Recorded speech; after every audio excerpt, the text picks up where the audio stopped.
assassin, what's up, what's happening? And we are back at it again. This is the Rodcast, the home of the BBL. And we are searching for them for sure. Maybe I should have started off by saying, oi, oi. The wind is getting me too crazy in my larynx. Oi.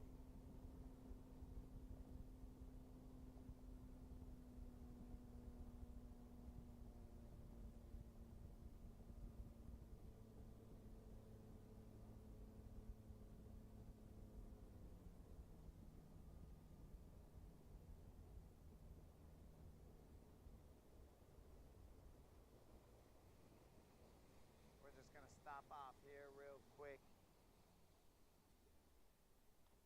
This is about where we're gonna let the skunk off, and then we'll just continue on about our way, about our business.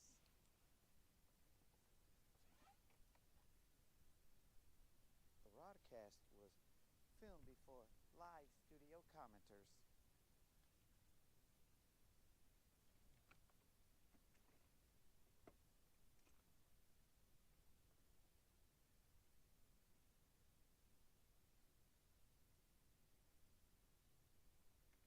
Rob, what's happening?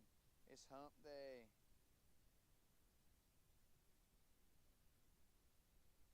Roll Tide left at 4 and change.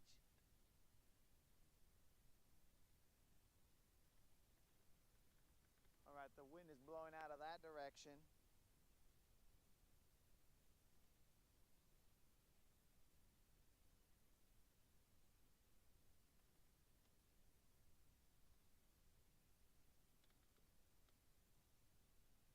You could barely hear me all the way up.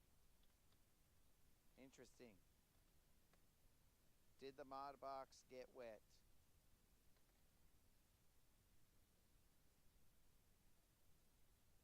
It's very interesting.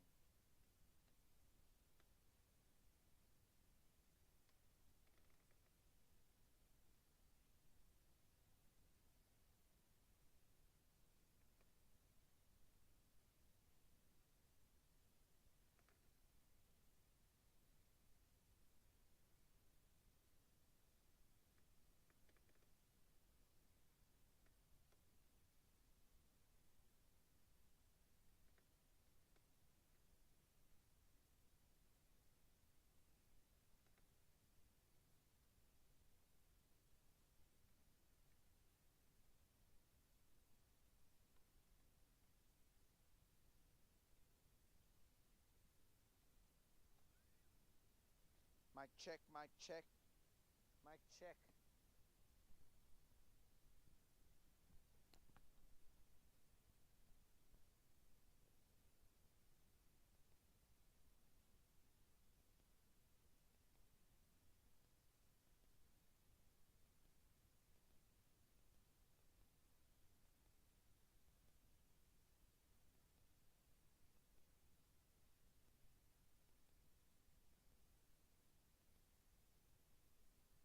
Did that get any better, guys? Did the audio get any better?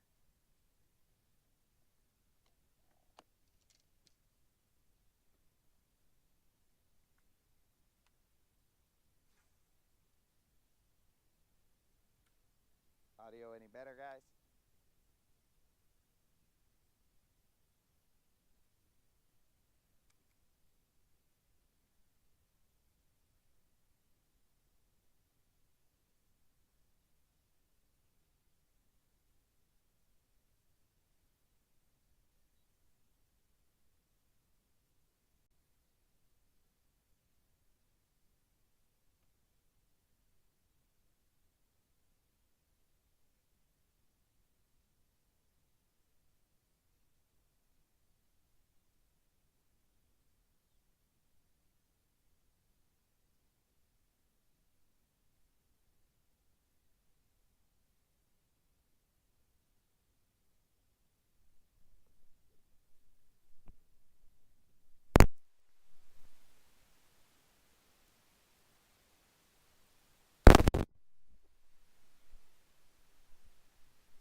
right, you guys should be able to hear me now. Is that correct?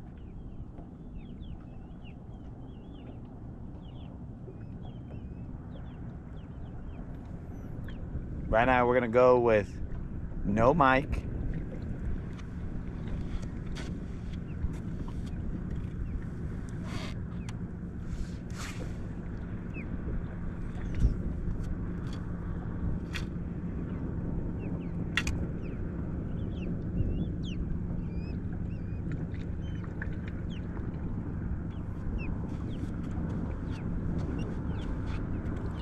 So we're gonna go with no mic for the time being because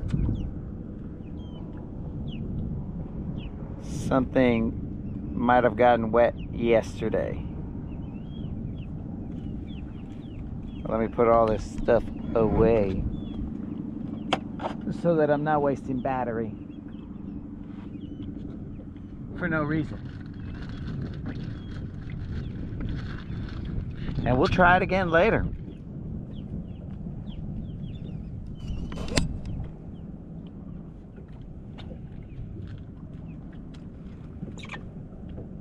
Sorry, guys.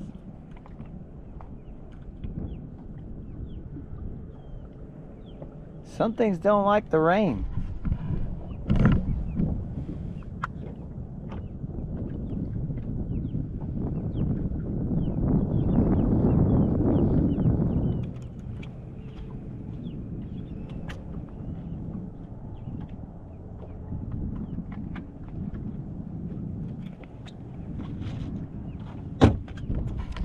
All right.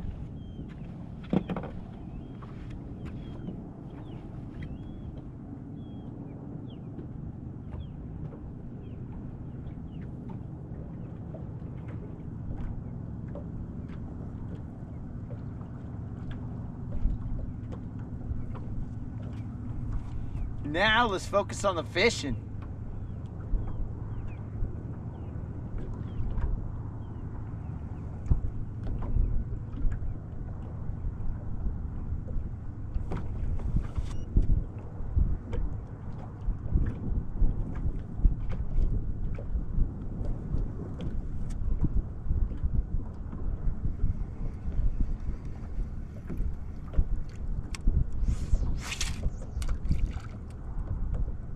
Or not.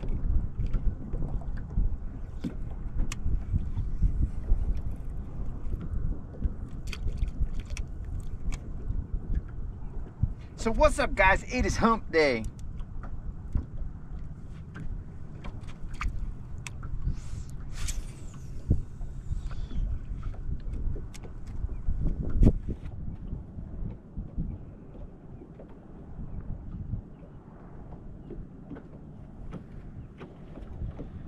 We're gonna try, Al. We're gonna try and bring that elusive BBL plus. Yesterday we got ourselves one BBL. It was out there on the ledges right at the channel. Moderator, I don't think we need that mod box just yet. So, no need to bring it.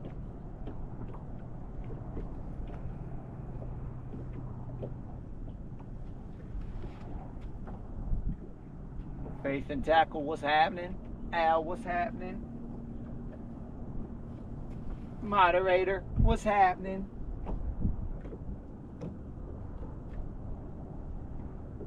Rob, what's happening? Unlimited, what's happening?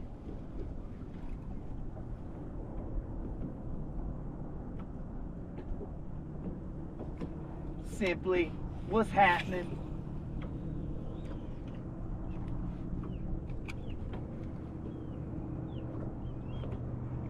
I'm throwing a jig real quick, trying to continue our 30 times 2 plus 3 or 4 streak of fishing, first of all, and then of a non-zero.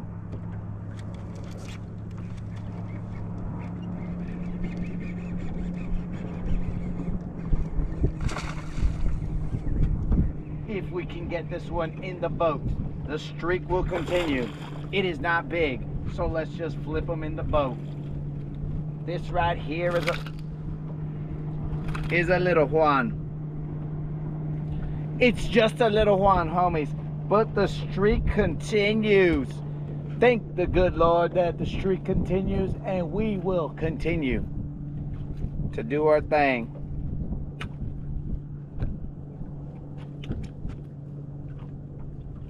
Bam, homies. The streak continues. Not big, but still a bite. Thank the good Lord.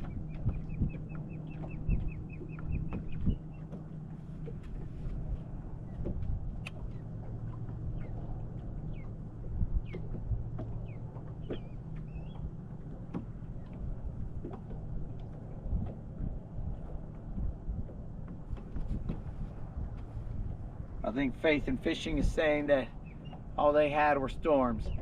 So now after I caught that one, this is where we get a little bit greedy, I would say. I know there's fish here, so I might want to stay here a little bit.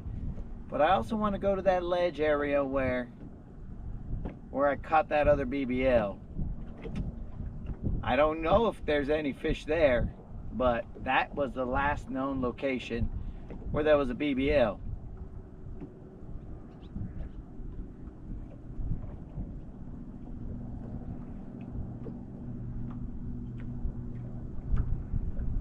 Choices, choices, choices. Life is about choices, guys.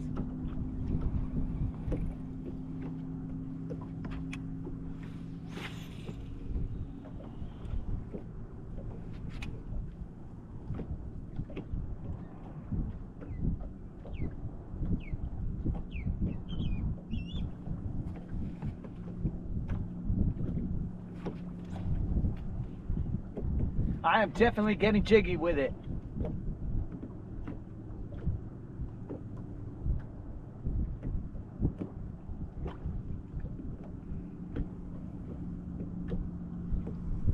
I feel like I don't have a trailer. That's what I feel like someone just ripped my trailer off. And sure as shad, I don't have a trailer. Somebody got a little tricky down there. A little sneaky.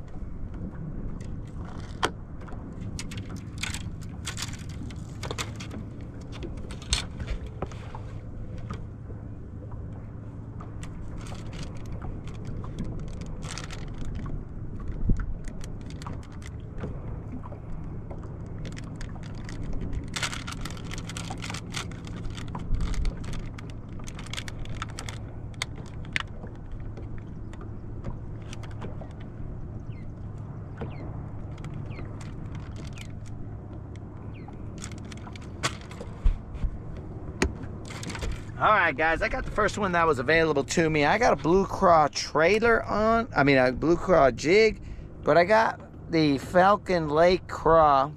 It's got red on one side and some other colors on the other side. We're just going to pair that up, see what happens. For no particular reason.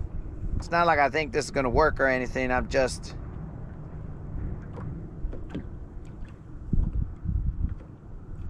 It was the first trailer available, and so it's the first trailer that gets put on. It's that simple, no science behind it, just let's get a trailer on there. So that's what it looks like.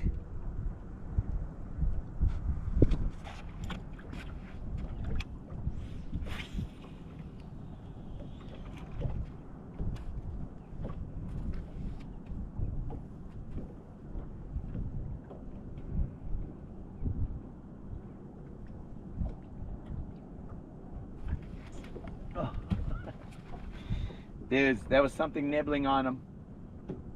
I just did a tap check too many times. It already was nibbling on them. It was done for. But I tapped him one too many times and he spit it out.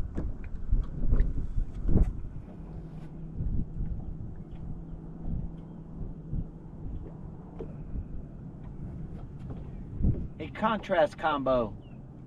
Well, we're gonna find out. if it works.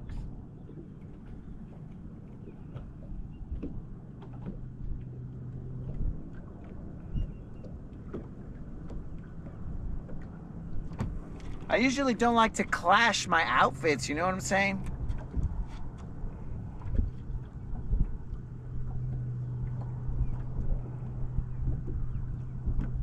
I like my fit to be on point.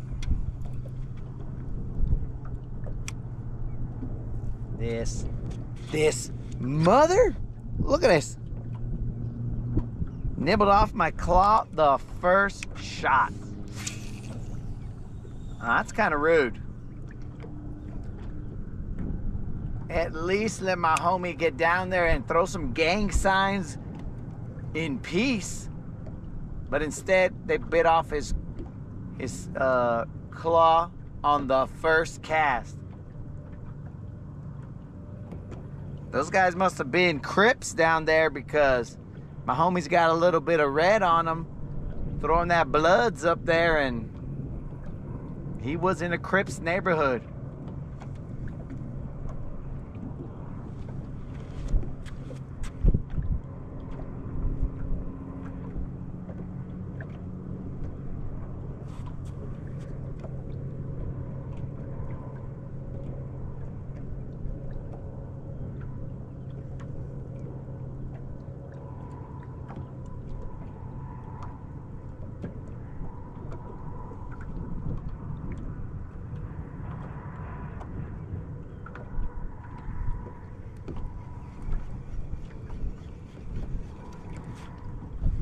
One more cast here, guys, and then we will go to the area that had the last known location of the BBL.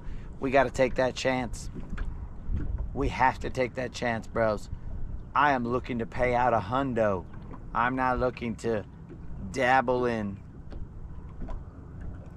little Juans. I am here for the people, and the people demand BBLs.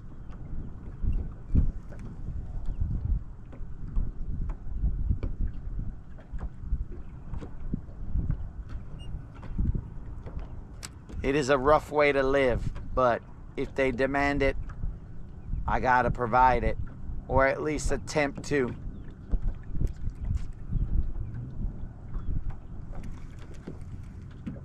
This little piece of eelgrass is really making me mad. It's been on like my last 4 casts.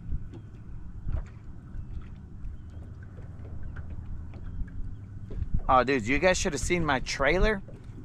Oh man, that trailer was full of eelgrass like you wouldn't believe. Now one would say, all right, you're going to a new spot, bro. You better put a trailer on that has both arms so that you could get your best presentation. And I would say my best presentation is one arm.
All right, let's roll.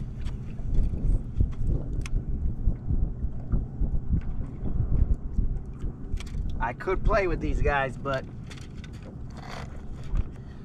I mean, there's liable to be a BBL on there somewhere. It is possible.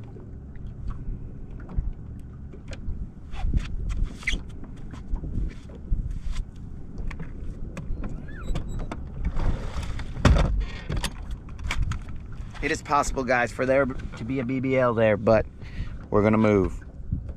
It might get a little noisy, guys.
Cubo bromance.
Alright guys, let's see what size this is. Doesn't feel big because it's not big, but it's okay.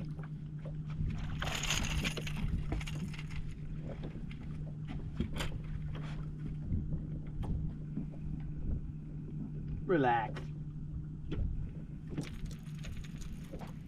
These treble hooks, they scare me, dogs.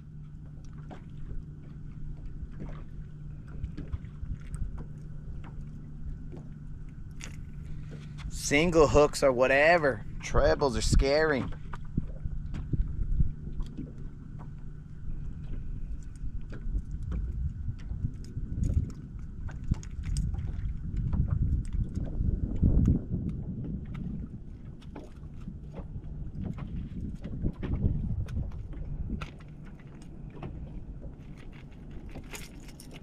And there we go, guys. This is not the BBL we were looking for, but this is cool. Anyways.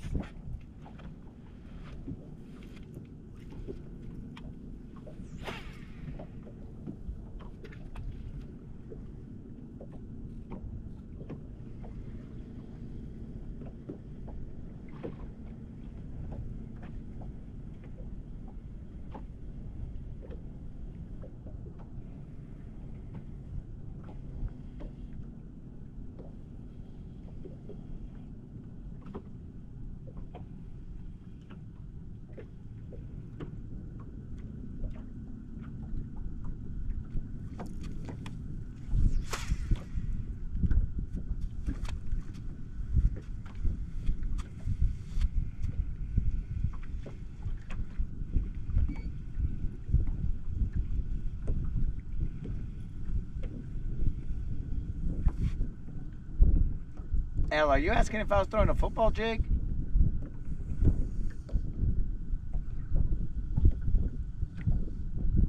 I was throwing a football jig, 1/2 ounce, tight lines.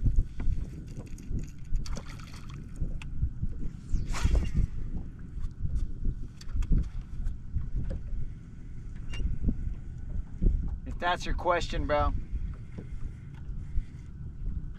I just try and pop it out of the grass the best I can, because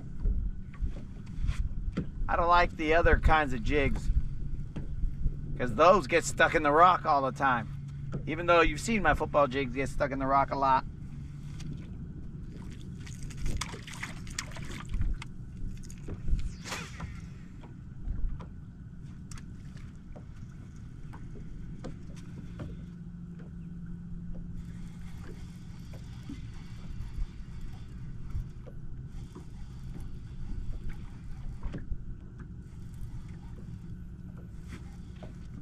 Check out that fire in the sky, guys.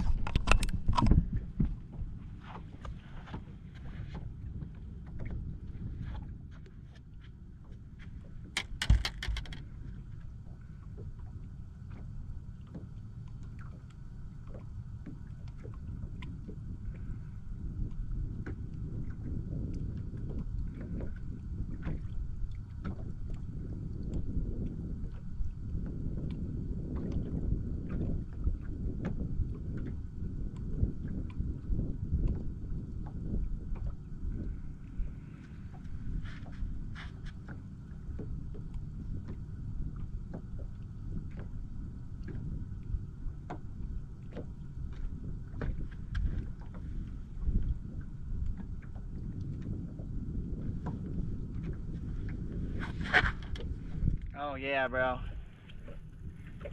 At Clarksville, I like throwing a shaky head.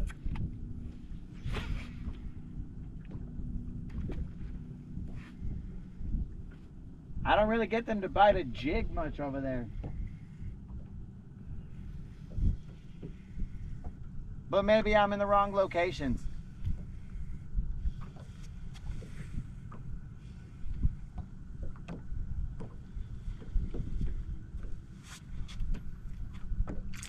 All right, guys, before they get a lot of clarity, let's throw on that jig. That sun hasn't popped out just yet, so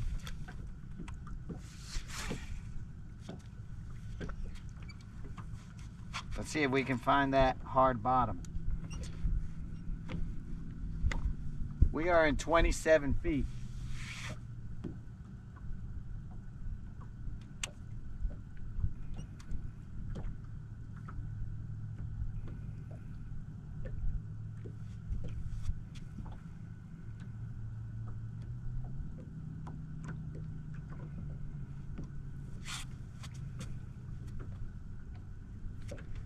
So the jig that Rob gave me had like more of a pointed head. I think that's for ripping out of the grass. But once I get out of the grass, I like to be able to feel all the rock and stuff. And I can feel it the best with a football head. You know, kind of like my noggin, bro.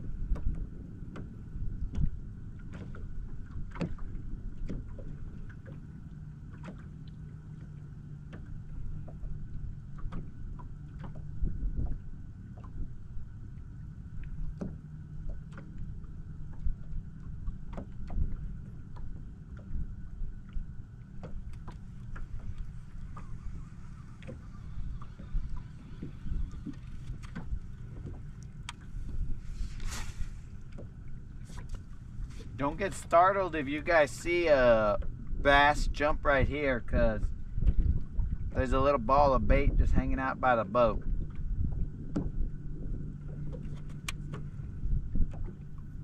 It saw what I did for the butterfly, and the bait ball's trying to get me to protect it as well.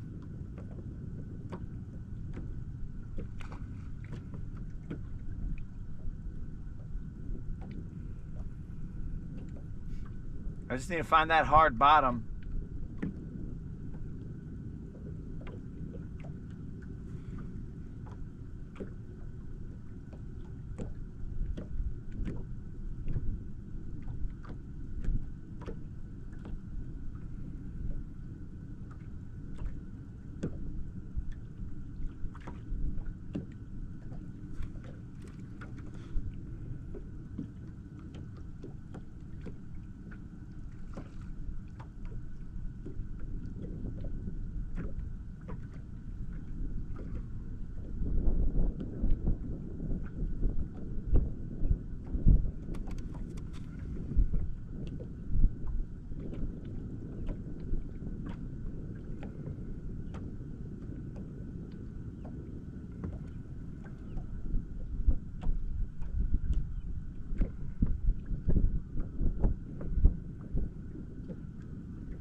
Yesterday I felt a lot of hard bottom down there. Right now I can't feel any real hard bottom. So I gotta locate it.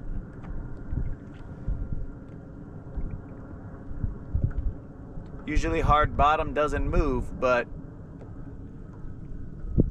we'll see.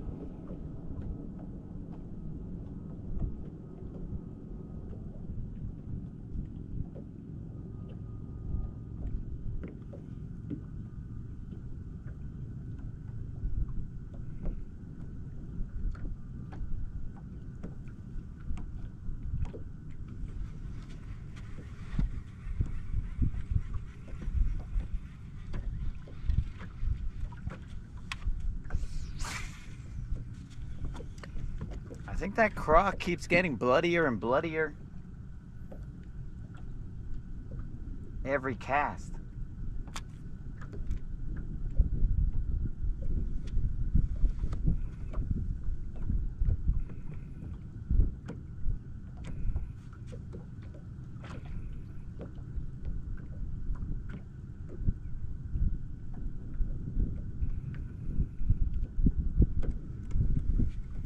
All right, so we cast it to the lighthouse. We're gonna go further left every time, trying to find this hard bottom. Where did it go? Did the rain wash it away?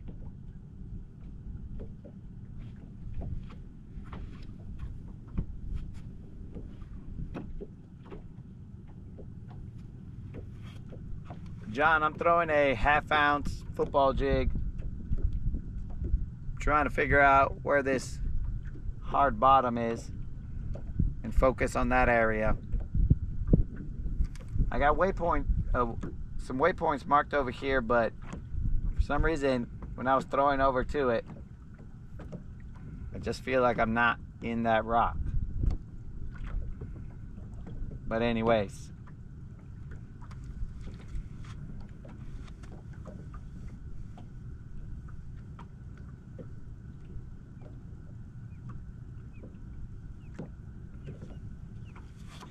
yo, my buddy Al, he'll be able to, I mean, if he's willing, he'll give you some tips on Clark's Hill. I don't frequent Clark's Hill that much. I go over there and every now and then. But Al is more of a person who you should be talking to, in case Al wants to drop some of that knowledge out there.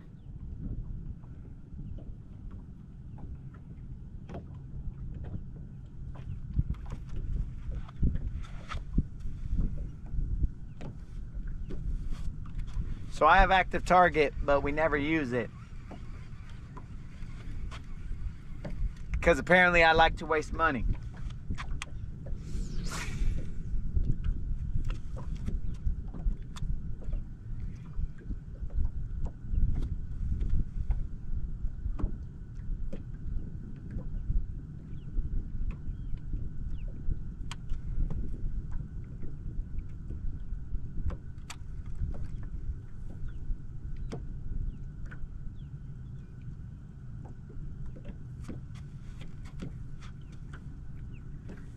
So let's see, guys, if we can get that elusive 5-pounder so that we can pay out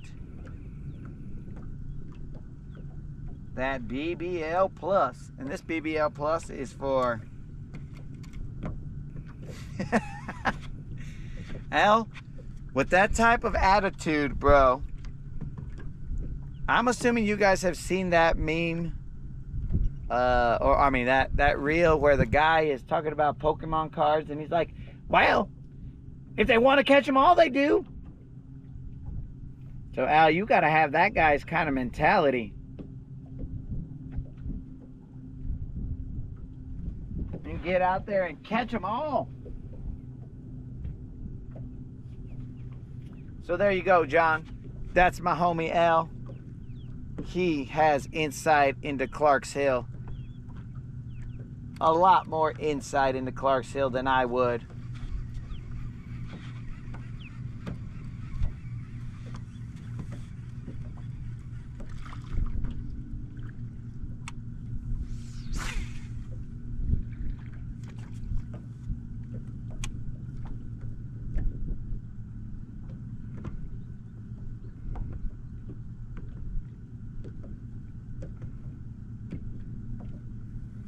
And I'm assuming that Al is okay with me saying he's my homie. He might be all like, bro, do not tell people in public that we're homies.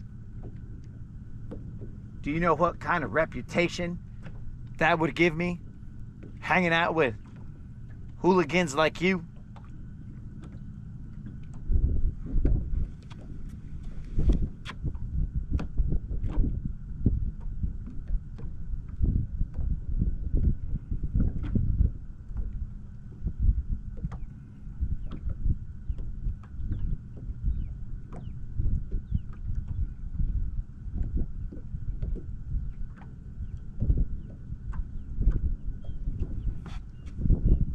not feel the rock bottom over there?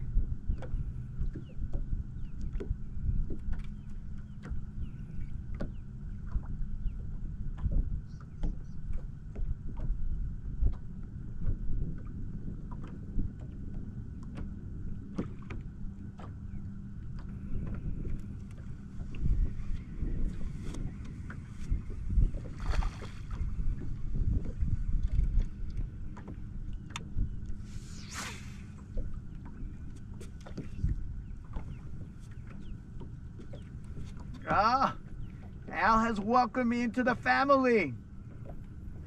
Yeah! I'm in. Now I gotta behave myself properly.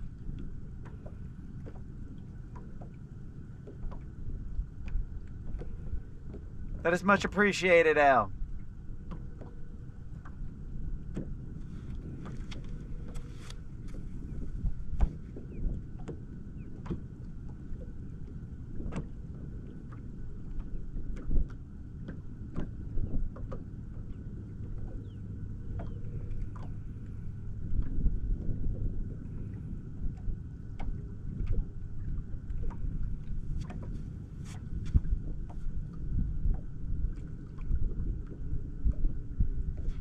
You got some kind of traveling circus there, Al.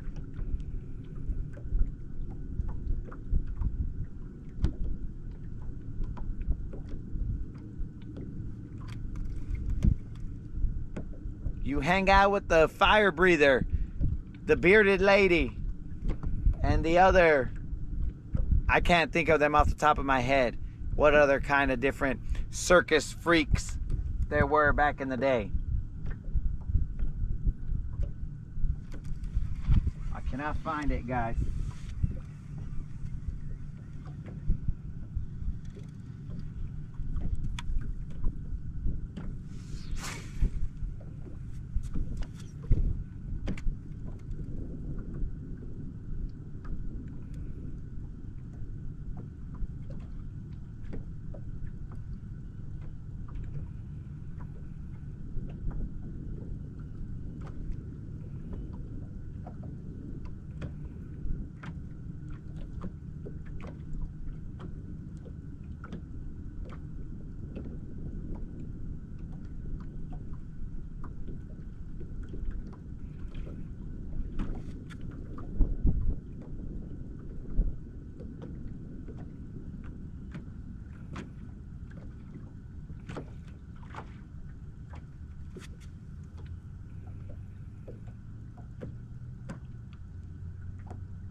I think I've located it. Or at least the outskirts.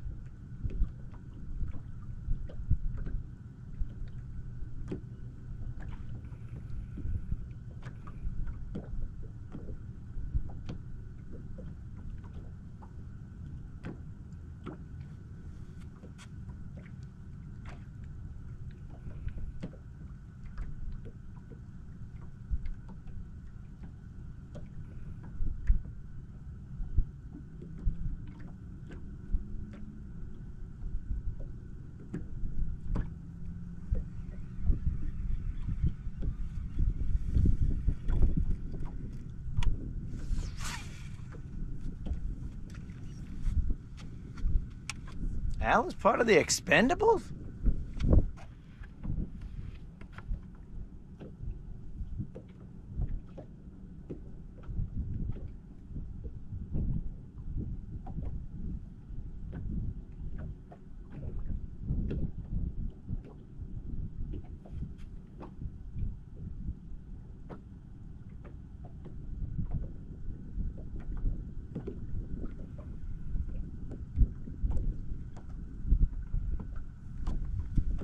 Well, that's starting to sound real familiar there, Al.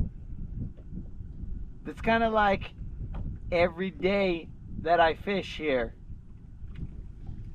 There's some fishing, but there's a lot of trash talking going on.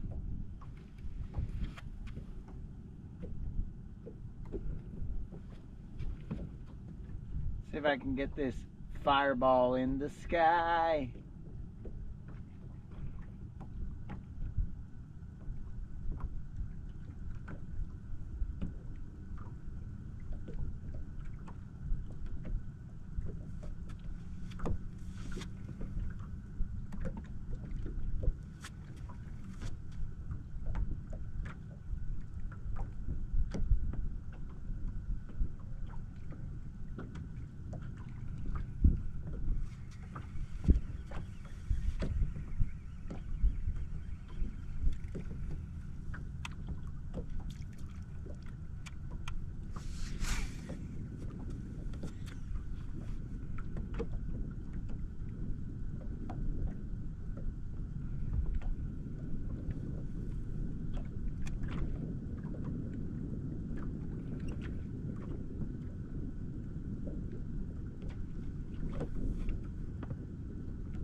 You didn't mean what, bromance? I don't think I saw that message, dog. Are you messaging the wrong group?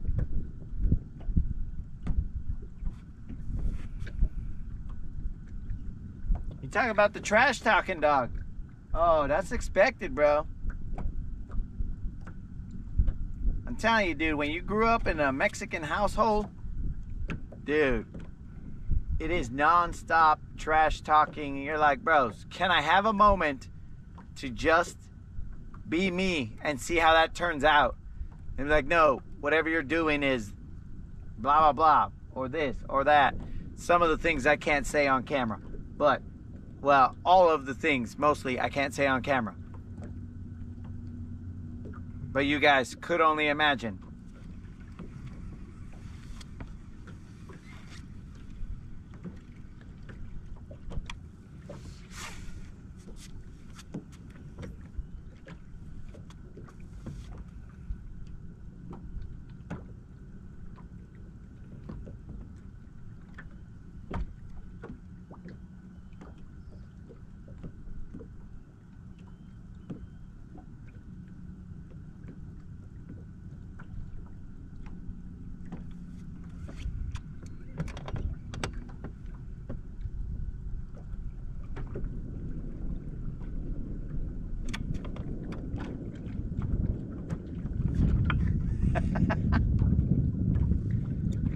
That is the machismo way, bro.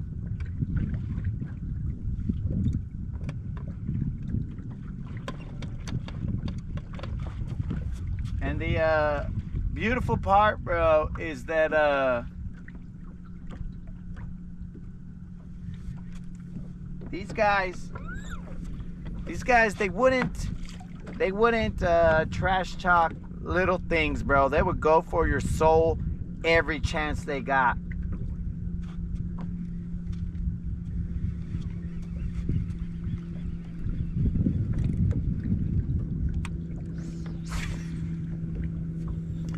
My brothers would try and snatch my soul every chance they got. Every opportunity they saw to make fun of me, pick on me, bros, they'd come for me.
Oh yeah, Al. That's the way it's supposed to be, dog.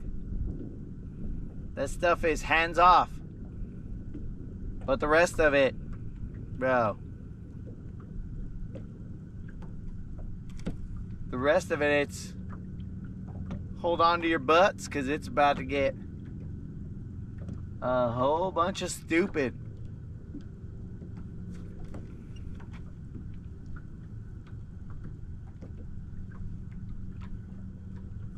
Romance, I got a question for you.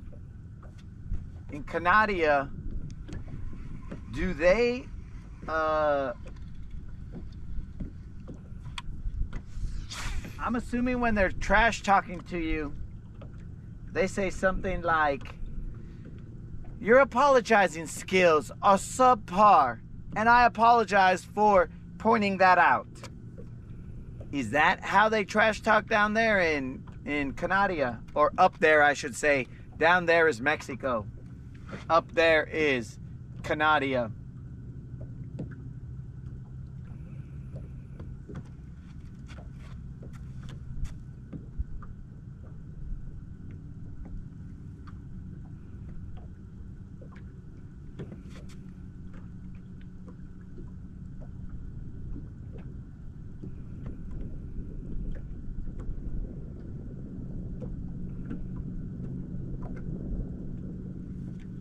I can barely feel any hard bottom. I can feel it right there. Yesterday, I must be missing the spot, guys, because yesterday I could feel like, boom, I'm gonna get stuck in this boulder. Boom, I dropped down into a boulder. I now live in a cave. My jig became a caveman, and then modern man, like within the same cast.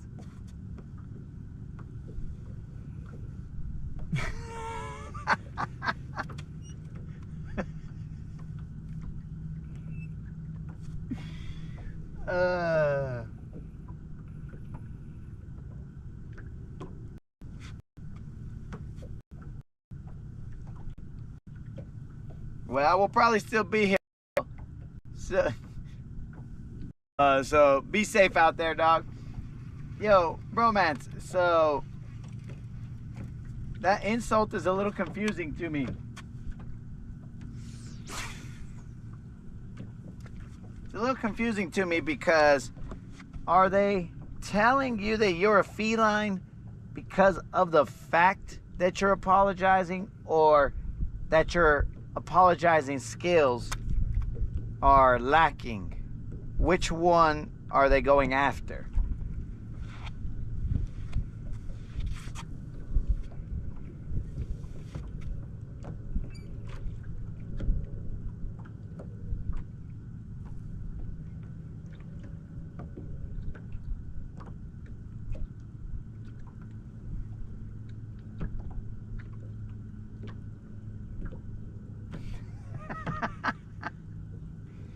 Oh, so they're going to get they're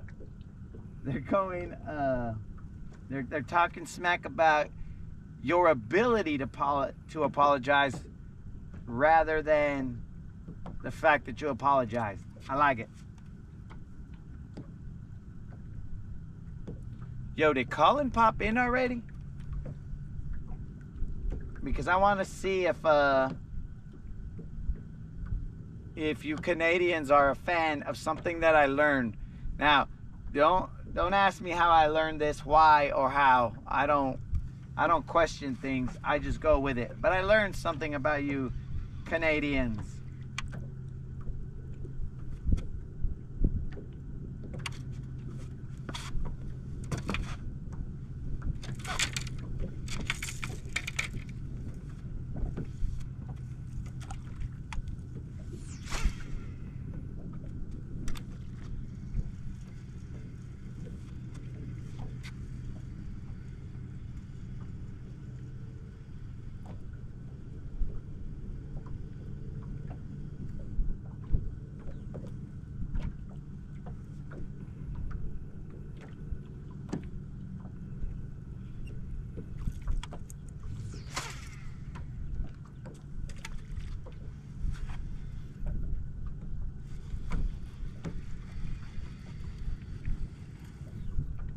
So I guess Colin's not here. He hasn't made himself known. So let me ask you, bromance.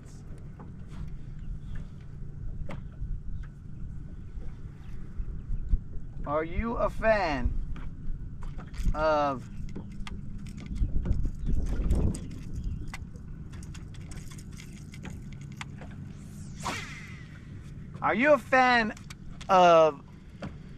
the Regina Pats? Because, I mean, if you ask me, I'm not Canadian, but I could get down with some Regina Pats.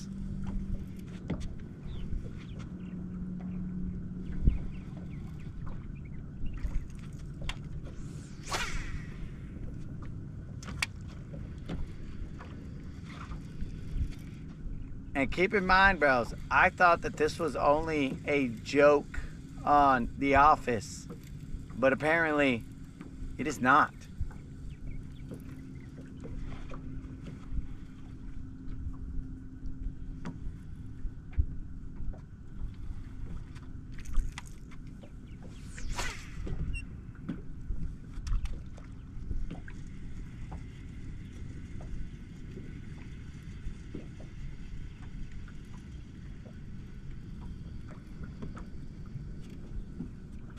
Moon, I just said that is not a joke, bro. I learned that last night watching TV. I learned that last night, dudes. I was eating dinner, and then all of a sudden,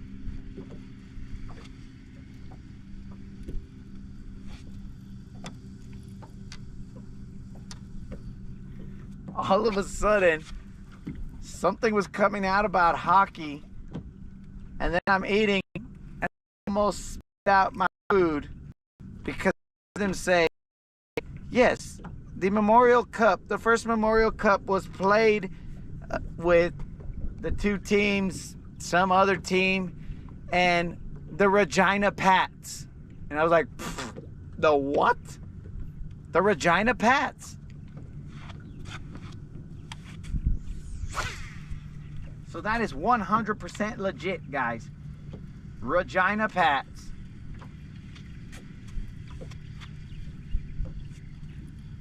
I thought I misheard that because ever since The Office and Dwight saying, Regina said that?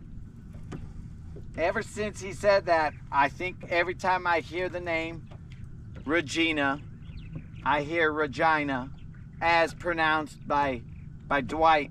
But this time I heard it and I just looked at the moderator like, what the heck? We need to rewind that. Then we rewound that quite a few times because I had to get the context of what was going on. And bro, I knew. I can't wait till the Canadians get on, because when the Canadians get on, I'm asking them about the Canadian Regina Pats. I might get into hockey all of a sudden.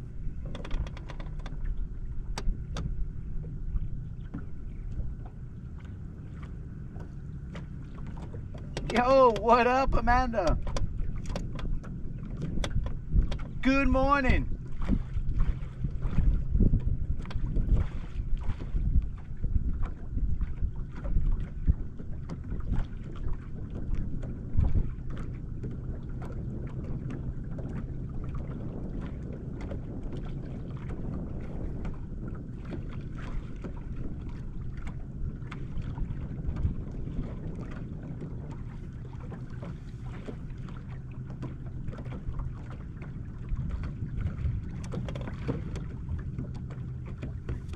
All right, guys, I'm going to do some side imaging here, and then we are going to move. I'm going to try and find these rocks. There's a lot of bait up here.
So apparently, guys,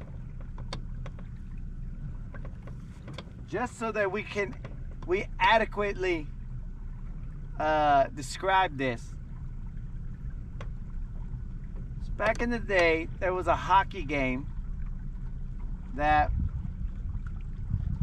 I'm gonna do this no justice, but there was a hockey game that these guys played.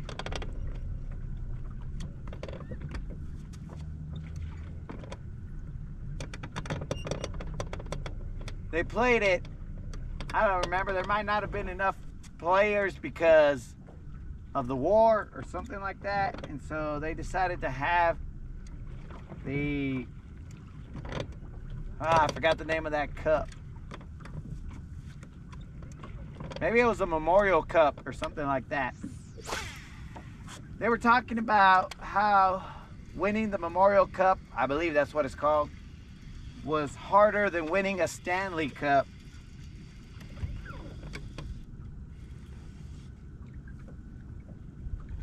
What up, Maine? What's happening? Hope you're doing good, dog.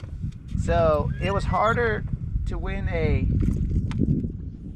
Memorial Cup than it was to win a Stanley Cup back in the day. And then that's when they just went into the history of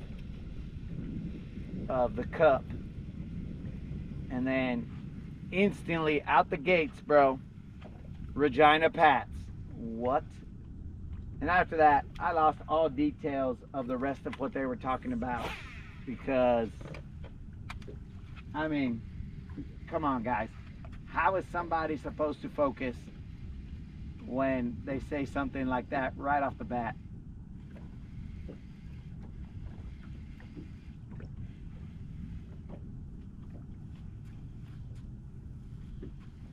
At that point in time, you just give up. You give up and you succumb to the laughter.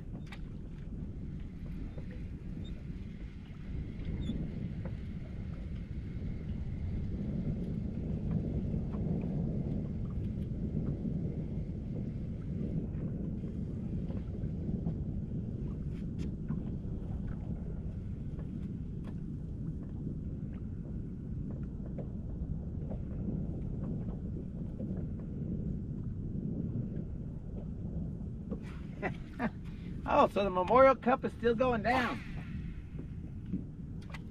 Because I think they said that the first Memorial Cup was done in, like, held in Toronto, and they delayed the game so that the soldiers could make it, because they were all coming from a train, or on train and whatever. So I don't know, bro. There was some history to that other than the joke that we wanted to make.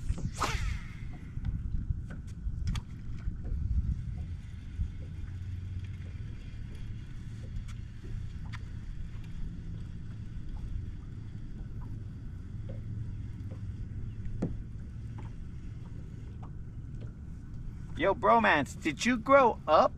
I mean, did you go? I mean, you haven't grown up, clearly, but that's not a knock on you, bro. Did you know Colin? Like, were you guys besties all the way through, or did you find them later on in the schoolyard and you're like, "What up, dog? Excuse me, sir," and he'd be like, "Oh, that's some fancy apologizing, or manners, or whatever." And then you guys became apologetic. Usually they say non-apologetic, but you guys became apologetic brothers.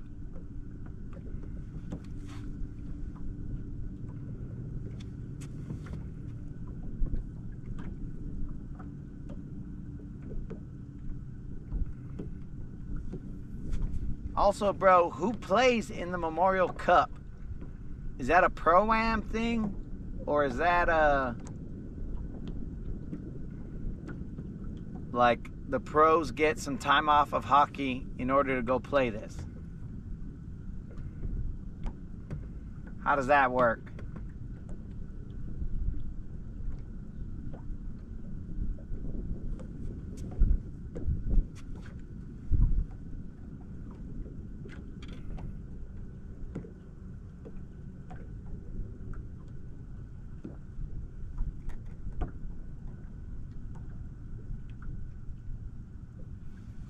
Colin lived at your house, bro? You guys are brothers.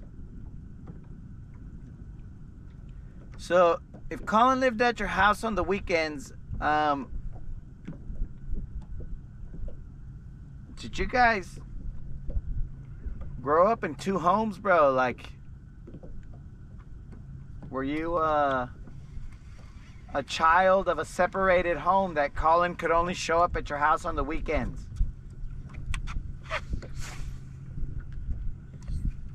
Or were Colin's parents, I mean, I guess this is probably a better question for Colin.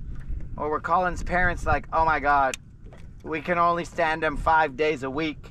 He's got to go somewhere else the rest of the week.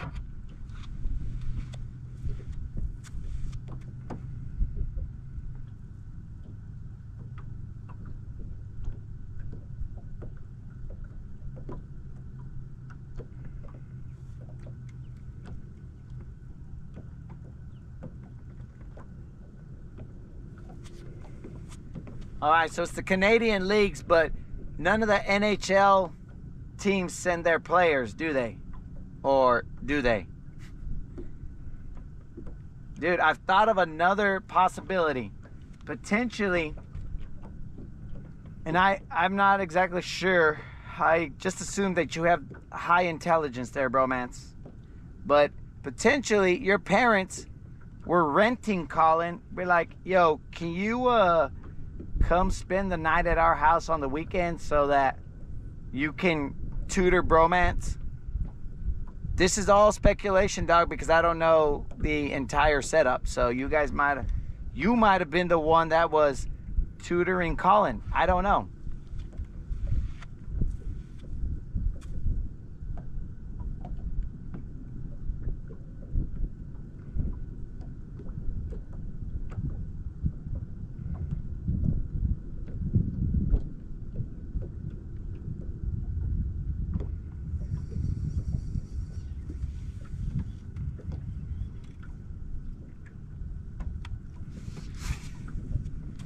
So I thought that I had marked some fish here, guys, but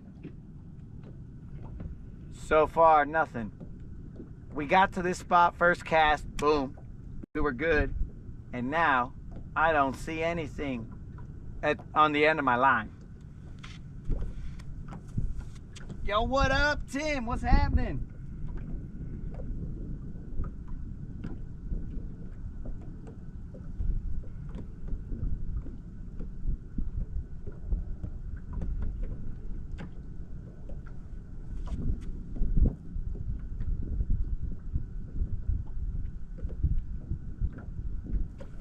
Oh, so that's like the minor leagues in baseball.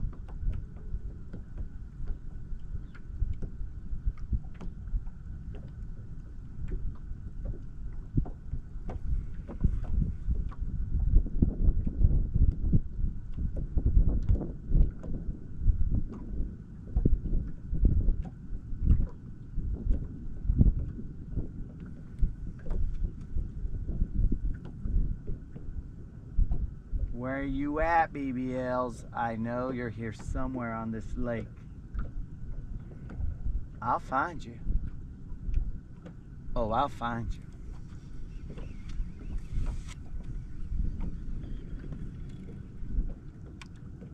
One more cast, guys, and then we will cruise and side image some of these areas and look to see what they have in store for us.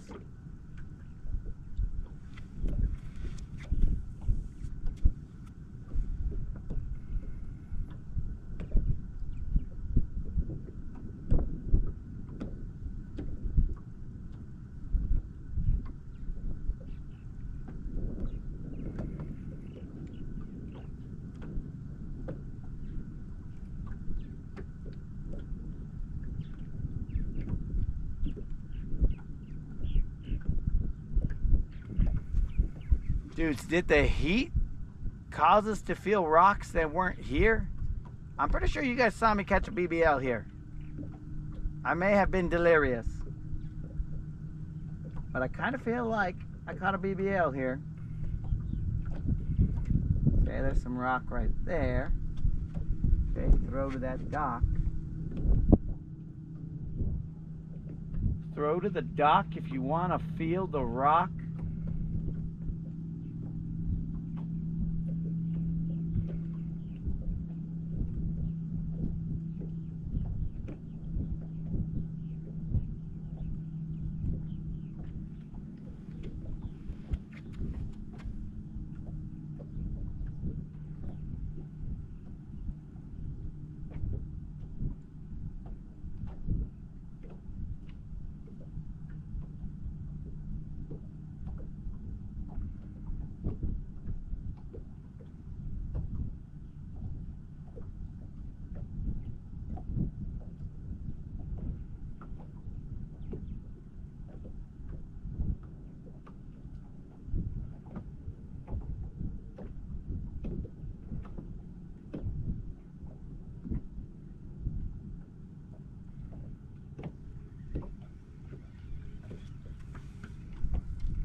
Now it could also be the craw that I've got on there, that trailer.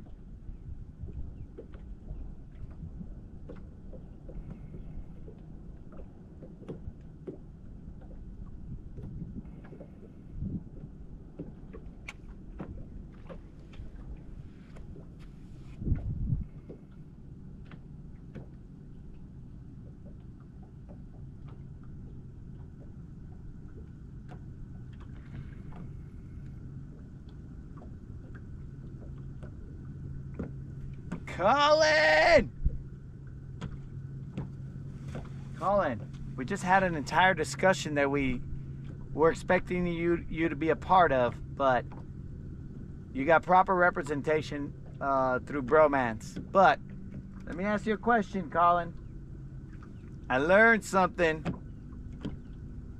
last night, something I never thought I'd learn in my life, but I want to know if you are a fan of the Regina Pats, as once I heard it, I instantly became a fan of Regina Pats.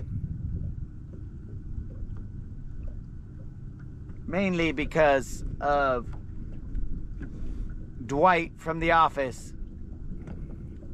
And the moment that he said, Regina said that?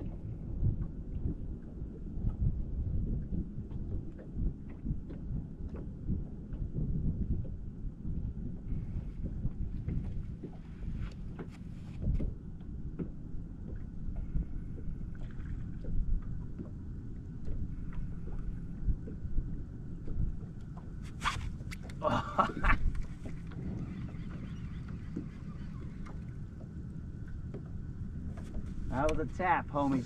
That was a love tap.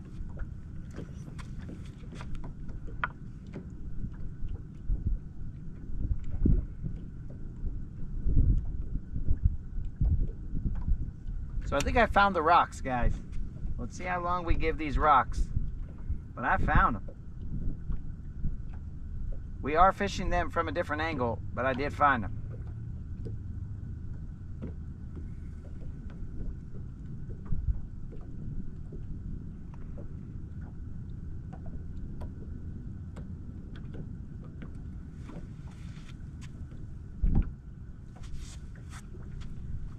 So, Colin, initially I thought I had misheard them pronouncing that, but apparently Dwight was not off. It must be pronounced Regina.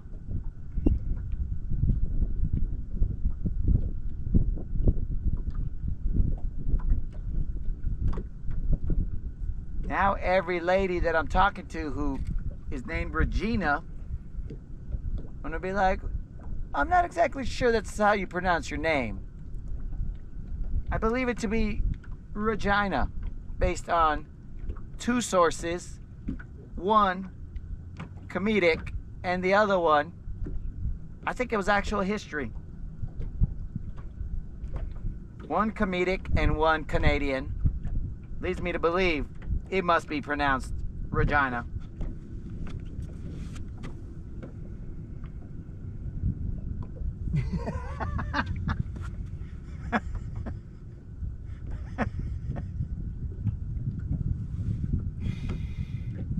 Oh, man. Those must be some lucky guys, bro. If those guys are living in Regina, must be a place of wonderment.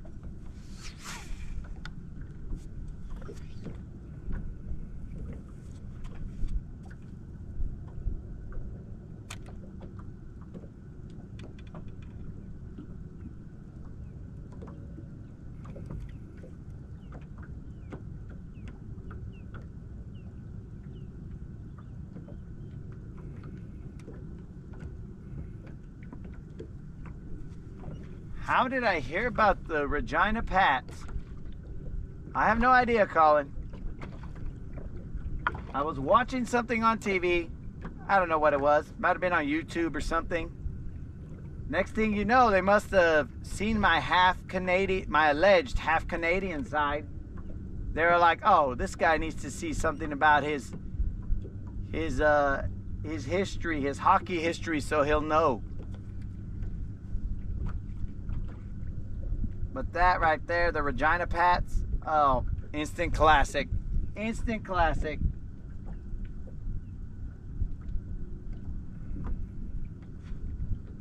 Colin, I don't question where the good Lord puts me, bro. I absorb the information.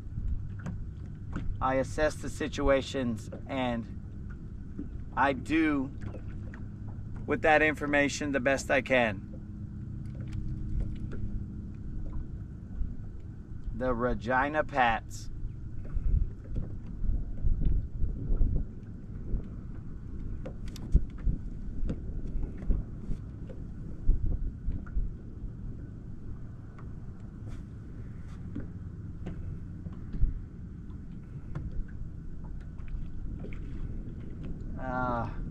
I calculate that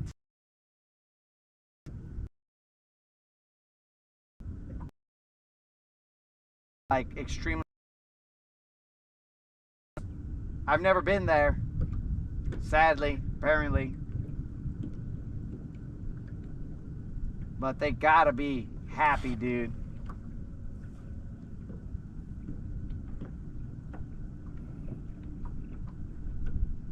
I mean, there might be a small percentage of people that might not be happy.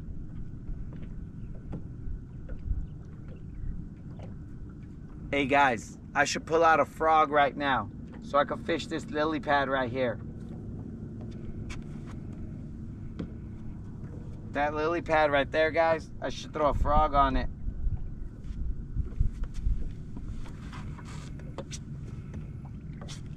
I should throw a frog on this lily pad right here. You never know, guys. Actually, I was thinking about what's his name? Sombrero, GM Sombrero. Now, if I did this ain't bad.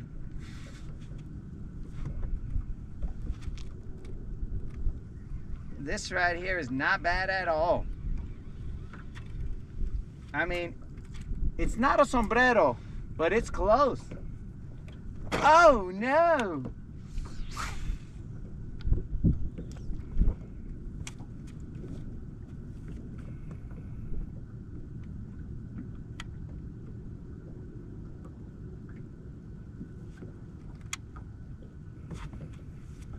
Bros, this is one of the better sombreros I've seen.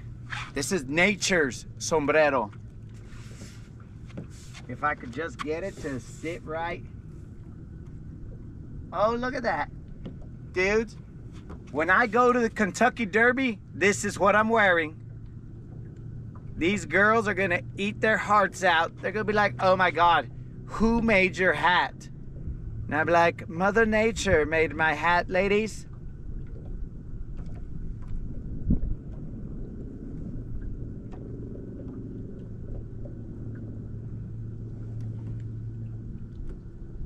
This is pretty good for a recently shaved head. Now, hopefully it doesn't have any parasites or something that are gonna live on the top of my head. I don't even know if I'm allergic to lily pads. That would be spectacular if I am. This might be my most gangster look of all, guys. I've been out here with many looks. This right here might be my most gangster.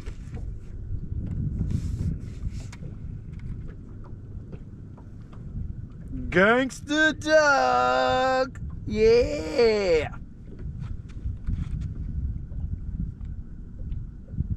Dudes, it hasn't even gotten hot yet. And these are the antics already happening.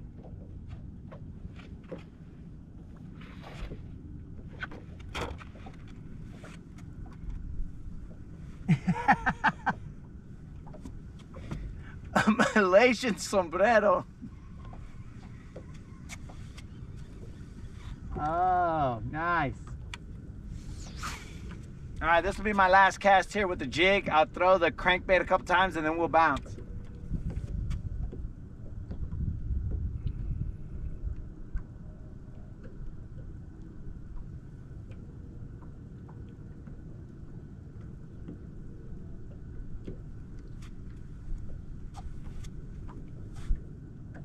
Dude, I moved all my frogs to a separate box too. And then that box gets picked up every Thursday, and then it gets taken, the contents of that box gets taken to some other place, and I'm not quite sure what they do with it, but I never see the contents of that box ever again. So I'm assuming all my frogs are living in I don't know, in the wild somewhere. I'm assuming. But I'm telling you guys, I will be taking this hat to the Kentucky Derby, and I will be the envy of all the ladies. They will tell me, you must tell me where I can purchase one of those. And then I'll sell them to them for like $1,000, $2,000 a hat. And then I become rich. And then I can fish all of my life. In fact, I'll have to get probably some frogs back just so I could hook some lily pads and keep the inventory. But you don't want too many available, because then supply, demand, all that other nerd stuff. You don't want to flood the market.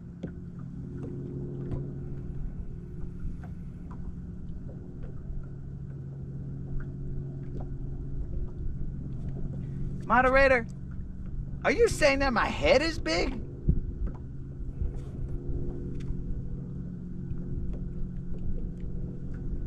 Creel, what are we rambling about? We're rambling about the Malaysian sombrero. Check it out, man. Never seen before. This is the Malaysian sombrero. Washalo, bro. Come on, Creel. Stay in the game, and you better not try and take half my company here, bro.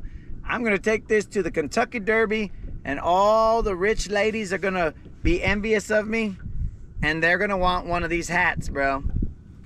And Creel's gonna say, I want 60% of that company. And I'm gonna be all like, you could have 100% of this, but I'm not gonna show you the body motion that I would do to go along with that comment. I would just say, you can have 100% of this, and we'll leave it at that. Whoa, whoa. Okay, so if it gets a little windy, we're gonna have to figure something out.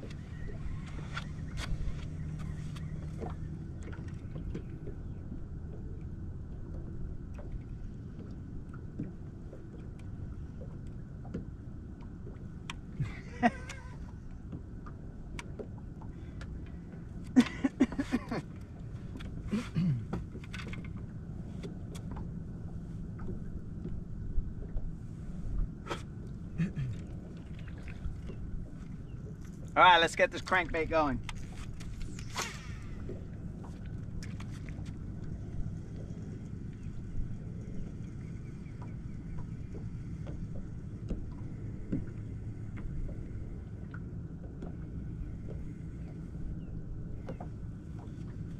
So we have only caught 2 fish, guys. None of them were BBLs.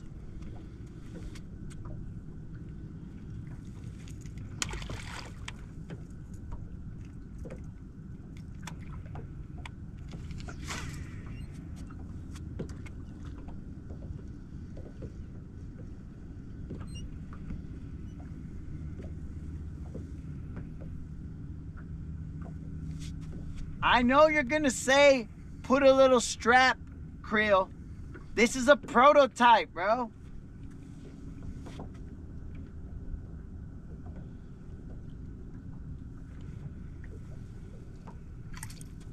Colin, most thieves have a very diverse portfolio. Mr. Creel.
Mr. Creel, I did not call you a thief.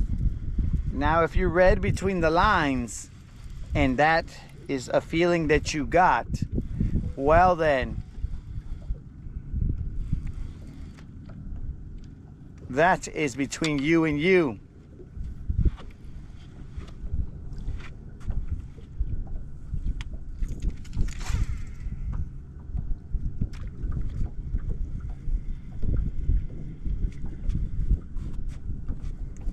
That's like Thomas Edison and, I think it's Thomas Edison and Nikola Tesla, bro. It's kind of that battle, you know what I'm saying?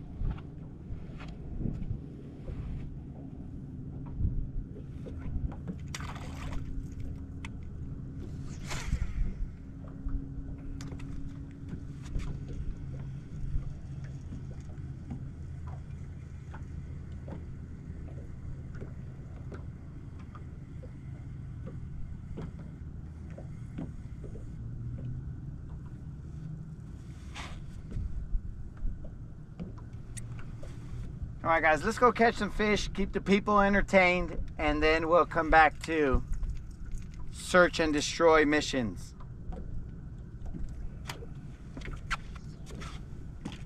Some people may have fallen asleep.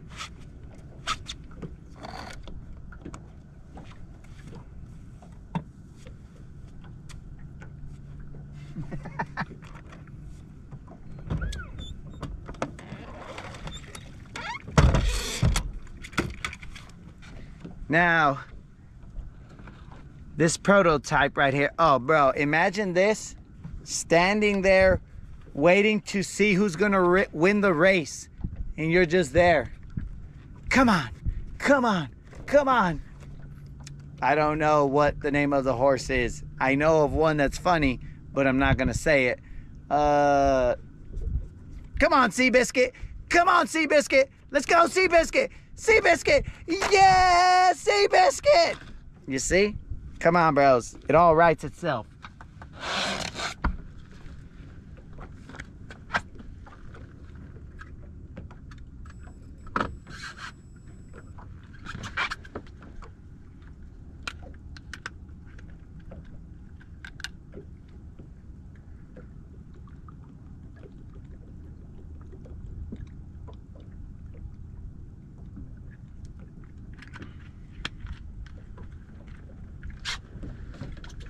It's gonna get a little noisy, boys and girls.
You saw it here first, bromance.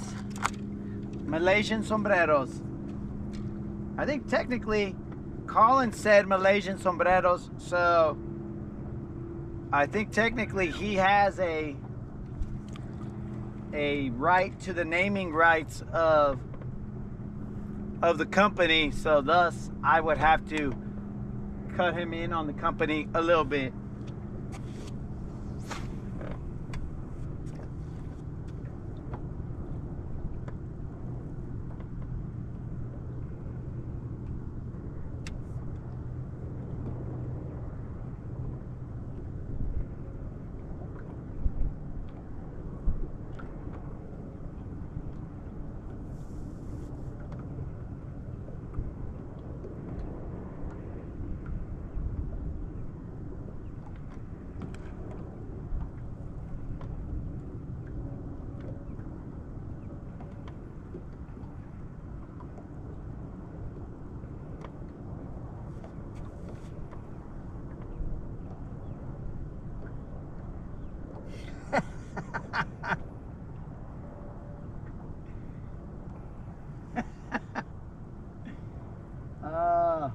Timmy's gonna be a lucky little dude.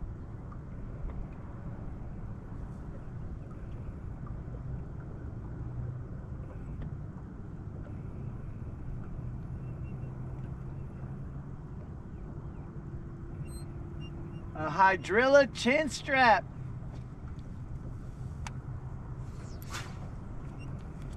Yo, Rob, I'm gonna go with eelgrass because eelgrass seems to hold better because it sticks to everything. You guys should have seen all the eelgrass that stuck to my trailer. Some dude told me that I looked like a duck blind. But your suggestion for hydrilla hydrilla strap, it's actually a little more so that functionality. This might care about functionality when it comes to fashion. I think they only care about the look. So we might go with the hydrilla chin strap and we'll sell it as replaceable chin straps because, you know, for fashion you must suffer in the name of fashion.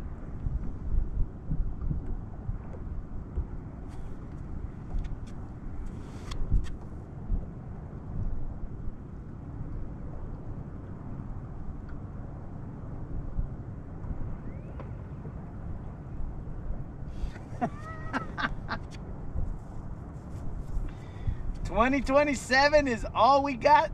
Wow. You see, Creel, you see what greed gets? It destroys companies. It destroys good ideas.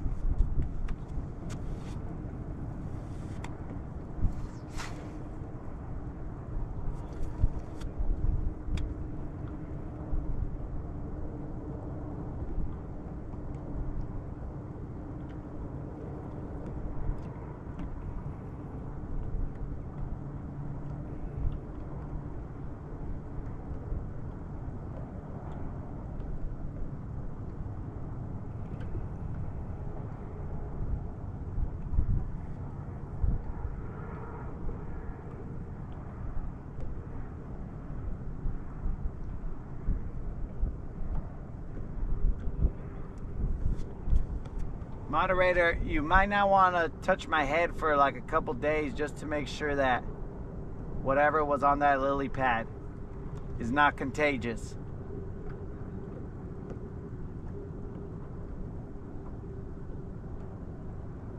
Oh, bros. And then on the lily pad, because they always have like decorations, right? Like extra flowers and all kinds of other stupidness. On the lily pad, we could put a little frog on it. Oh, bro, that would be so so, I don't know, bro. That would be so picture perfect. You know what I'm saying? We have turned something that has brought this channel nothing but heartache and headache. Well, let's just say headache, not heartache, because we don't really care. Like, emotion-wise, we're not crying about it, but we'll take something that has brought the channel nothing but headache and turn it into something good. And we will all be rich for a moment because of Creel and the patent disputes.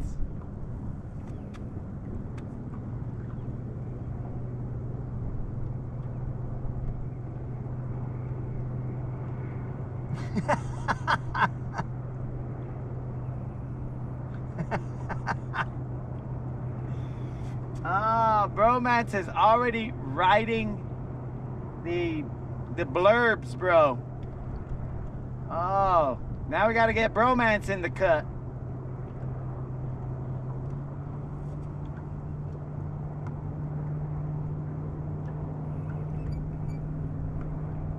Yeah.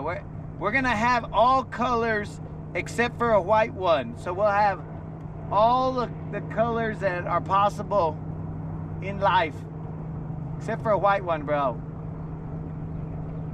I don't care how much customers ask for it.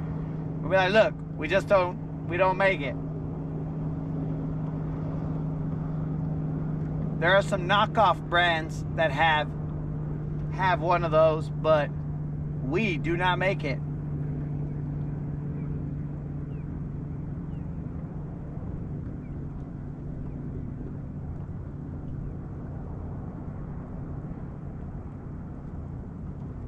And that is how we all become millionaires, and we all fish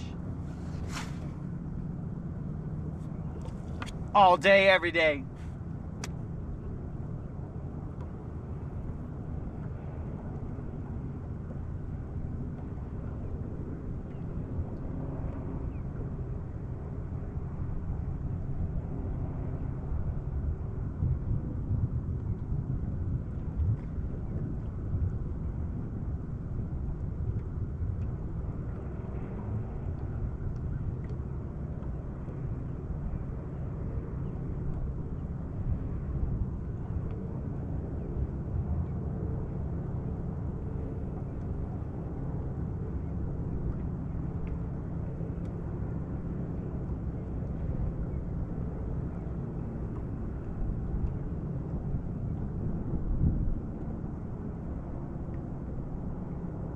We're throwing a Texas rig, bizbait, bag dizzy worm.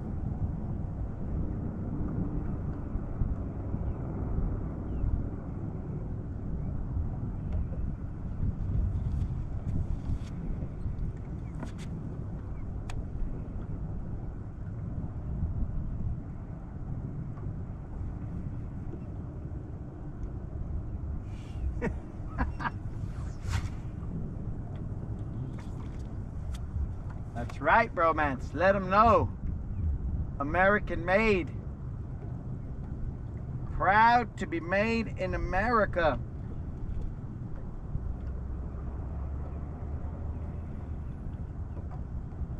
There are going to be some Chinese knockoffs. You're going to find some. And that's probably where you'll find that particular color of accessory. Probably a Temu or whatever that site is. Probably a product from there.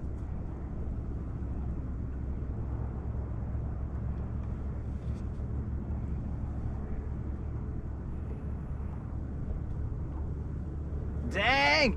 Dude, are you talking about a, what's the name of that mustache dude?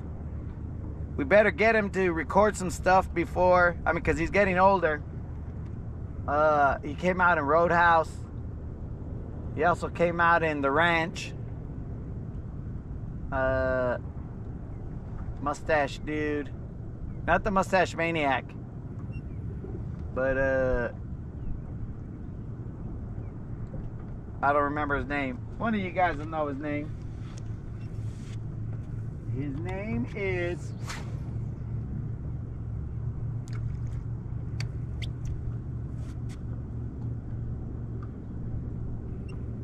Okay.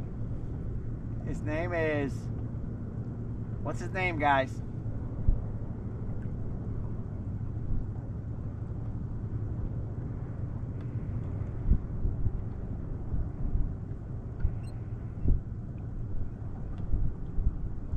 Sam Elliott. Creel is right.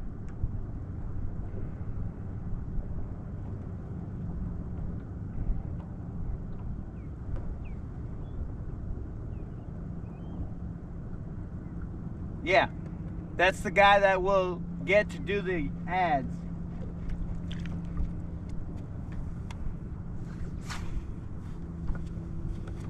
So here's what I'm thinking, guys, and this is just straight off the top of my head, right? I've never seen Sam Elliott without his mustache. And I believe that the source of Sam Elliott, and this is all allegedly, I don't want Sam Elliott to come for me and get his lawyers on me and be all like, we're gonna have a showdown at high noon. And be like, bro, we're not going to court? No, Mr. Elliott only does showdowns at high noon to dispute differences. And I'll be like, okay. And you get one chambered round, and that is it.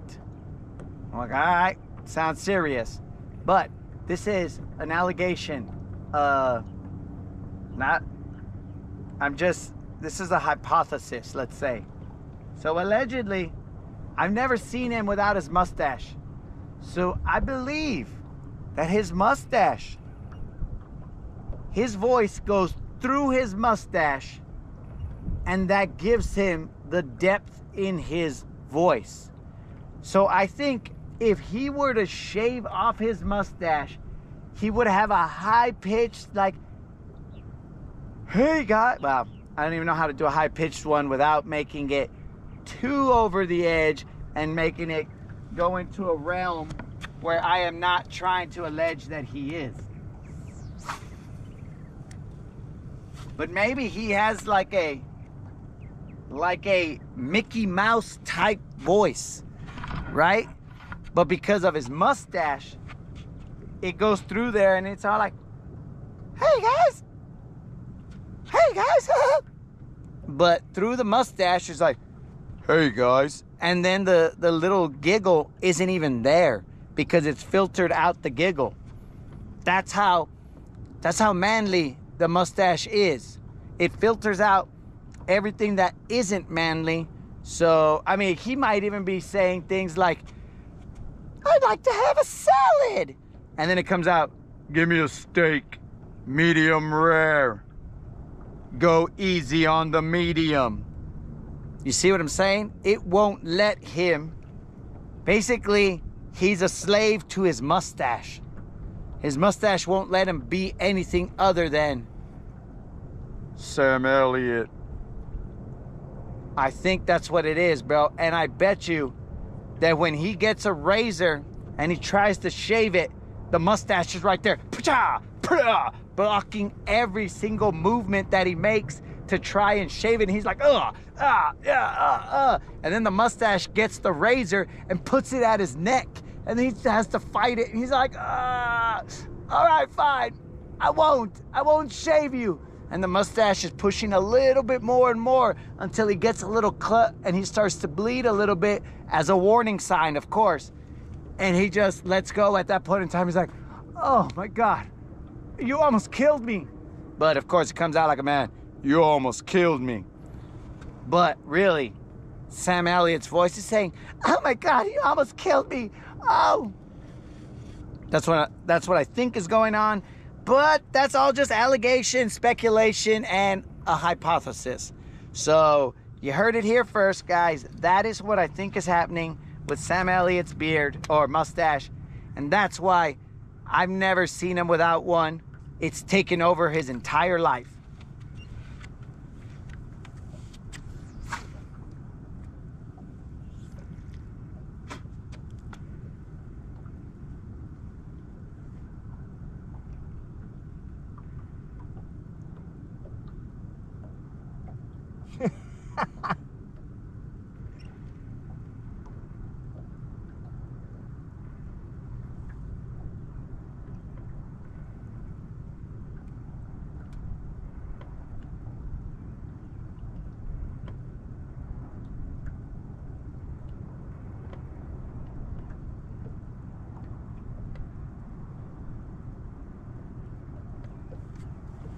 calling.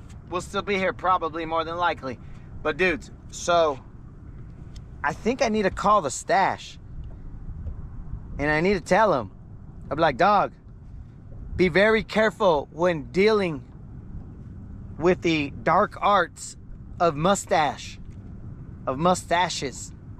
Because, dude, they can take over your life. For all I know, the stash is saying like he's crying for help behind that mustache, and he's all like, help, help, the stash won't let me live. I don't want to fish all day, but this mustache won't let me go in. Oh, man. And then maybe the stash was out here saying things like in Minecraft, or I'm the man, I do man things.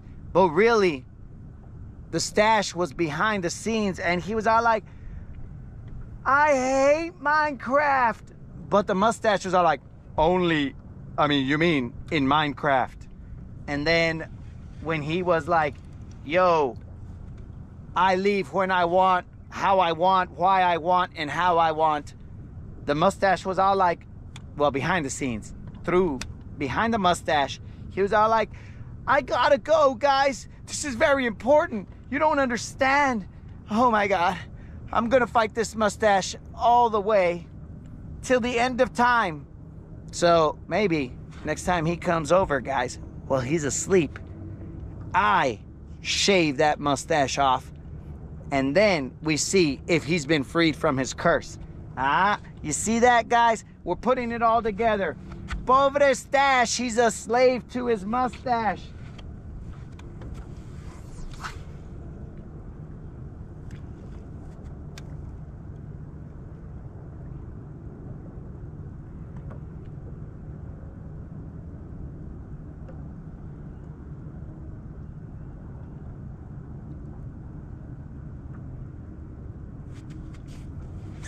I just missed one, guys.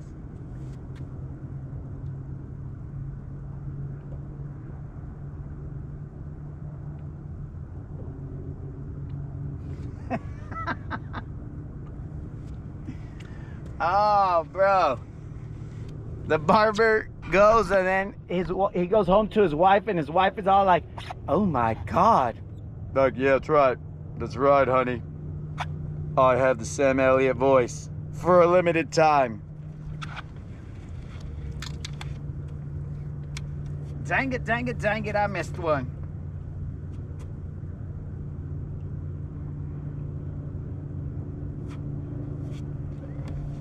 All right, guys, the new plan is when the stash goes to sleep, we go live. And we go live and shave off his mustache. Not as a joke, but to set him free. Now, it's a good thing he doesn't watch the Rodcast, so that he'll never know what we're up to.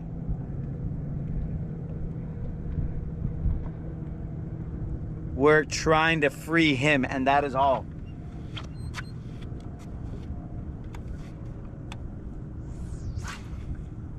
Free the stash!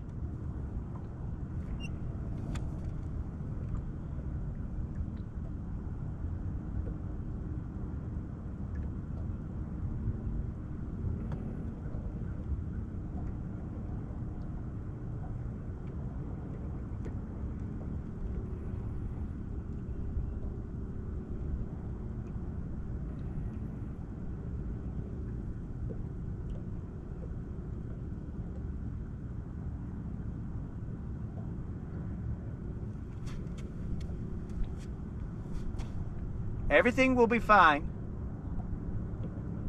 If we free the stash, there's no need to worry. There will be no repercussions. There will only be freedom. In fact, I almost imagine that if the stash were to be freed, initially that would be shock, of course, because he would have thought that he would have never been able to be freed from the chains of that mustache. And then after that, bros, I can only imagine that he would run out the door and see the world differently and he would be running around. I've got a very short runway here, but he would be running around and he'd be all like, I'm free, I'm free, I'm free. Very short runway here, guys, so that's the best that I could do.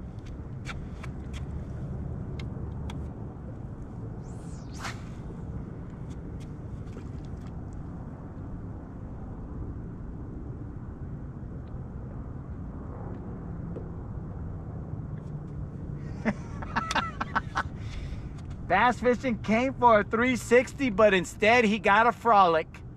Oh, sorry about that. 360. I mean 336. 360. Sorry about that, bass fishing. You never know what you're gonna get, bro. This is like a live slot machine. You could come up 3 karate kicks, or you can come up 3 frolics, and you came up 3 frolics, bro. My bad.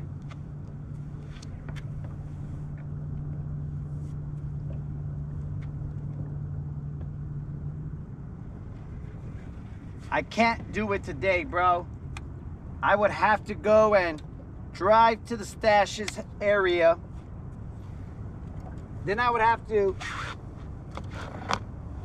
lie in wait somewhere.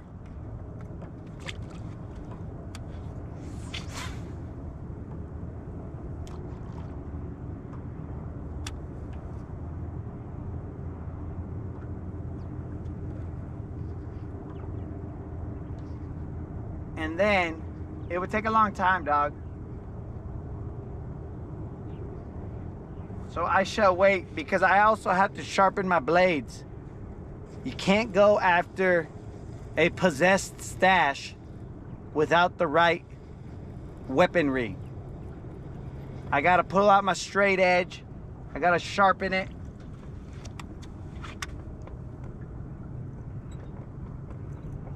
I gotta get back the filetto skills. You gotta get all that, dog.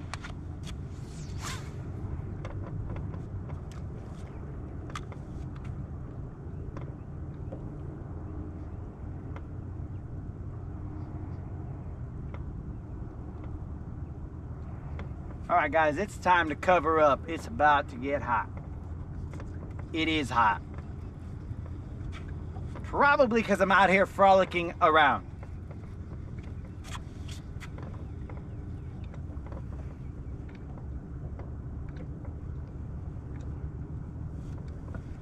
That is 100% true there, bromance. You never know what you're going to get.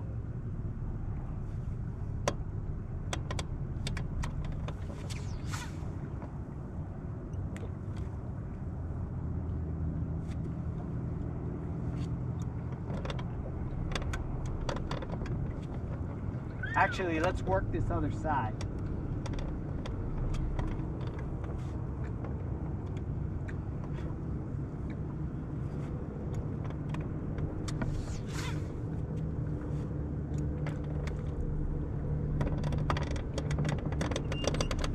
I also figured out another problem, bromance. The stash may not be watching the Rodcast, but potentially there might be informants watching the Rodcast, and those informants might provide the information to the stash. So because of that, we have to strike when the stash least expects it. So the stash will be informed and be all like, all right, I'll put my defenses up. But can one live with their defenses up 24/7? Maybe not. So we will have to figure out when we strike.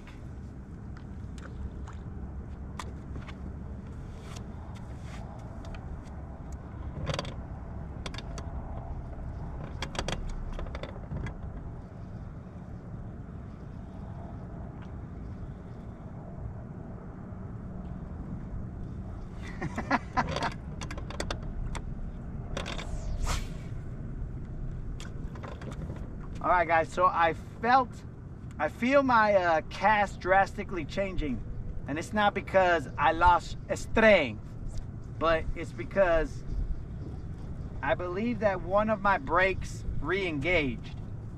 So let me check it out, man.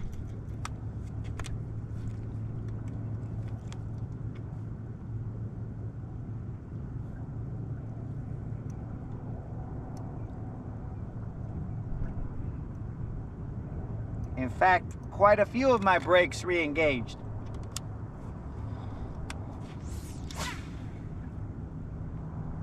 Yeah, I don't know why it does that, guys. This one particular reel does that. The brakes re-engage, which slows down your cast. I'm just gonna say that I outcast my brakes, bro.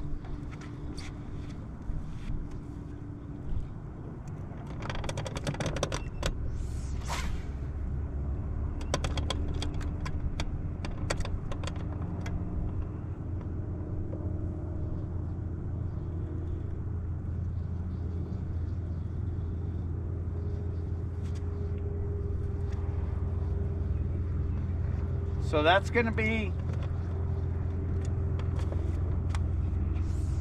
that's a little bit iffy there, Unlimited, because I don't know what kind of a creature,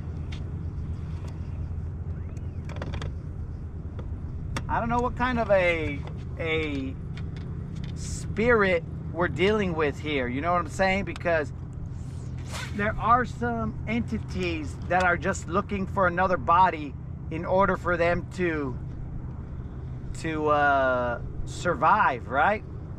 So if I put the mustache on, then cool, it might give me a different voice, but then I might not be able to take that mustache off. And then what have we done? We didn't rid the world of mustache problems, we've created more.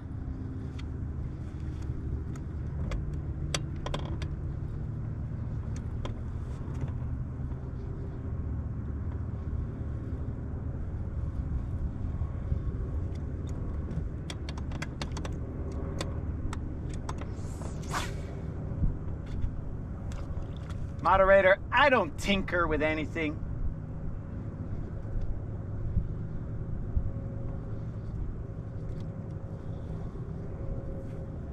So it's one of those that you don't want to mess with, bro. You never know the forces that you're playing with.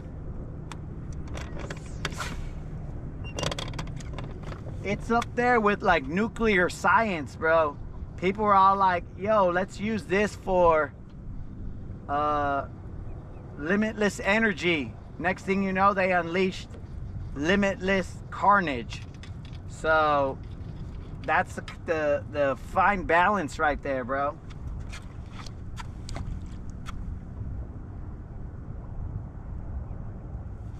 Ah, that's a good example right there, Creel. That is a good example. Plus, the mask did different things for different people. So the stash, I think it just keys on like your, oh, you son of a fish. I just saw a fish come up and smack my bait. So that tells me that I'm a little bit too close to this hump. It came out from underneath the boat. But we'll run it once at this depth, and then we'll run back at another depth. It looked like it was probably about a Little John type weight.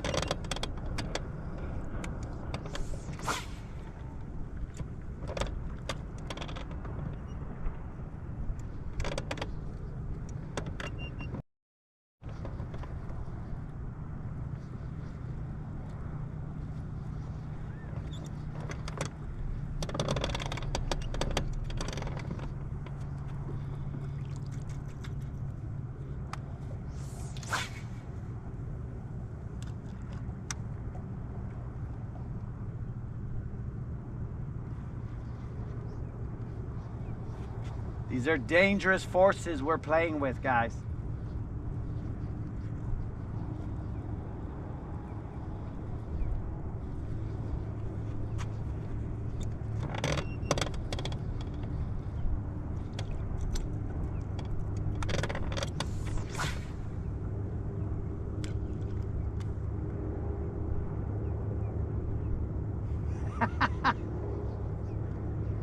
Somebody stop me!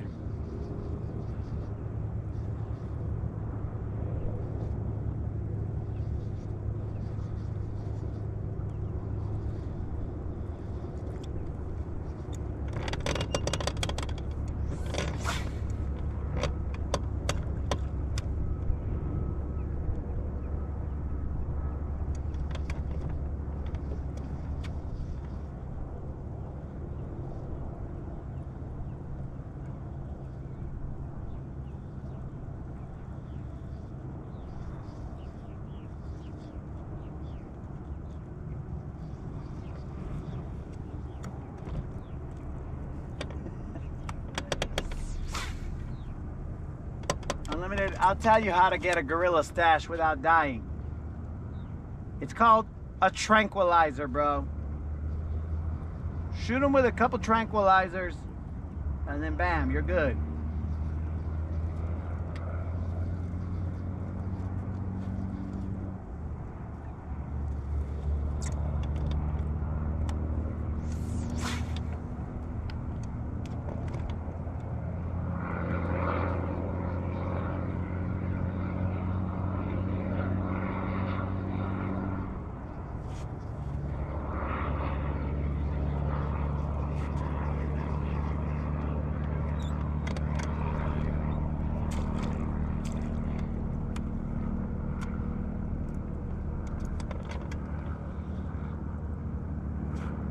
All right, we're gonna head back this way.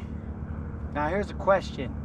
Do I run it parallel or do I run it off the bank? I mean off the hump. They bit off the hump, but I think I'm gonna run it parallel because I like to change things all the time.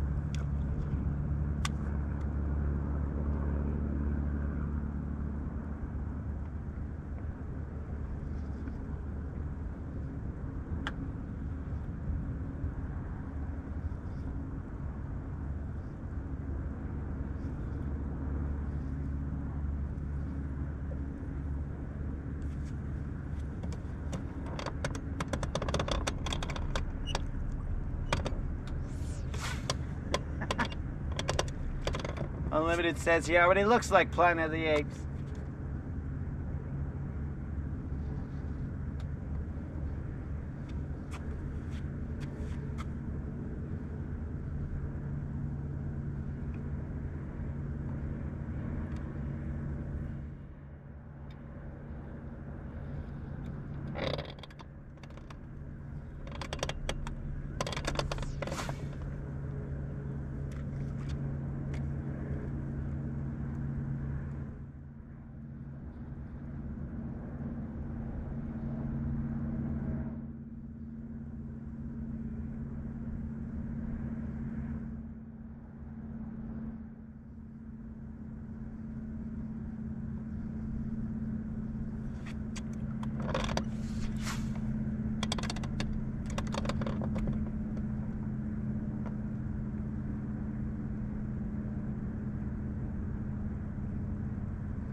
All right, I think the noggin has gotten enough sun to even out the weird tan.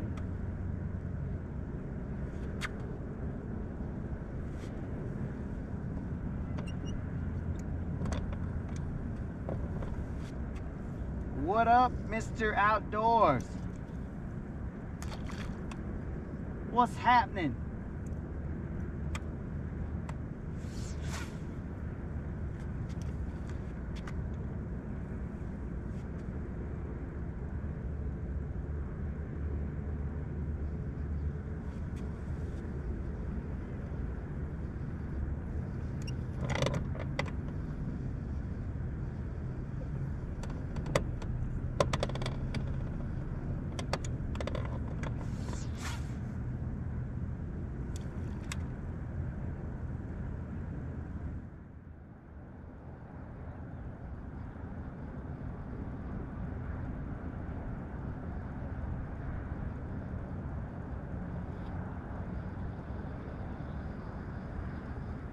What's happening, Jerry?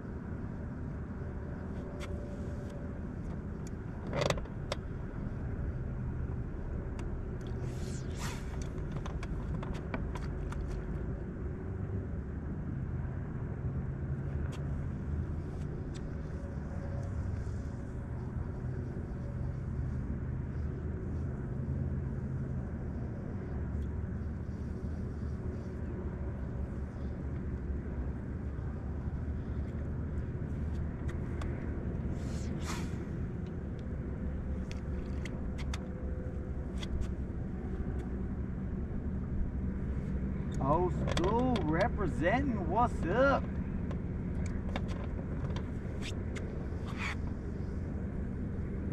So far, old school, we've only caught 2.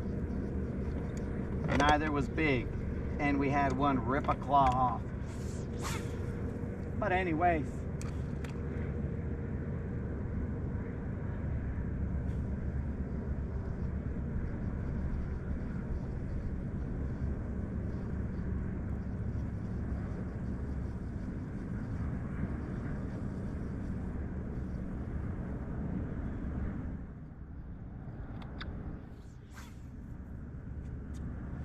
the hump is off to our left, guys, and we are fishing Don's chatterbait.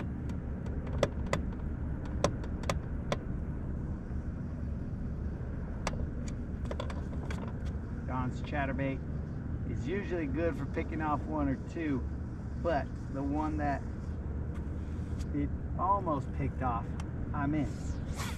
So that's on me. I will take full blame for that.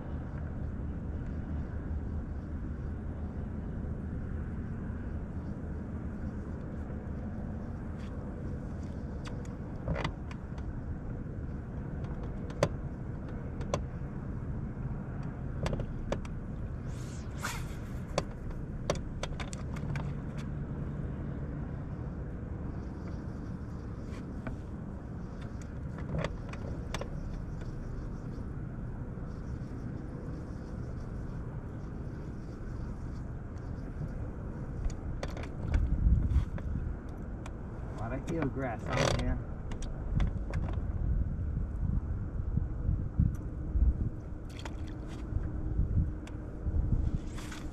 I knew it. Felt the bird's nest before it even went out there. That right there, guys, was casting with a bird's nest. Not suggested, but it was done.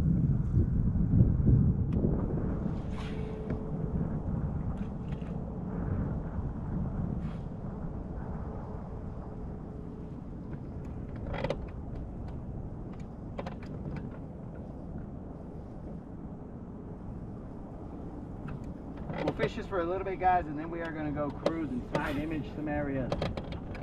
See if we can't find somewhere that they are just kind of hanging out in the deep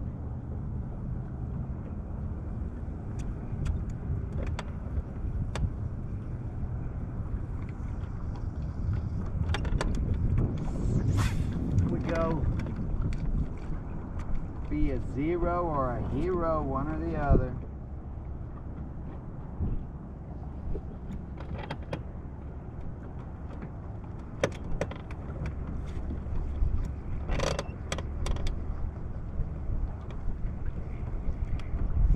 I feel like if we post it up on this side, we'd probably pick off another one. Maybe two.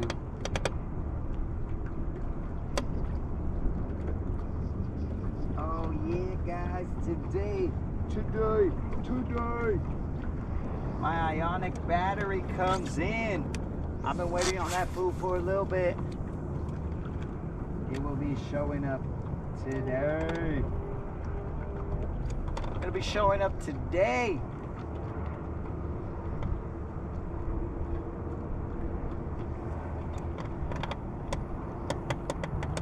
And if any of you guys ask me what that dance was, that is the battery excitement dance. My battery will be back today.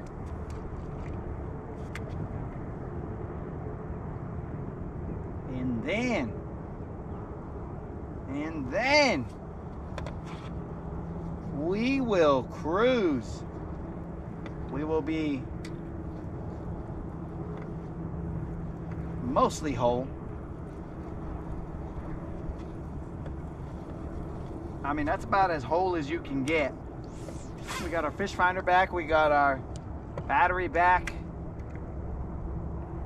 and now we can confidently cruise.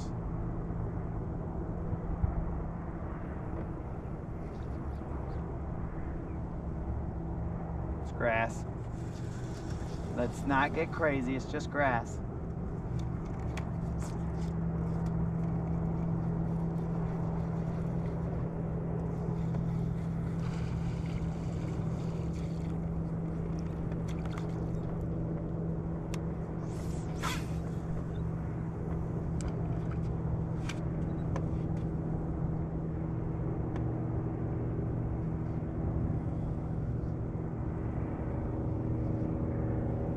Will confidently cruise to wherever, dogs. Assuming there's no like storms or anything, because just like you guys saw yesterday, these storms pop up out of nowhere. Moderator, I don't know if she was trying to murder me, but she was just like, I didn't see any storms, man. Like, how did this come up? It's not raining over here at the house, which is somewhere in this vicinity. Oh, there's no way. No way was there supposed to be a storm. I'm like, moderator, is it because of all my statements that I've been making live? Are you trying to send me a message? Dang it. Are you trying to send me a message? There was a pull on my jig. I was switching over to put on my sun covers.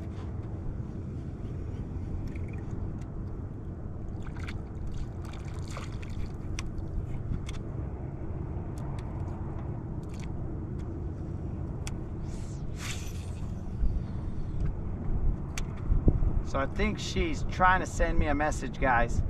And what that message is, I don't know. All I know is it's potentially a message. I have to decode it, as it were.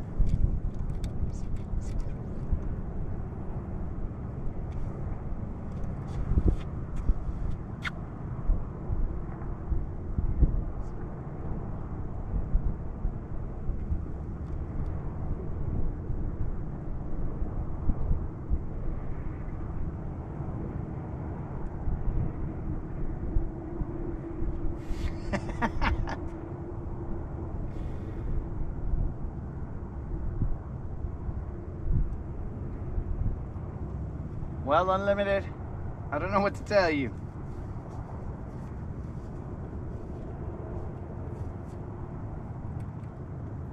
I don't know what to tell you.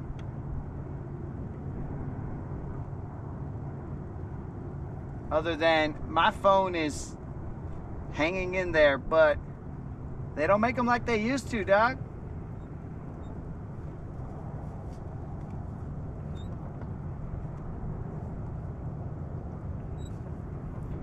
All right, guys, it's time to sweat. Let me get some water, and then I'll turn on some Keith Sweat music, and then it'll be all like, I want your body till the very last drop. I want you to hold me or something. And I don't, but you guys want me to stop. And who can fish a jig like me? Nobody. And who can stay out in the heat? Nobody, baby. And the band keeps playing on and on.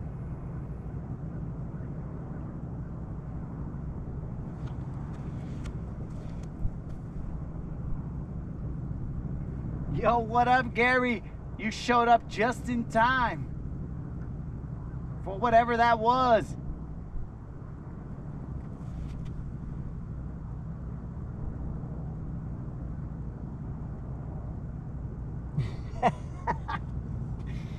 Moderator says I don't take hints well. I don't know what she's talking about.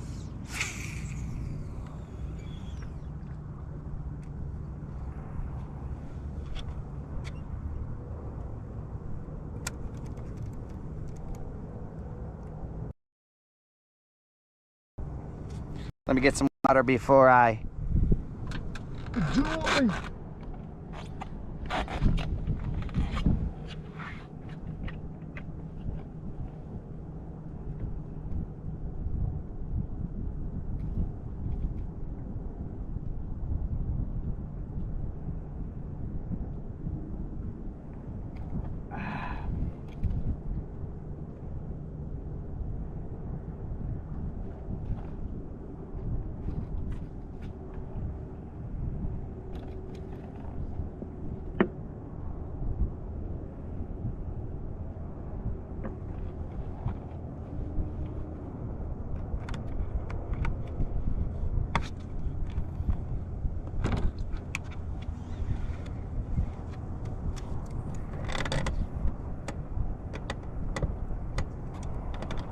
I have a feeling the moderator called me dumb, but I don't know.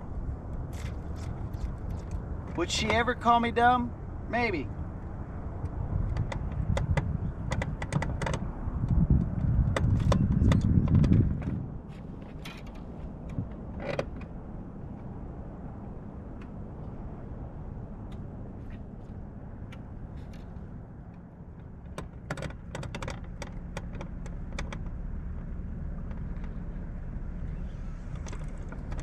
Did we just do a 360? Oh, you better believe it.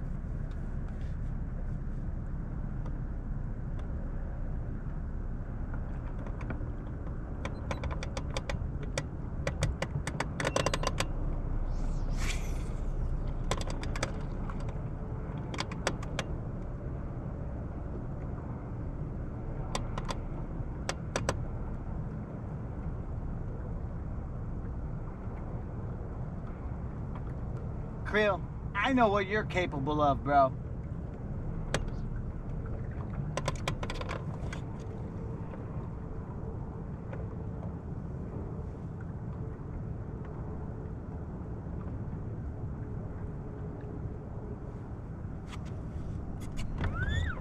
Excuse me, moderator. I couldn't read that. My vision kind of got blurry, but it's very odd because the blurriness, I can read other people's messages, but the blurriness sort of follows your message.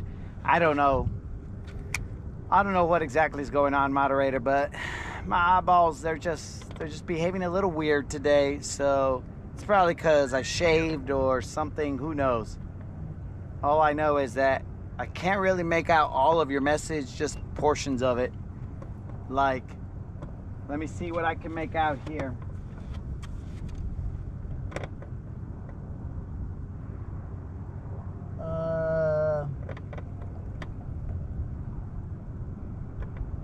I don't know, it's like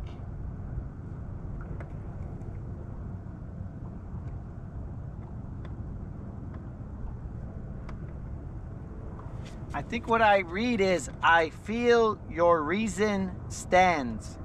Those are the only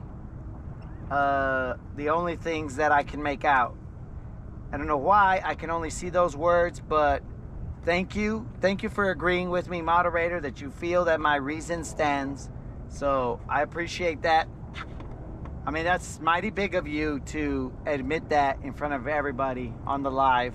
So, you know, it's, I mean, every day in life is a growing possibility. I mean, you could possibly get kicked in the growing. You could also possibly learn from stuff and continue growing. So I just hope that I continue learning from stuff and I don't get kicked in the growing. But, you know, only life will determine that as we go through it.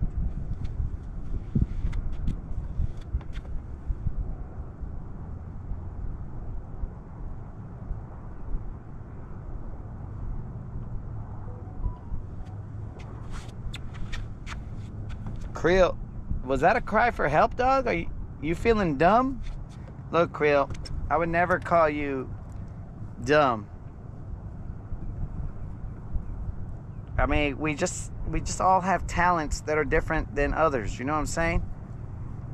You're probably like an egg savant or something. All right, guys, this is the portion of the head shaving where every cloth garment gets stuck on your head, on your face, and it's hard to get them to cooperate, but we will try.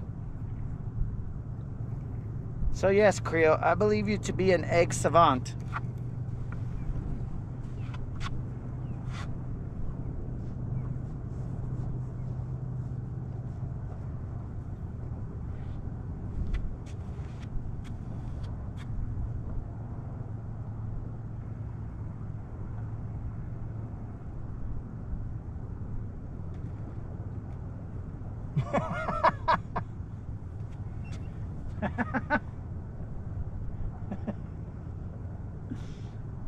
Oh, well.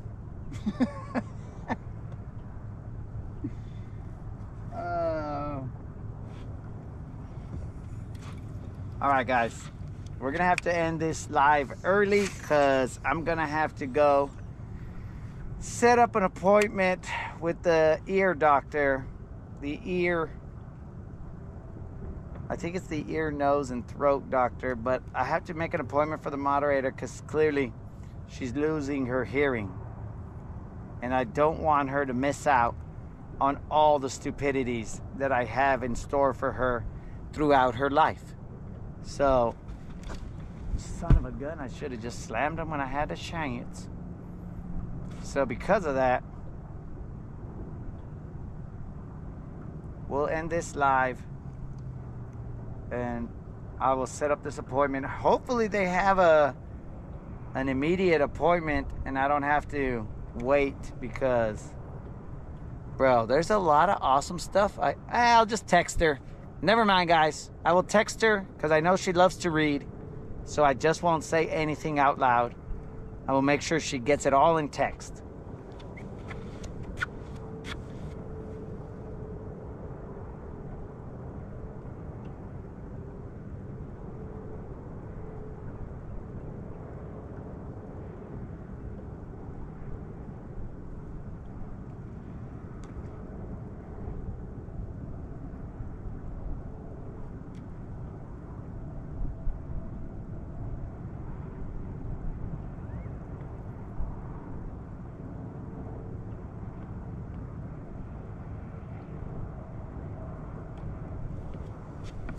And there we go, guys. I shall be communicating with the moderator through text. Ah, so they took off my other arm. All right, guys. These guys are making me mad.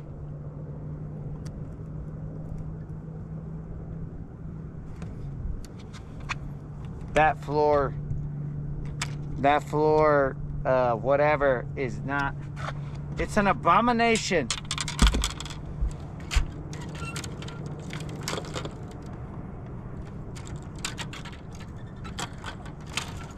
Let me try something before I put that in there.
All right, guys, and there we go. We can continue casting because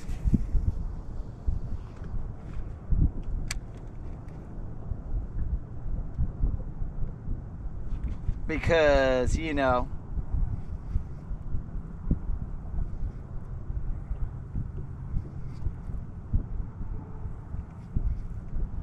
because rather than, see, here's the problem, guys. Here's the problem that happens with most dudes. When they dig themselves into a hole, their first instinct is throw the shovel up there, and then, because they're trying to protect the tool, right? So their first instinct is throw the shovel up there, and then and then try and get out of the hole. But that's a mistake, because now you don't have the shovel to help you get out. So you're kind of stuck, right? But what I do, it's a little different than most. What I do is, rather than throw the shovel up there, I just keep on digging, bro. You keep on digging, and eventually you're gonna get to the other side, guys. It's gonna take a lot of work, but if you keep on digging, just keep digging, bro. I'm talking about like you're digging. Next thing you know, you strike oil. Forget about that, dog. You got to get out of there. Actually, that might actually help you. So if you're digging and then you strike oil, well, then it could shoot you up out of your hole. But if oil is coming out of your hole, you probably want to go get checked. But either way, if you keep digging and you hit oil, dudes, you could be shot out of there. You'd be like, oh, I'm free. And you also found oil. So I'm saying, bro, just keep digging until you found a way out.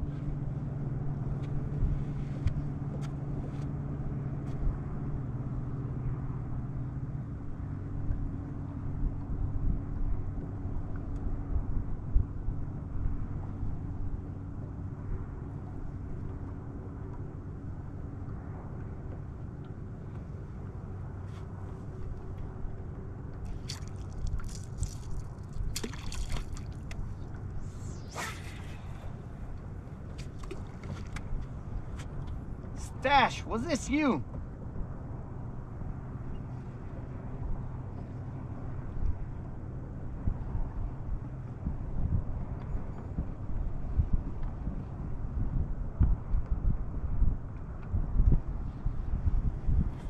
Frickin' Stash, bros.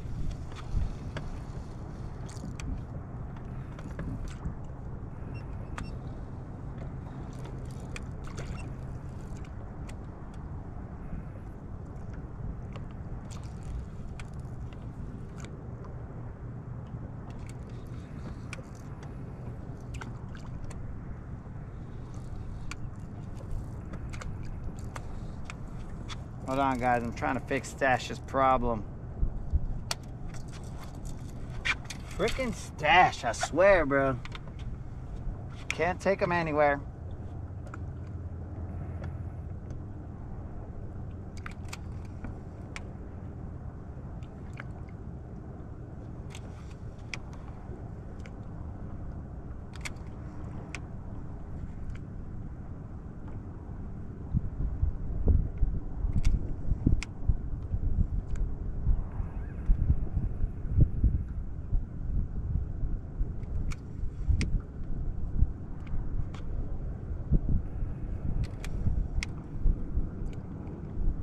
I don't know if this was Stash.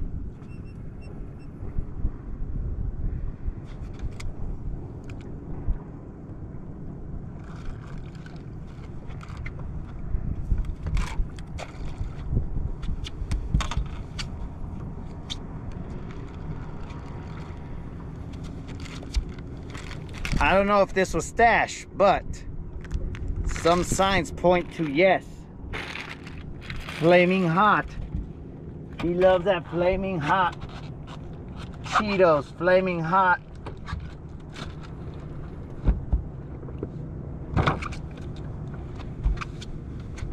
This, that, and the other.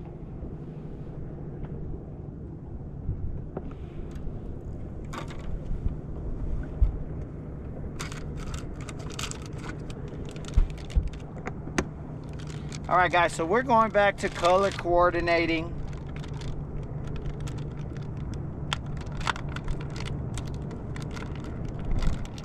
I think they pulled off our craws on the other option because we look like an abomination.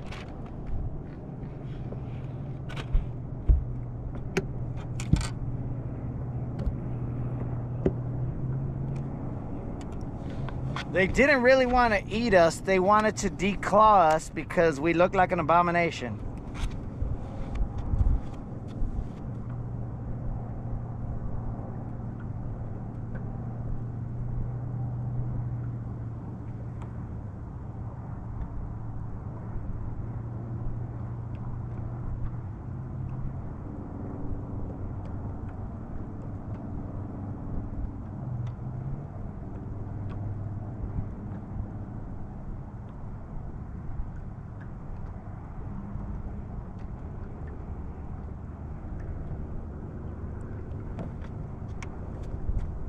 All right, so now we're whole again. We'll throw a couple casts here with a jig, then we'll throw a couple casts here with a worm, and then we'll get out of here. Yo, check out this osprey. Caught a something. I don't know what exactly. It had something in its talons.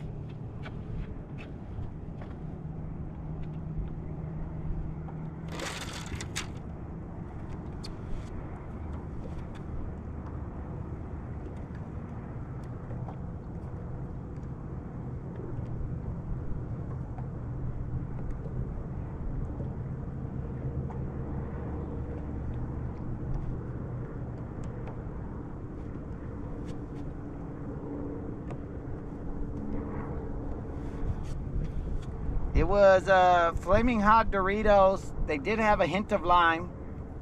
I'm gonna say they're delicious, but that wasn't me.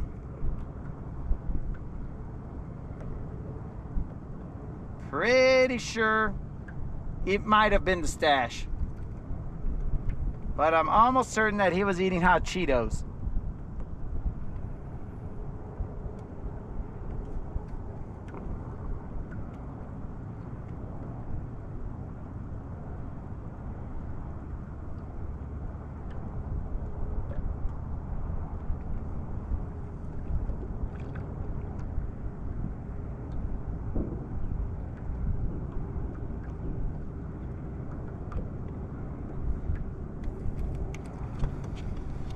In a little bit, we'll check these mics. See if we got audio.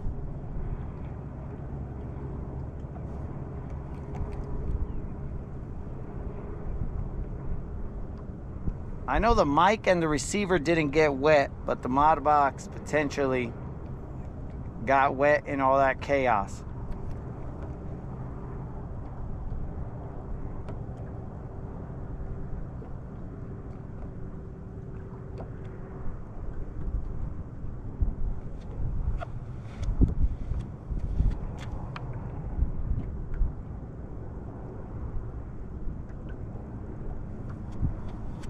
Yo, Colin, I've noticed that in like different regions, they won't have the flaming hot with lime.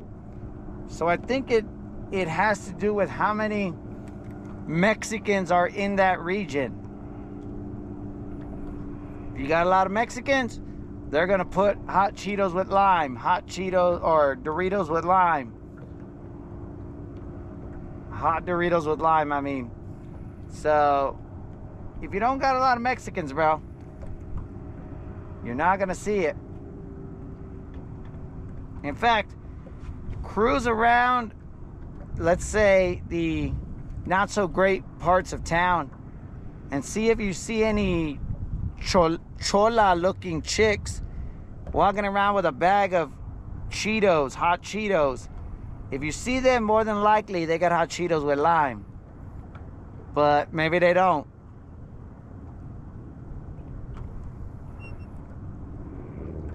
Because that's how you'll find, if you happen to see a Chola in the wild and she is grazing, then you will find her grazing on hot Cheetos more than likely.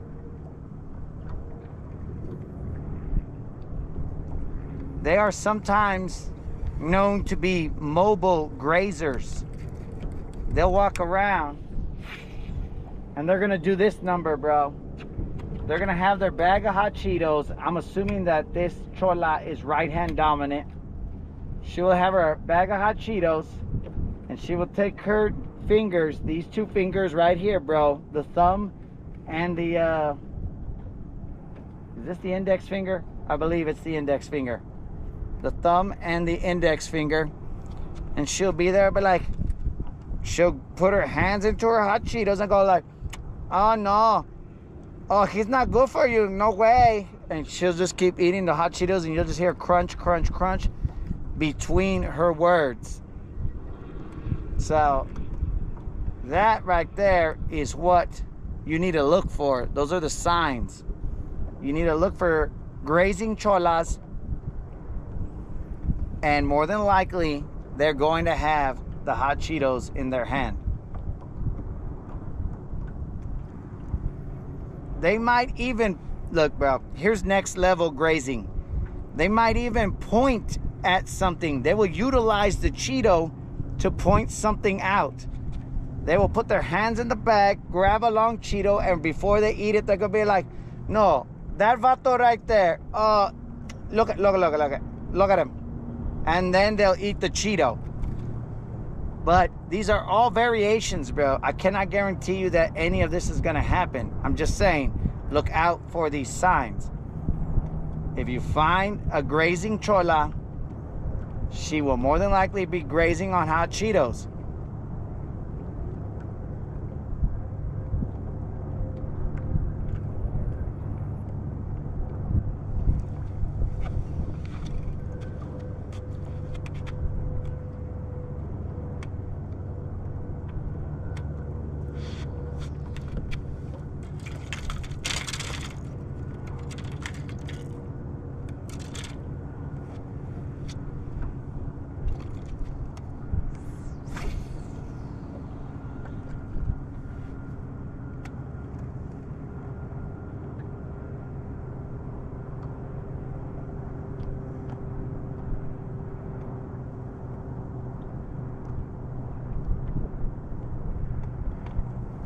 Here's the other thing, bro. It's a little dangerous. When you approach them, if you approach them at the beginning of their grazing, they may be a little irritable. If you approach them mid-graze and beyond, then you're probably safe, because they're slightly satiated and less irritable, and they will be more approachable. If you want to go up to them at that point in time and be all like, hey, do those hot Cheetos got lime? That might be a little safer bet.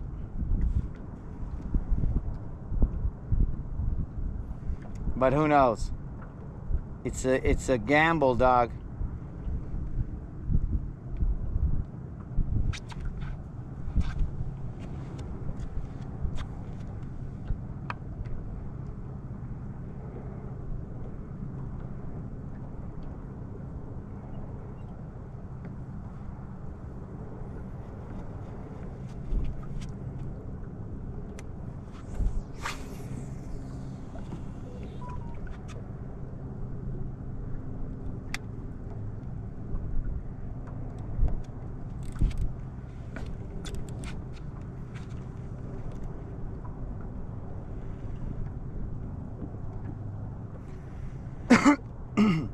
Excuse me. We'll do 2 more casts here, guys, and then we will go out and venture, and we will look. We will use our electronics and try and find some kind of life, some kind of something. We're gonna use a little bit of gas. I mean, there's life here, but we need it to be I guess visible to others, not just me and my ego polarized eyes.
the last cast with the worm. While I'm doing that, I'm also going to try and get the audio to work. There's no guarantees, guys. Let's see what happens.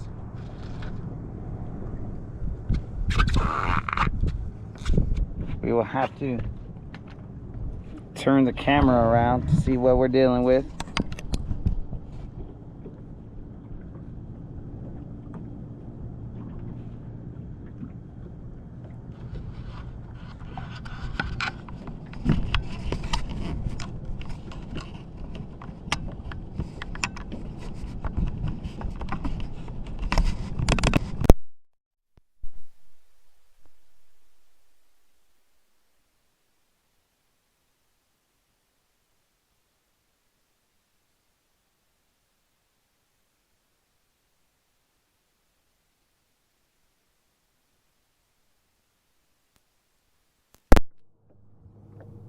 All right, guys, how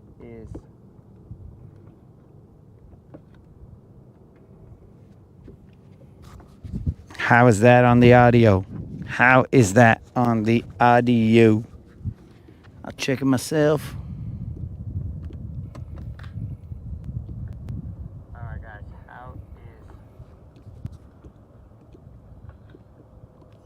we might be good. How is that on the audio? Oh, we're good. Ah, yeah, guys, we are back.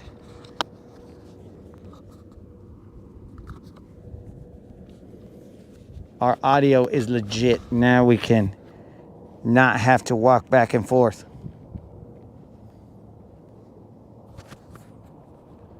Let me mic off real quick.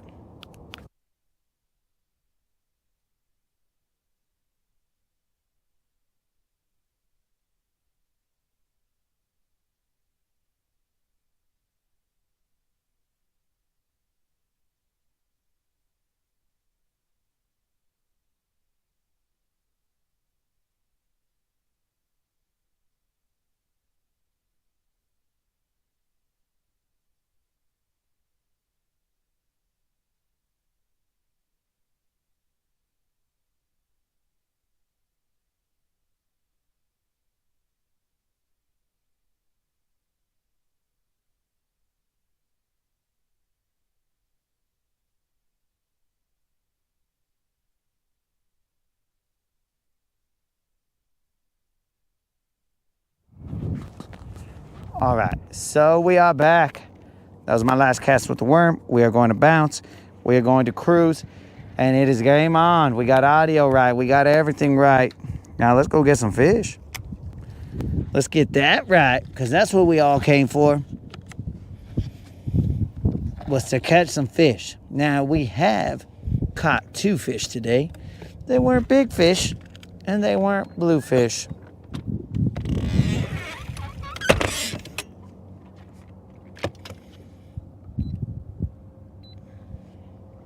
Let me put the dead cat on this one just to make it so you guys don't have to hear any wind noises. What's up, Dragonfly? Who's hand and dog? Hopefully I didn't sit on you.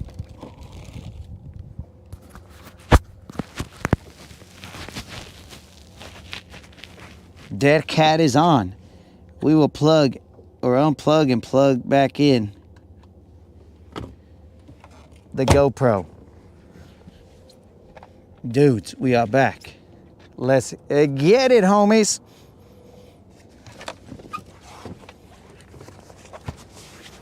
Gracias, moderator. Even though I couldn't read your message, remember that. I could just hear you talking to me.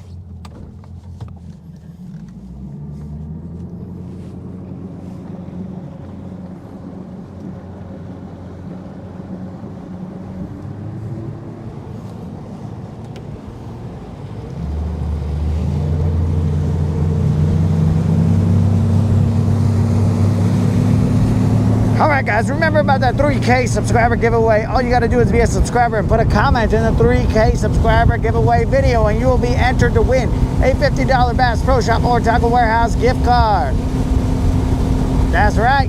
It's that easy. The drawing will be held this Friday at 5 p.m. Central. So you gotta get your entry in before then. If not, you gotta wait till the 3.5K subscriber giveaway video, which will be happening 2 weeks after that Friday.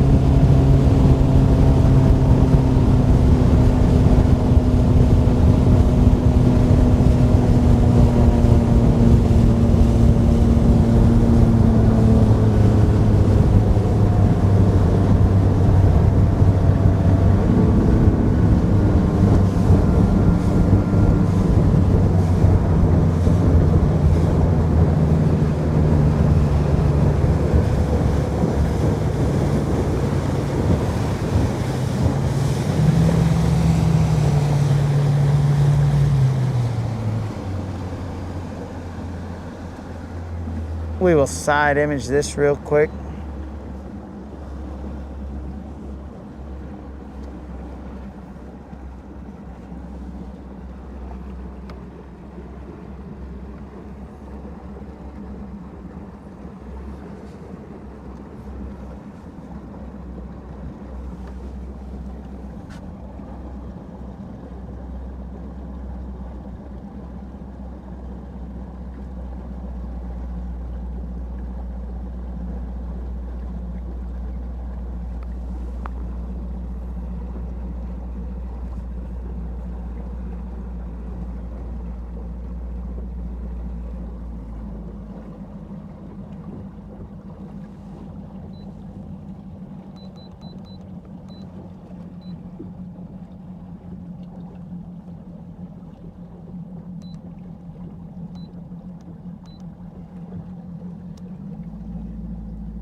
Dang, Colin almost missed out on his opportunity.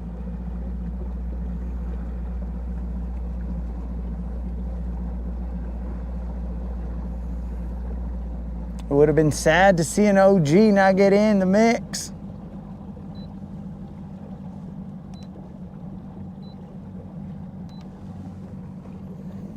Let's go see exactly what I'm seeing on this other side right here.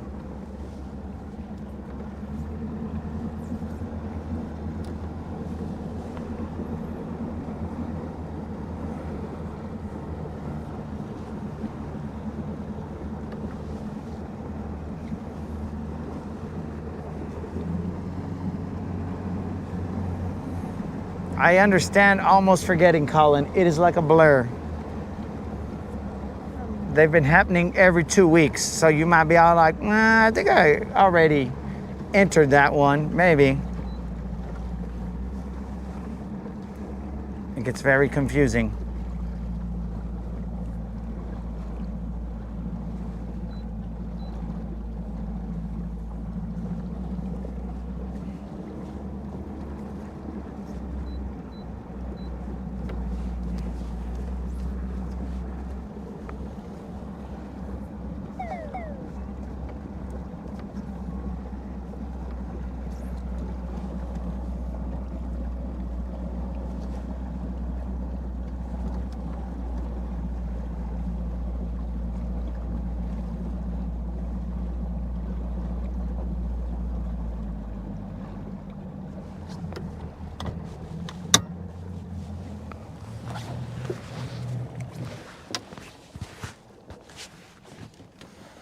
Potentially.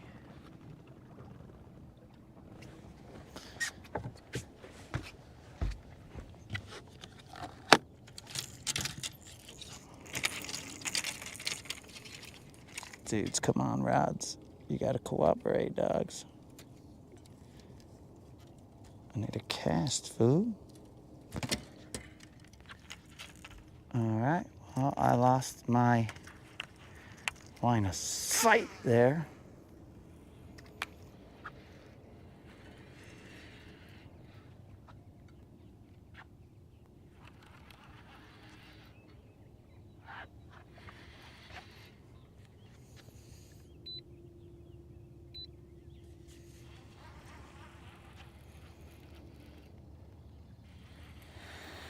Well, that plan failed miserably.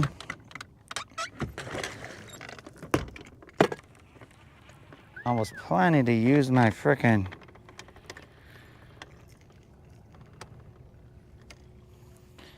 my boat motion to see where exactly I was supposed to cast to, but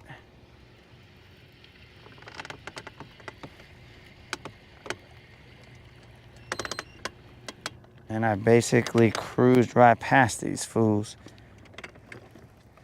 losing my line. There's definitely bait here. I know you guys are facing not towards me, but I gotta do that real quick.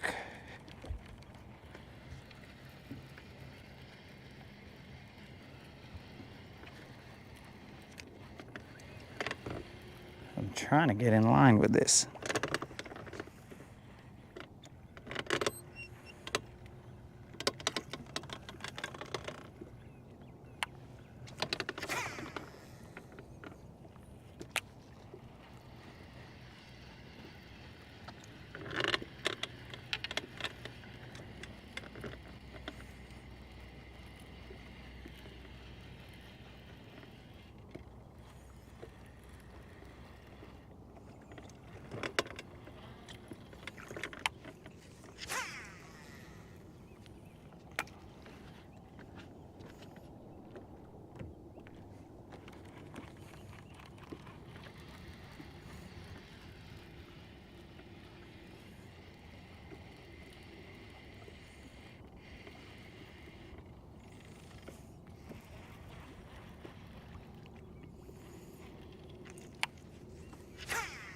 There was some fish, but it wasn't like a crazy group of fish. It was just, I saw them in line.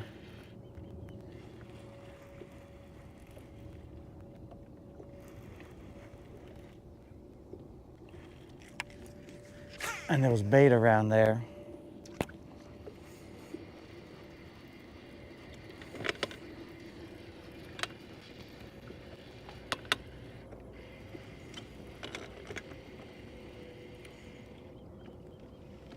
We're in 14 feet of water.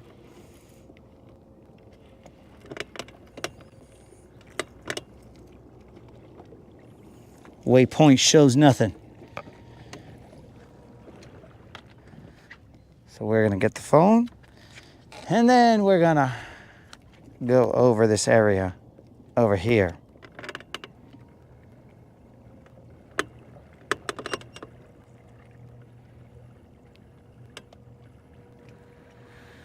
Which glass did you get, Colin?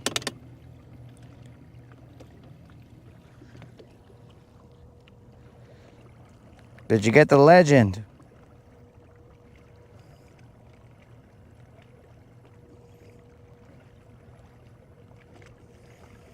All right, guys, we have turned our trolling motor up to 8 so that we can utilize the side imaging up in front.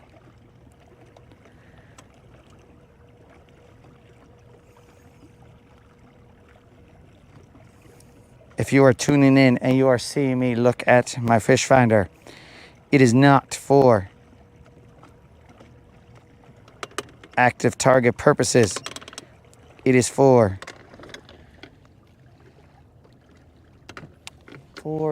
side imaging purposes.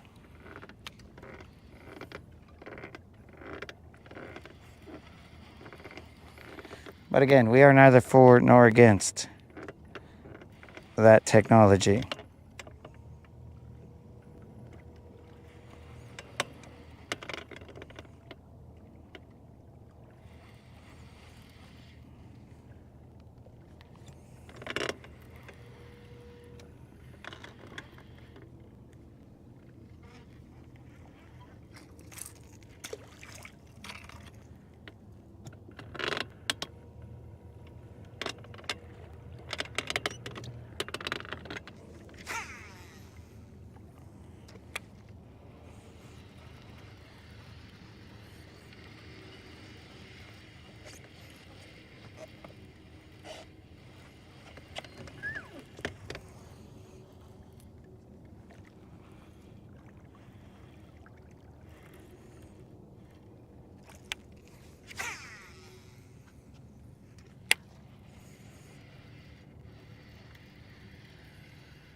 We're throwing to the top of this hump.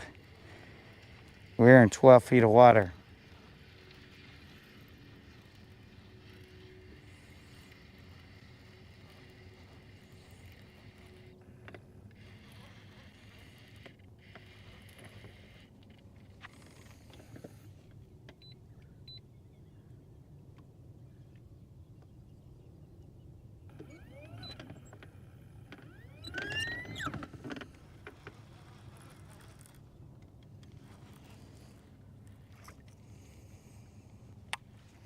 So I've heard, Moon.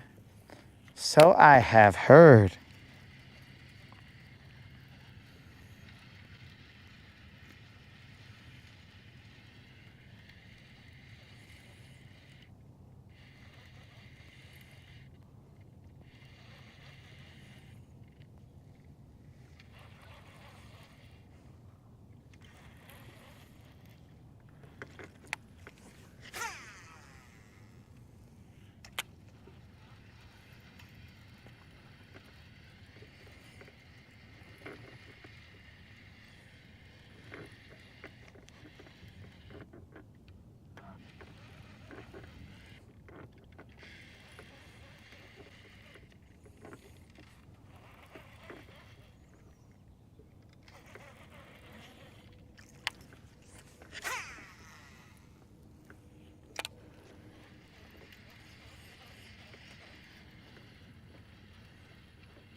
You'll have to send a picture of that hoodie, dog.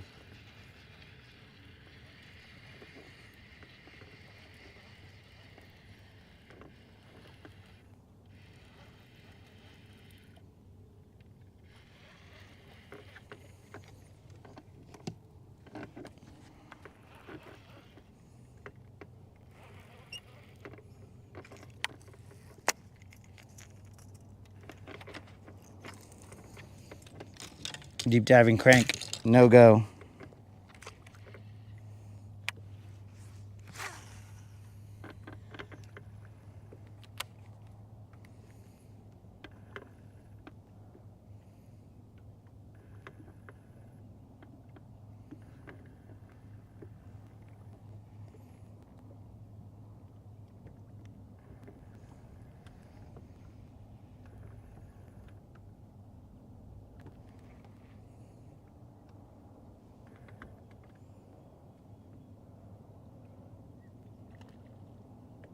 I just heard a splash right behind me.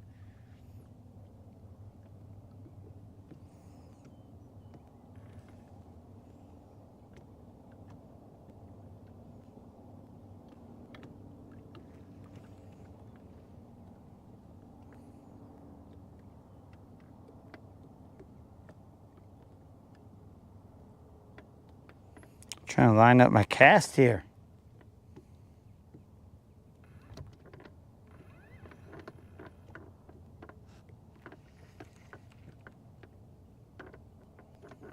So I'm looking at my jig all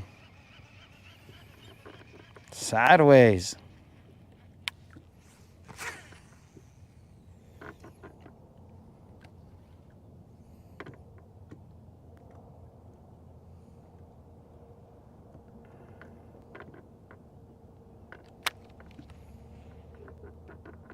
Though this is a dangerous place here, guys, because this is where I've caught, or where I caught that 20-pound carp. Very dangerous place. Dangerous for my lures mainly, but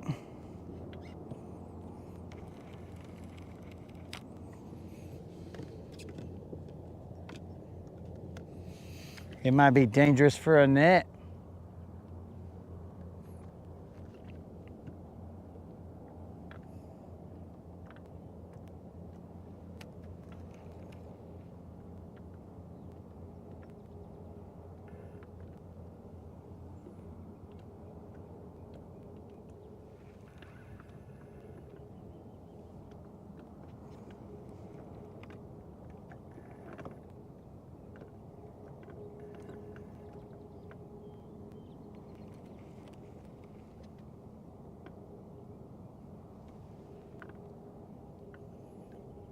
I found the structure that I'm looking for. Just haven't got the bite. So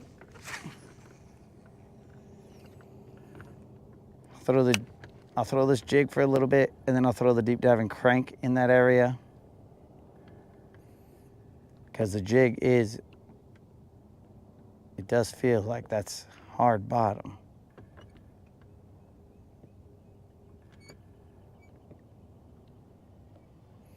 Oh, I forgot I got the hair jig that Rob had requested.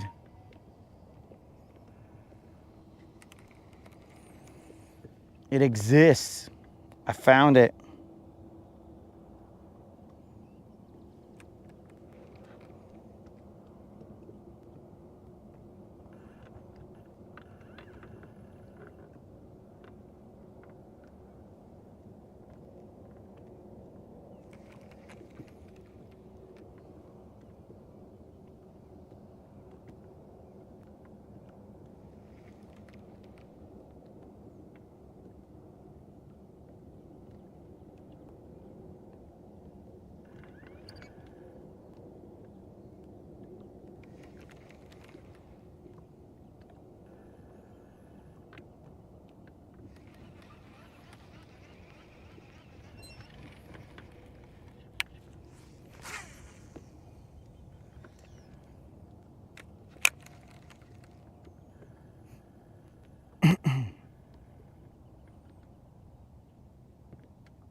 This is playing out a lot like yesterday.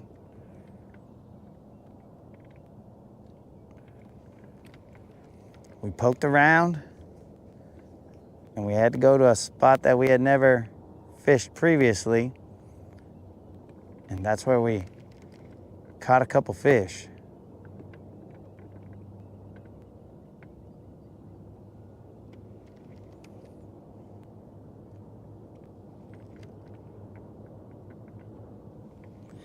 But that's what fishing around and finding out's about.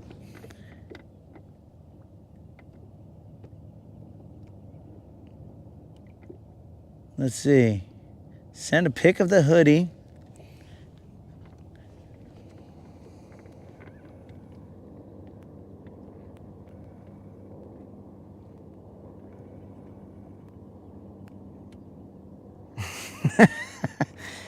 Ah, Moon's gonna get that I Love BBL shirt. That's what's up. Gracias, vatos. Colin said he's gonna grab a fish. I'm assuming that's that fish around find out hoodie. Let's see what Moon sent. Well, actually, let's take a look at Bromance's screenshot first. All right, guys, this is what Bromance said, screenshot-wise, new hat.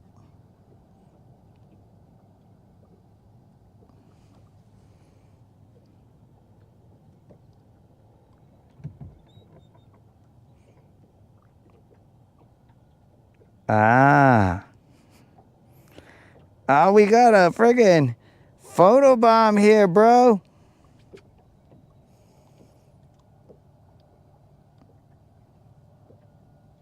We got a photobomb.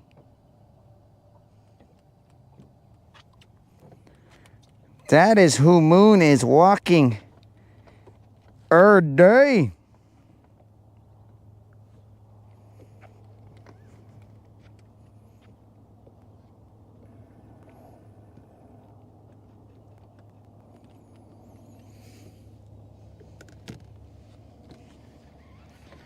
Moon is walking. Yo, Moon, did you ever tell us what your dog's name was? Probably don't tell us what your dog's name is, bro. Because then, you know, somebody could see it and be all like, oh, his dog's name is Falcor or something. And then they'll be like, come here, Falcor. And then your dog will be confused. Should I kill this guy or should I? It does know my name. This person knows my name, so is it a friendly?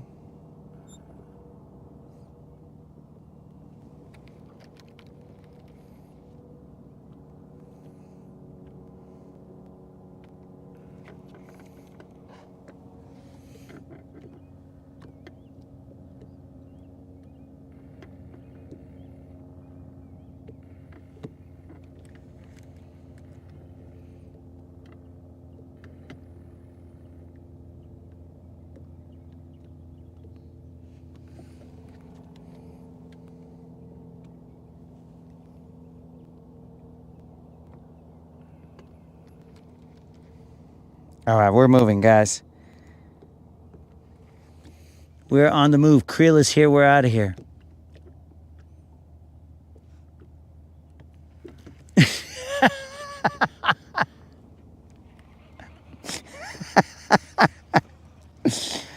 Oh, Creel. All of a sudden, the most tech savvy of all of us. Don't tell him, Moon. No, Creel, I ain't trying to steal his password.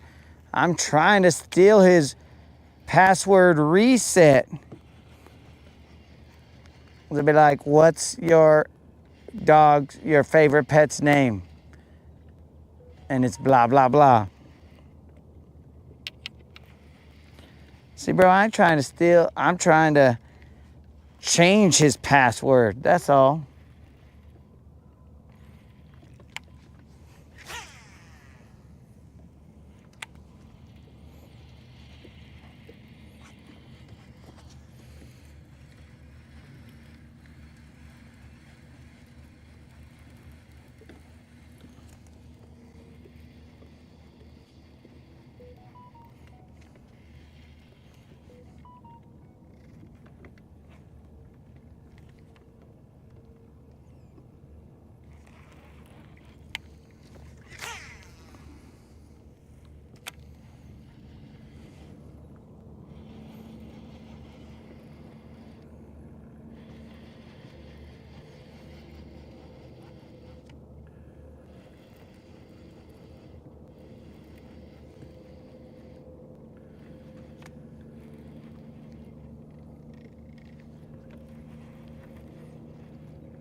This is the last cast here. We're gonna go elsewhere.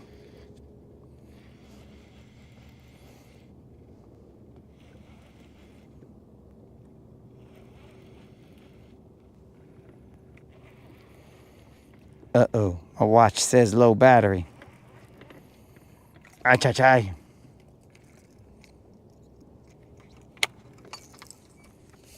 Let's move, dogs. Let us move. We shall not stop until we get to an area that we plan to fish differently than we usually do. Just pointing at stuff. Let's see what. Give a rabbit.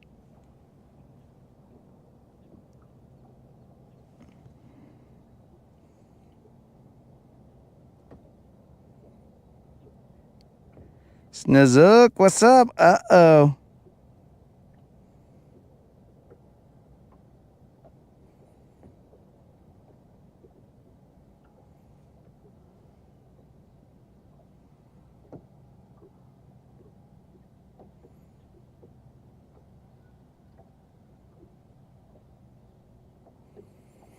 Dang, bro, it's a good thing that you put after Milliken, because I'll be like, Millie after Vanilli, dog? Washala. Blame it on the rain.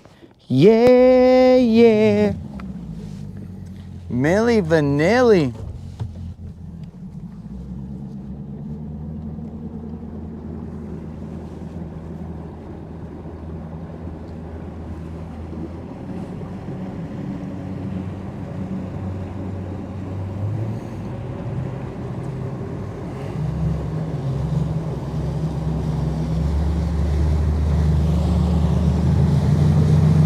Zook, I wouldn't expect it to be centered, as I believe that you are not centered. You are, I would say, far to the right.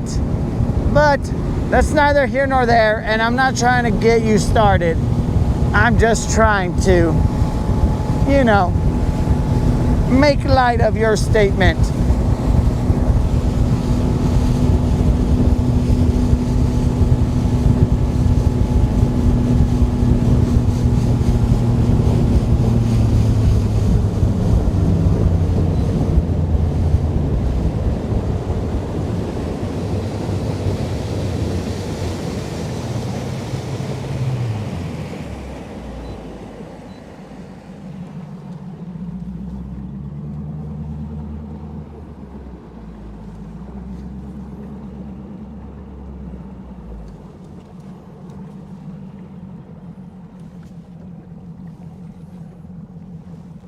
It's very difficult to see with the sun at your back.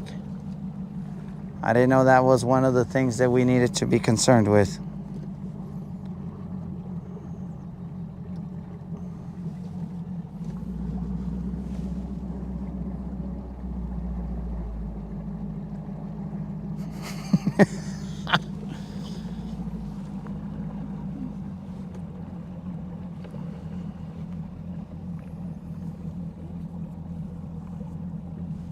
All right, guys, we're coming up.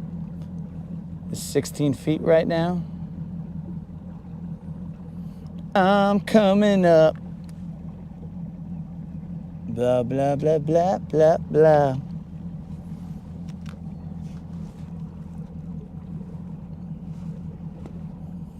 We're in 12 feet.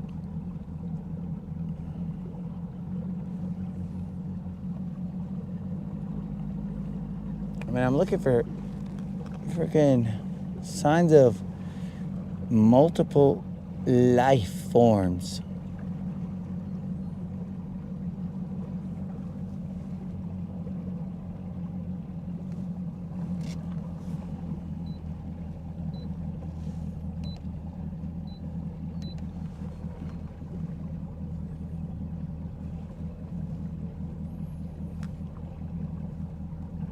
I can see onesies, twosies, but I thought they said in Guntersville these guys bunch up.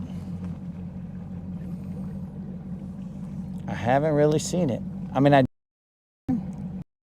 banked, and after that I never saw it again.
We're talking about butterflies? Bro, you're gonna get me back on butterfly in the sky. I can fly twice as high. Take a look, it's in a book. It's reading Rainbow. I will not read any books.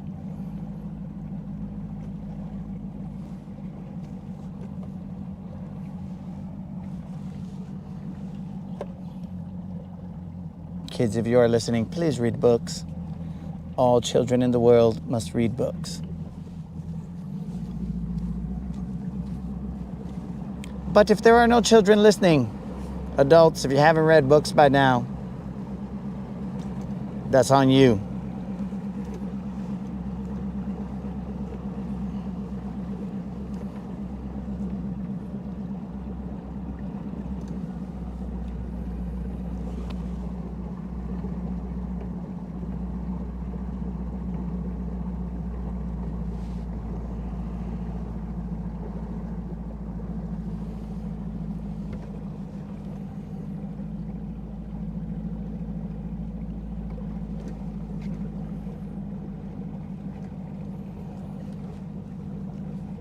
We are just out here spending gas, trying to look for bass.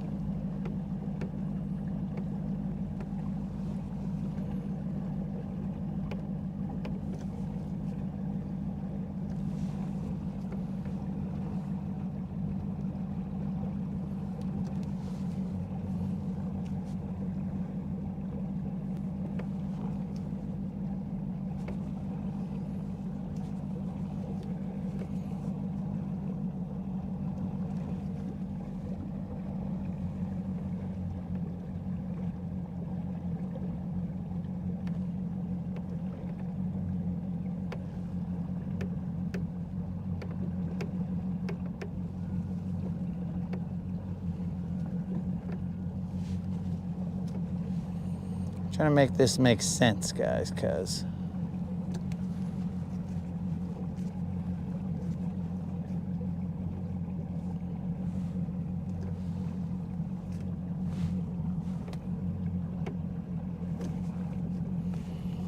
throw to the lighthouse.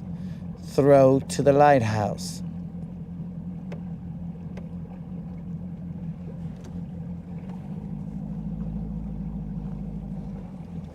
Okay.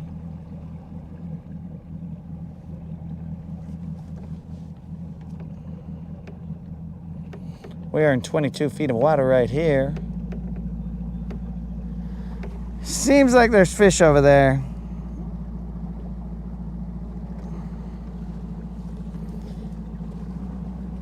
But there's only one way to find out. Pospudo fish around and find out. Yo, Moon, did you ever ask your jefe about the lechuza?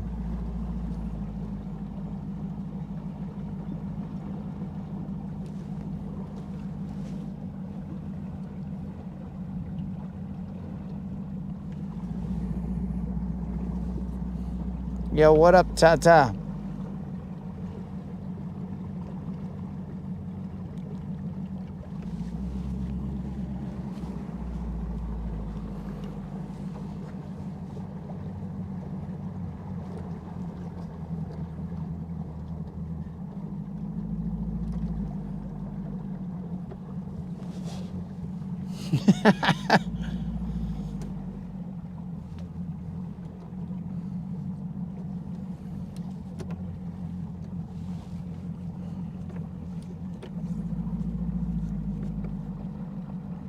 Snizook, what size of sticker does that gotta be?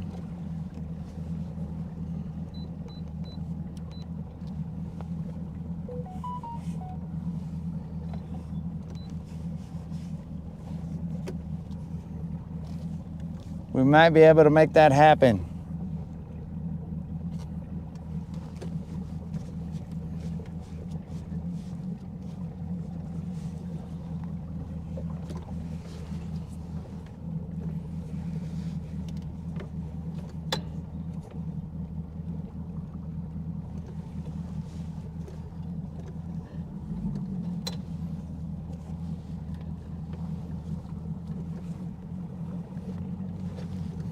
All right, guys. The lighthouse is the landmark.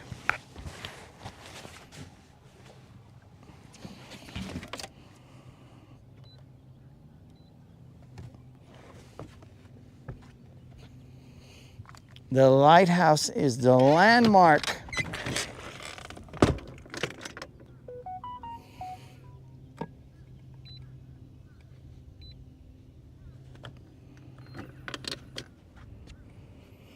We have gone too far in positioning, not in whatever else was happening in the chat.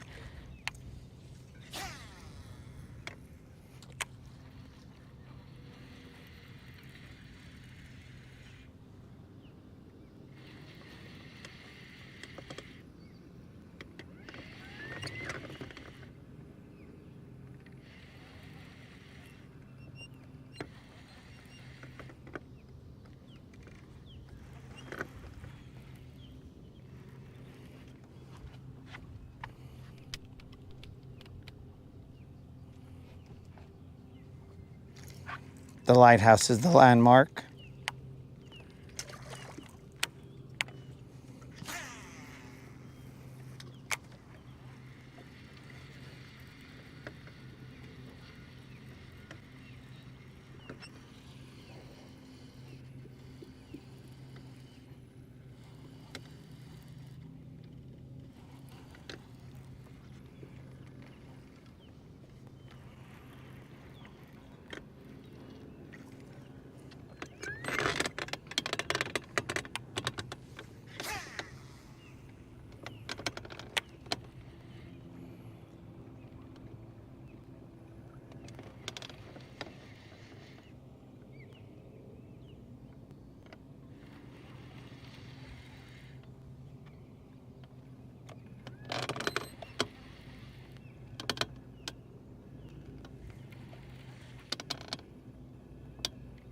Okay, we are in 20 feet.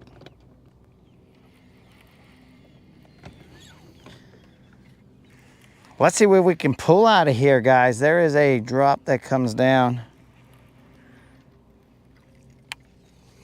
It's probably about 10 feet or so over there.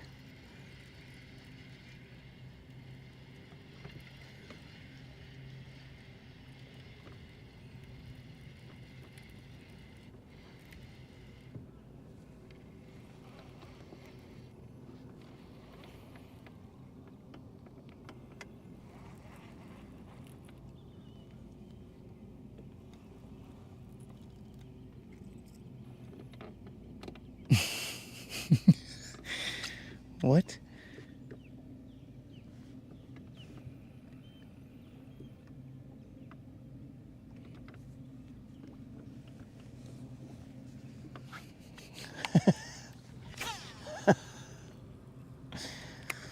Oh, I think the chat just went off the rails. We're talking about Ronaldo.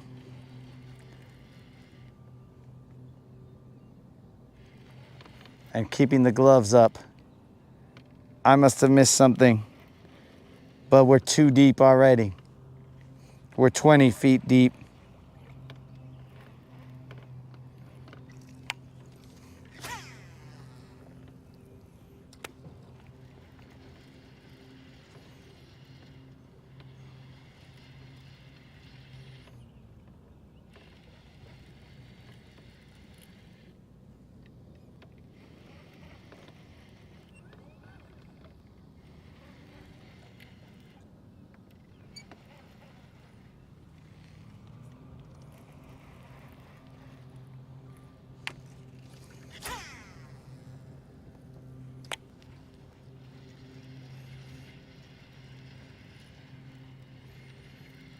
I'm throwing that 6XD.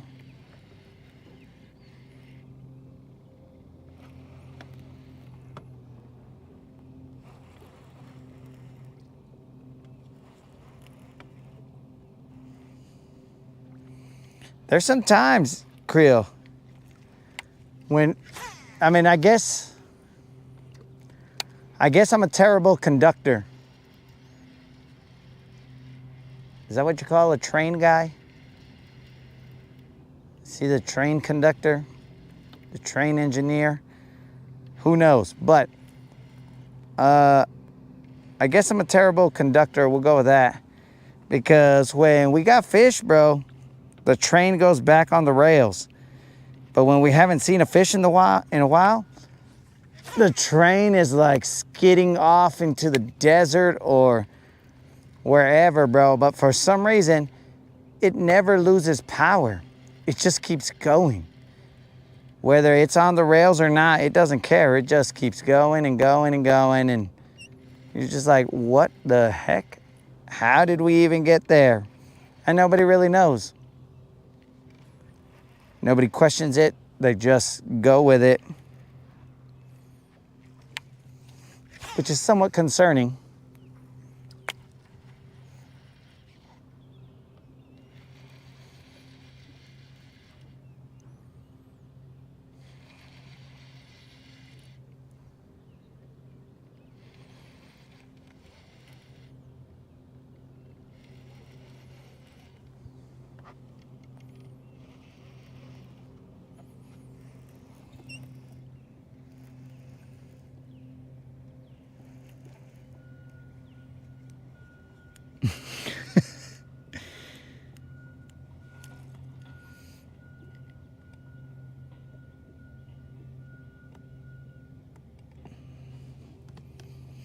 It just ends up.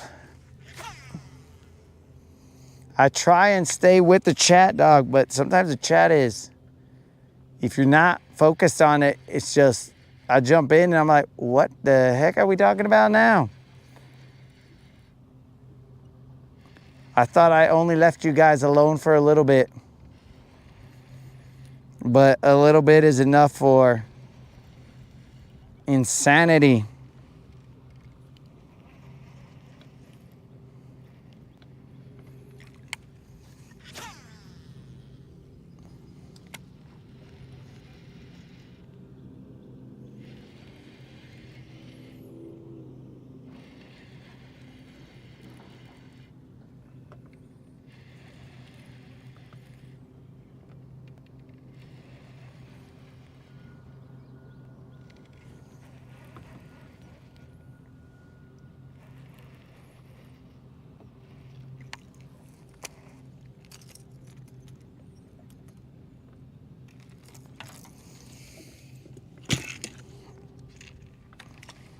And now, thanks to Snozook's butterfly comment, all I can hear in my head is, butterfly in the sky.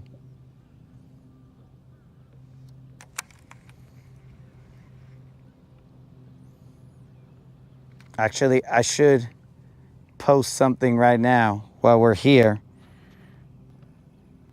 And that way, I mean, I see a ball of bait right here, guys. There's bait cruising through here. I mean, my bait was cruising through here, but nobody seemed to care.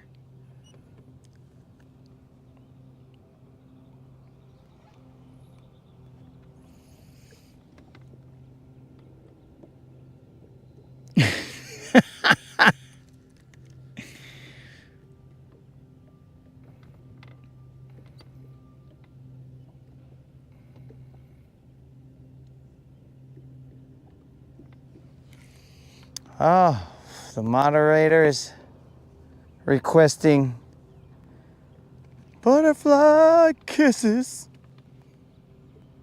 after bedroom, but I don't remember what that says. Putting little something, braids or something in her hair. And it's just something right to feel butterfly kisses and something and something.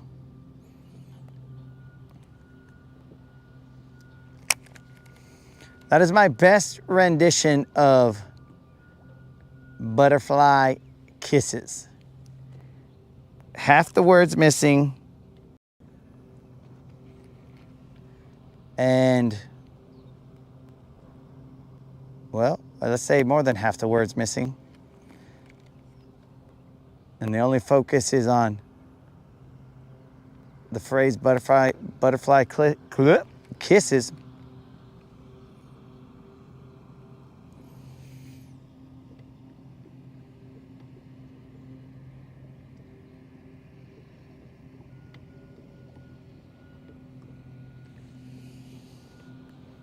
That's even worse.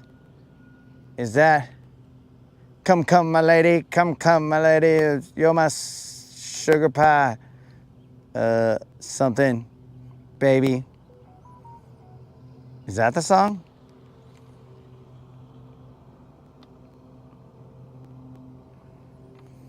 Or is that the wrong song?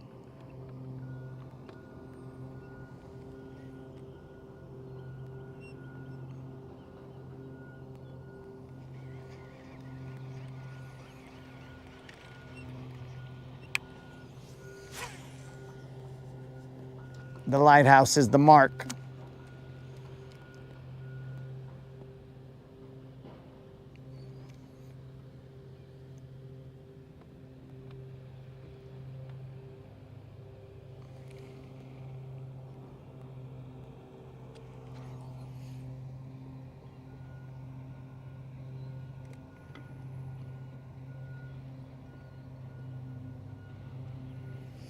The doctor told you your cholesterol was off the charts. May I suggest a sugar-free diet? There, dead rabbit.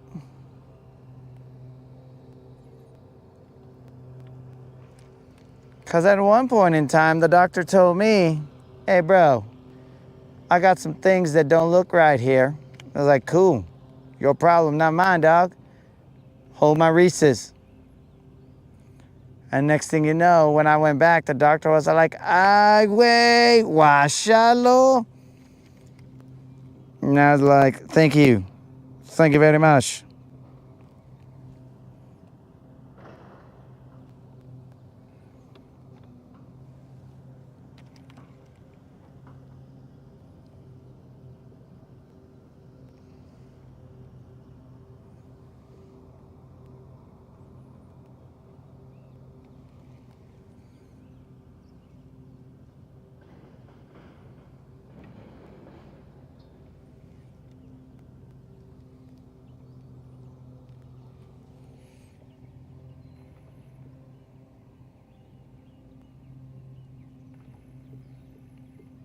Yo, what up, Kendall?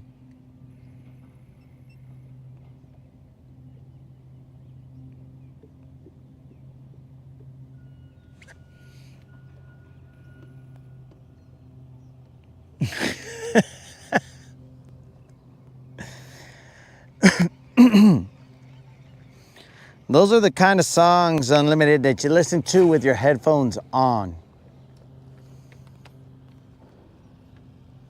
You know what I'm saying? Just kind of hear them and you're all like, yeah, okay. And everybody's all like, man, that guy must be listening to some Pac right now. But you're just there and you're all like, come, my lady. Come, my lady. You're my sugar pie, honey, baby. I think that's the song. I don't know. But you're making it look all gangster.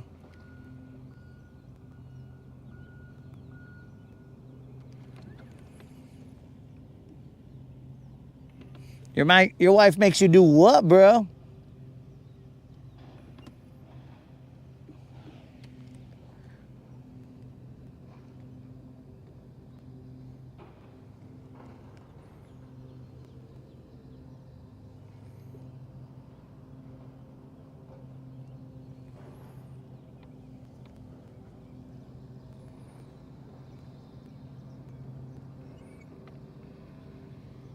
Take some pills?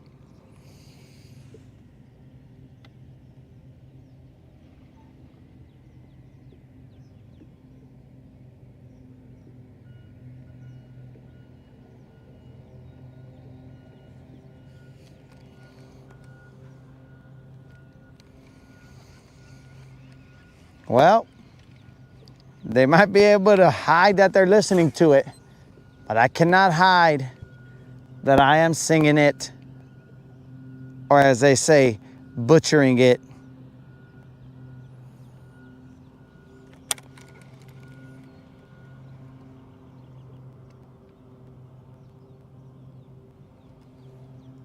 I don't know who they are, but they better keep their mouths shut.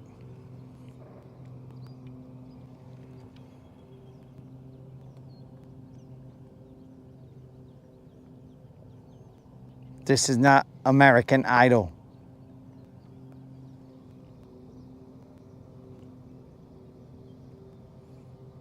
Much less America's Got Talent.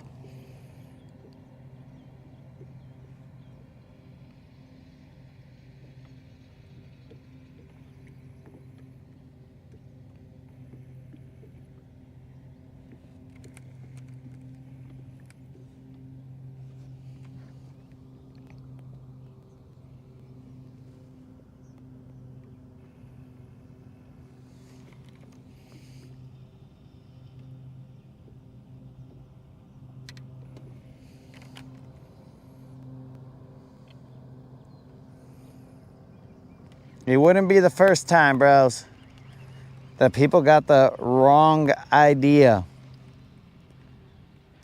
I don't know where they can get that from. You know what I'm saying? I'm just straight up all machismo. How? How would I be dripping any of that where you could get confused?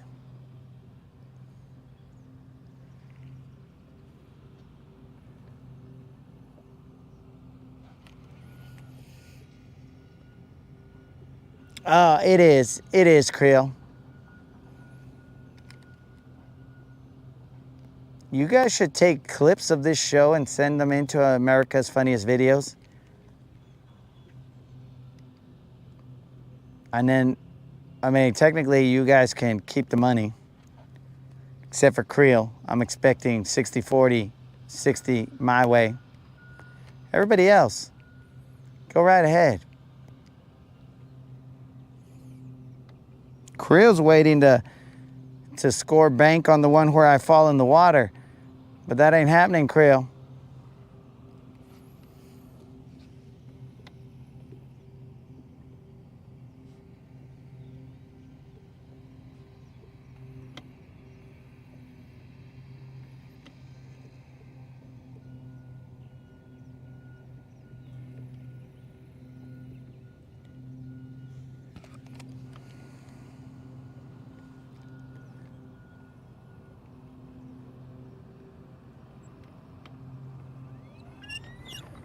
Dang. Somebody just raised the heat level on that sun. Whoever it was, not very happy with you. But it just heated up. He's heating up.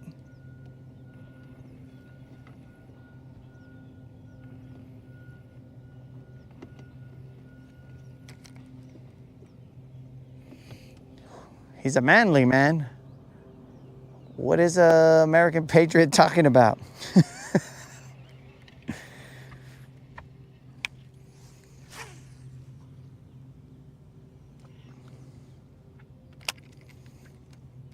All right, guys, we are about to move.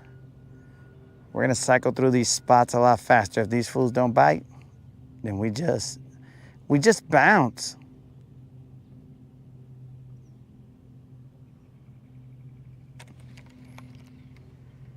I hate to say it, guys, but if these fools don't bite, we're gonna have to bounce. I mean, I get to the mindset where I'm just like, nope, I saw him, I gotta make him bite. And I don't know if you guys suffer from that, but I see him, and I'm like, there's no way. There's no way that I'm gonna leave these stupid fish here and not meet one of them. And that is an issue that I have. I have to force them to be my buddies. To come and say hi.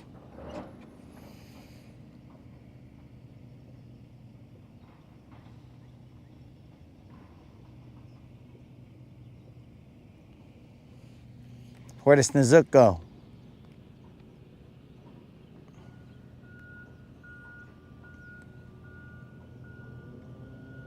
Did Snook go to recreate the legends of the hidden temple somewhere? Okay, this is interesting.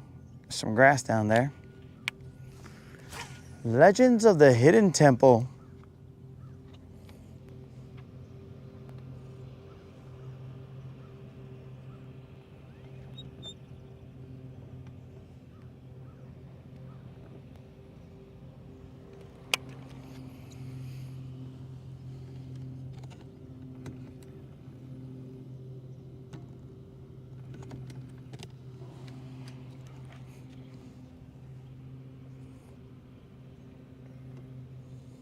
This will be my last cast here.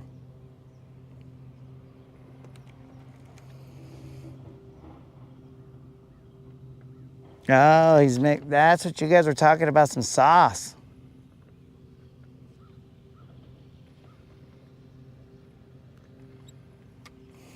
Thank you, Colin.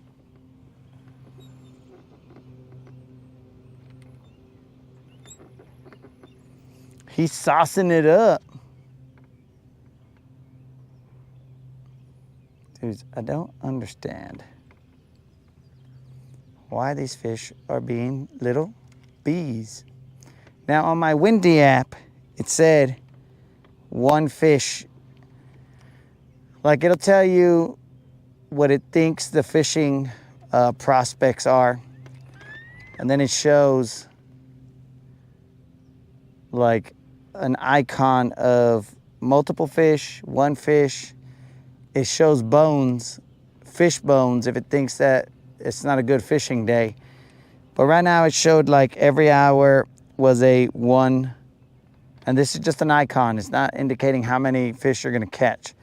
It's just like if you got one fish, and if the fish is small or big or whatever, that all goes into play. Now I have seen at like 1 in the morning, it's all like, oh yeah, that's like a 4 or 5 fish icon. And you're like, what? Who's awake at 1 in the morning? Fishing. Possibly me, if I keep seeing that.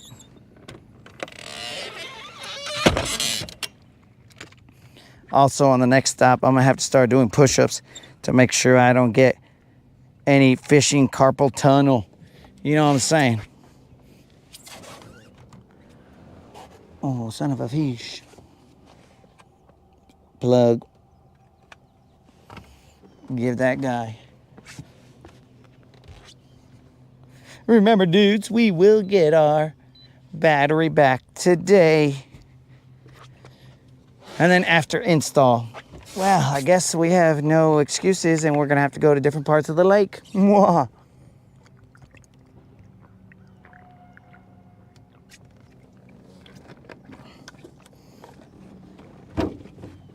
I guess that's the way that goes down.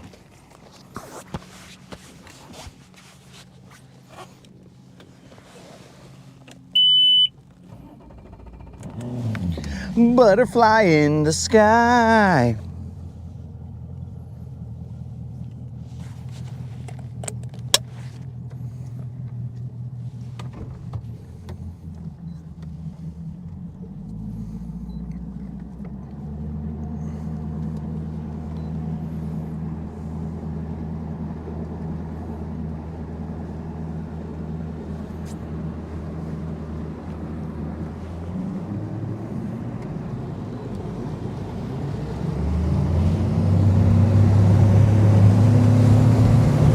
Yo!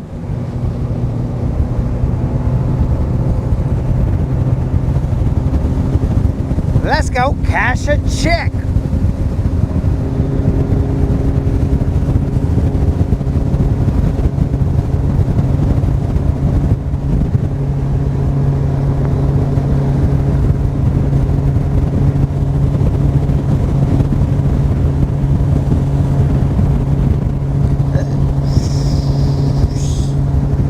Butterfly in the sky. I could fly twice as high take a look. It's in a book that I won't read.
Forget to enter that subscriber giveaway.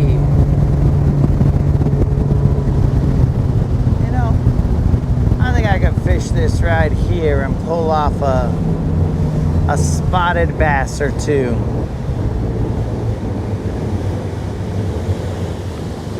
Let's take a look, see what this spotted bass sitch looks like here. All right, guys, so there is a flat right there off to the left, and it will go into, we are right now in 18 feet of water. But it comes out to a little point right here. And we will see what this little point has to offer. It's coming up to about 13 feet right here.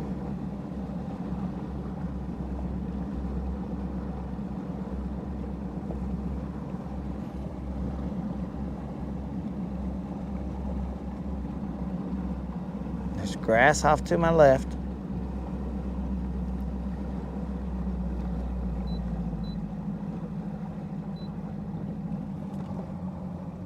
Maybe the other point's a little better. I'm in 16 feet of water. I've never tried this other point. Let's try this other point first.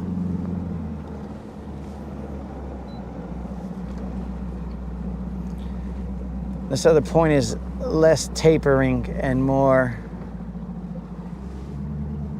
drop-ish.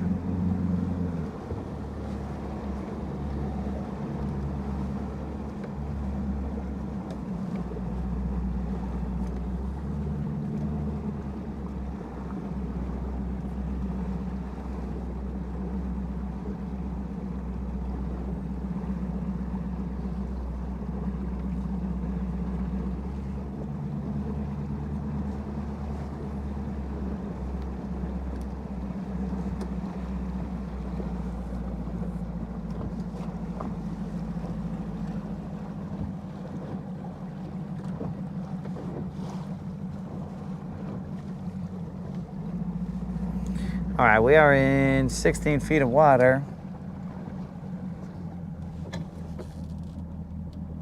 There's a little bit of grass.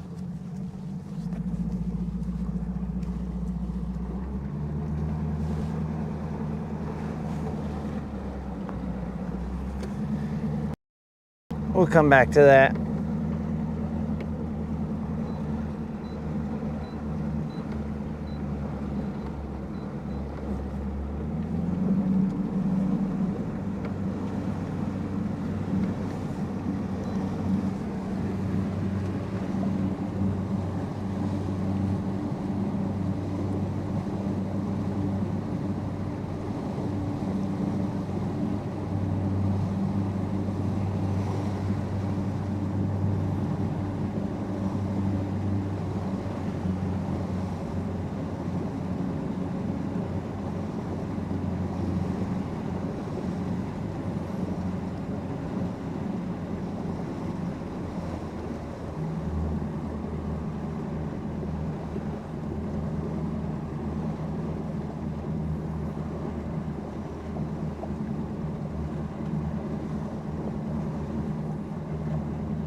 That is the first time I've ever heard that American Patriot. Now, I don't know if that's accurate science, but hey man, if it works, dog.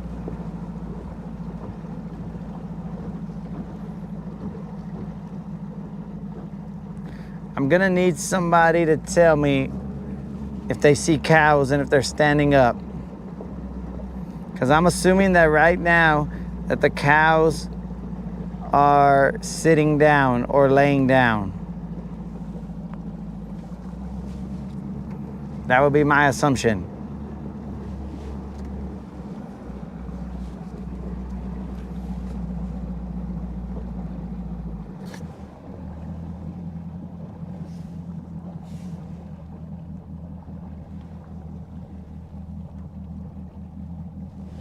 Dudes, this sun makes it terrible for looking at this stuff.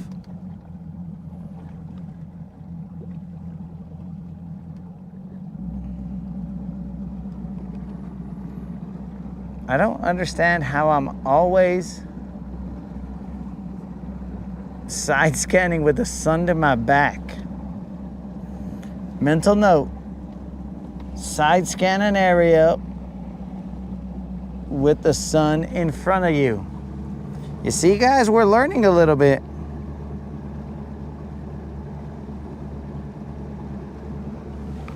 Well, that's a little bit of a problem, Kendall, if you update later. Well, later, I gotta know right now if the cows are laying down.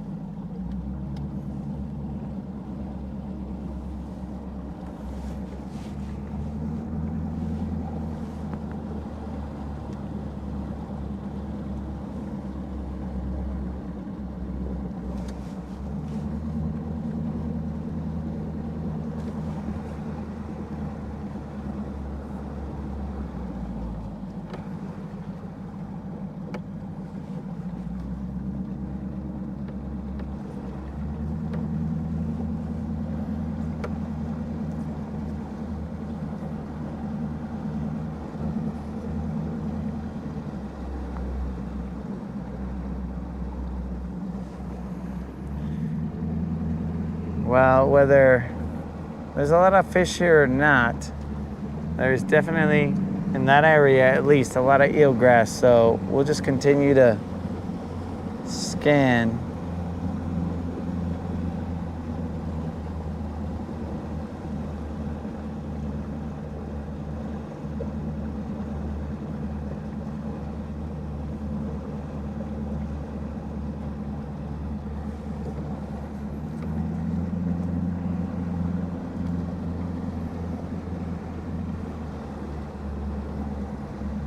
Colin, I thought you lived in Toronto, bro. That's why you were trying to get the chicas to see downtown Toronto.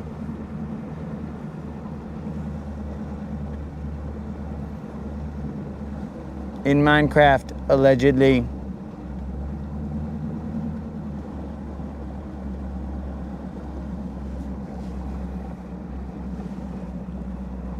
Unlimited, how did you see cows, bro? This I gotta know.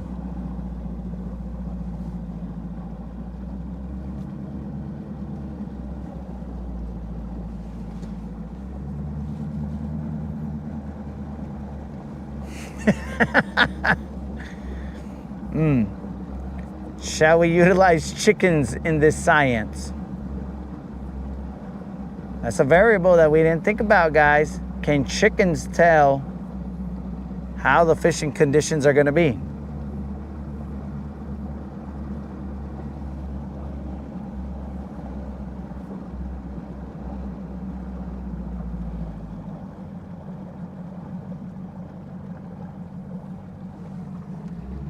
All right, guys, we're going to another spot.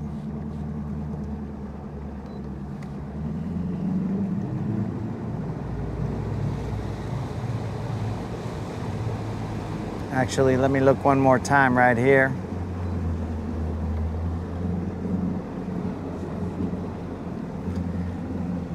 I wasn't exactly where I thought I was.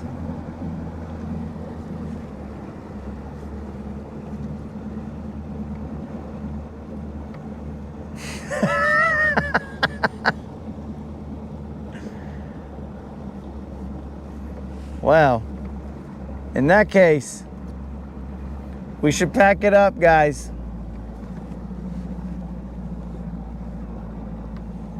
Based on Colin's observation,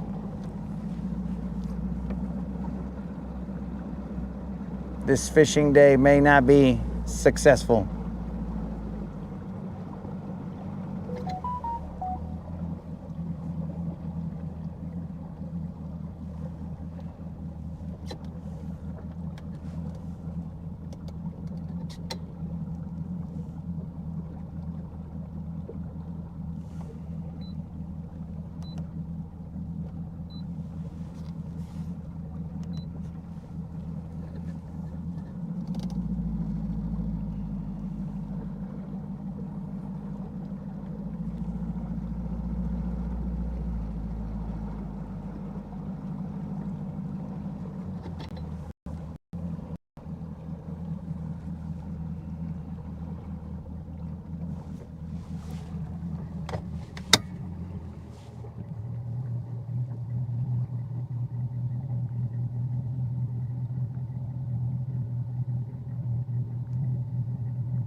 Bros, I'm starting to feel like the stash ready to go to sleep from this engine noise.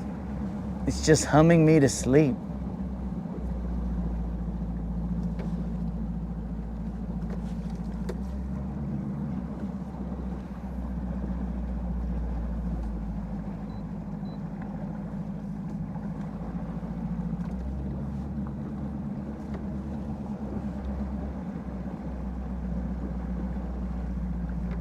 I don't really see like massive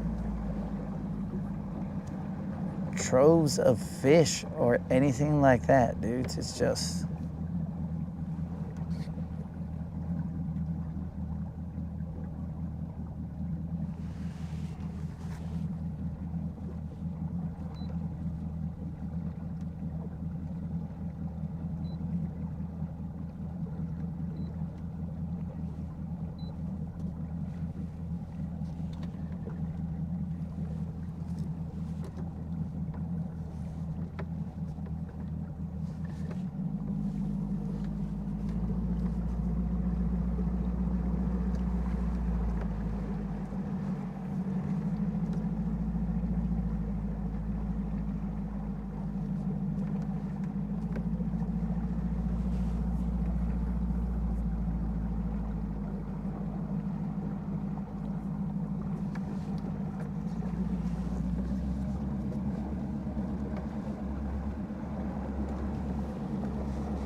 Yeah, I don't know, guys.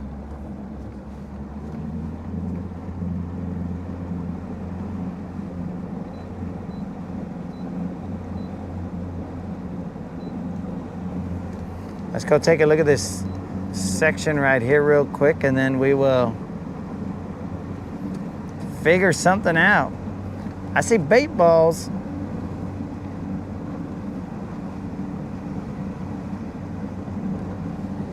But in my ignorance, I don't see what I would interpret as large amounts of fish. So it could just be my ignorance.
I mean, I see humps. Humps and stumps and everything but bass rumps.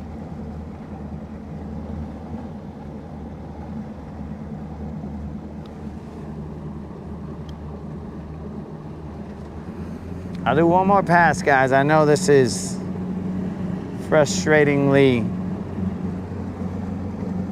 uneventful.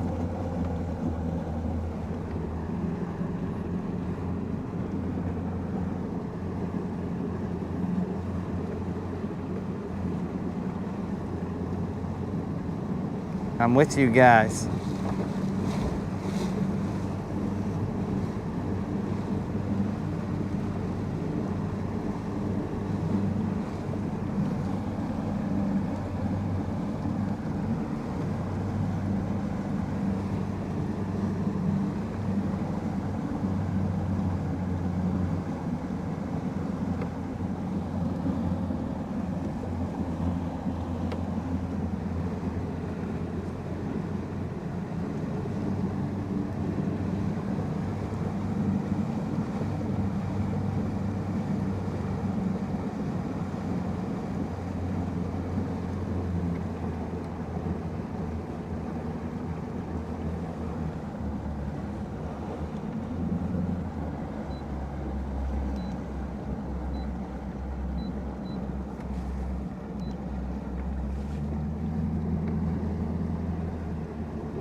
Now, one thing that I did do, guys, is I'm starting to use this map that I have right here from Garmin.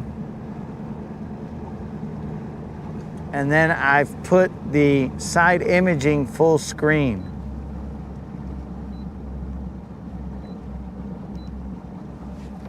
So now that's helping me a little bit in deciphering what I'm looking at.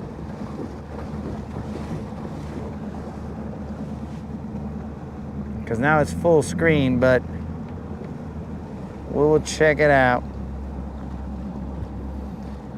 Because these don't actually, I mean, these, what I'm seeing doesn't look like fish. It looks like stumps and stuff. I mean, I'm assuming that there's a fish or two near those stumps, but I don't know.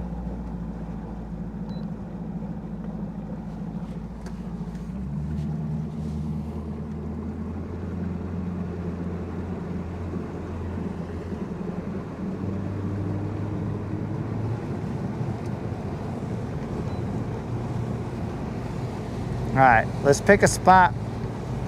Let's see if we can get some off of it.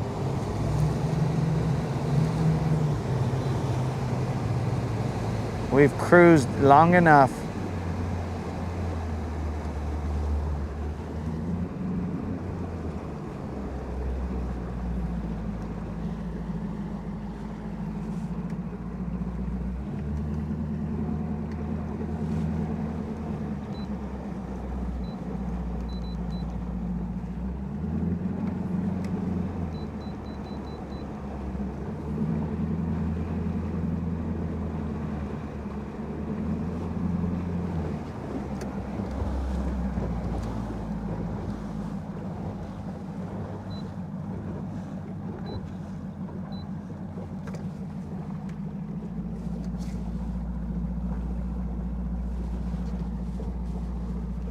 This is definitely not the drive your boat around channel.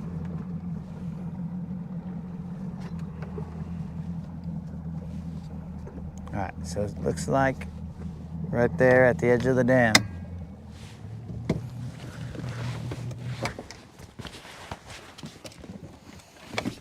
And now I've gone too far. Ay, ay, ay.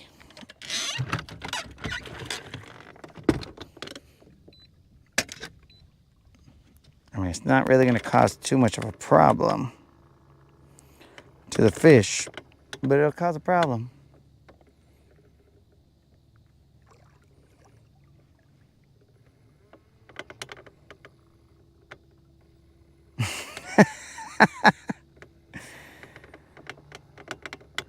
That is a nice seat there, bro.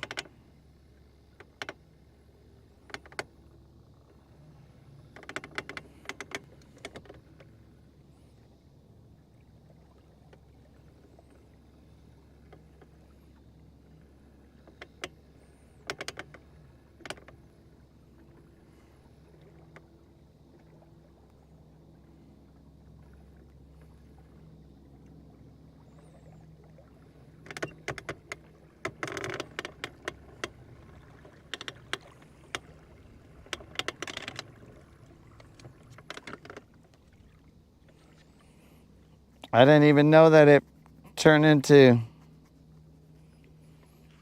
that angle. All right, so we are in 25 feet of water.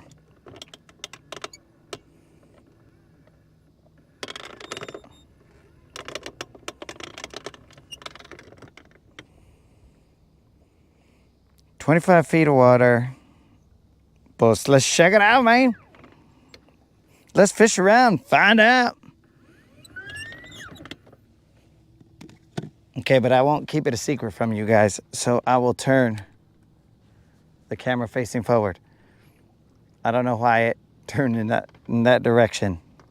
But anyways, actually, we do have a hair jig, so we're gonna add that to the arsenal. And thankfully, there's no grass here right now. There was some on those other humps, and that would have caused an issue for sure.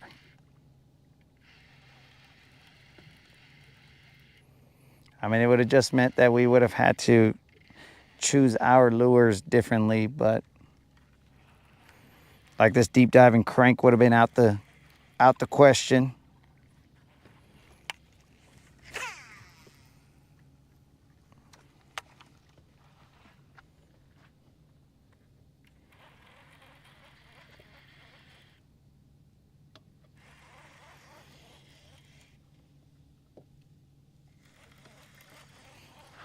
Krill.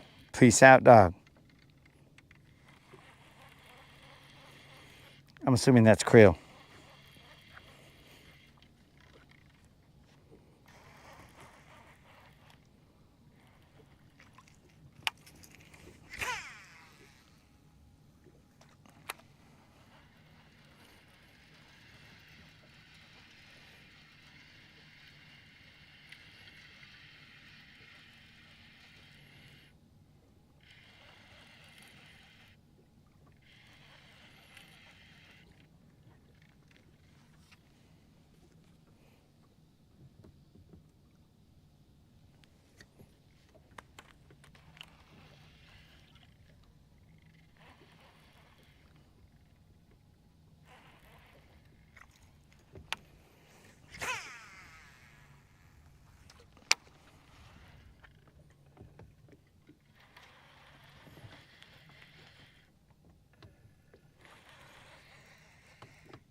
Oh, I should have described what I'm throwing at. So there's a creek channel that comes through all this area right here. I am throwing to one of the points that is coming off that creek channel. It just meanders all the way through here. This particular creek, or this point on it, had what looked like a rock. Some rock that was set up on the point, and it looked like it had some Tic Tacs on it. But let's see, because those Tic Tacs could be not wanting to play. But only one way to find out, and that's to fish around, find out.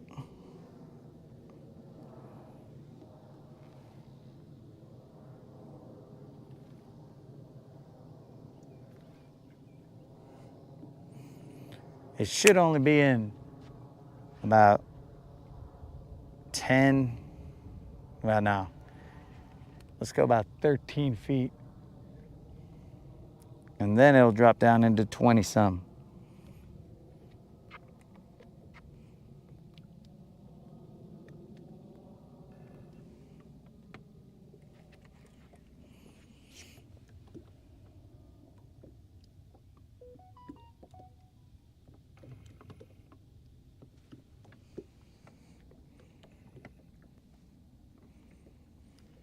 Unlimited's talking about the cow theory. Let me see what he's talking about.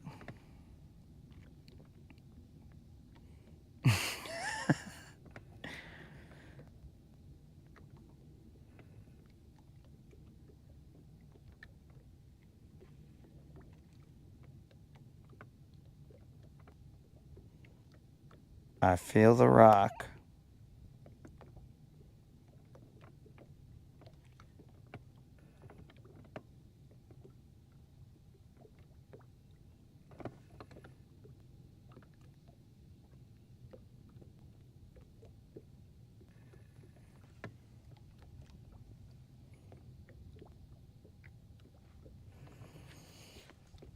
All right, so I definitely feel the hard bottom.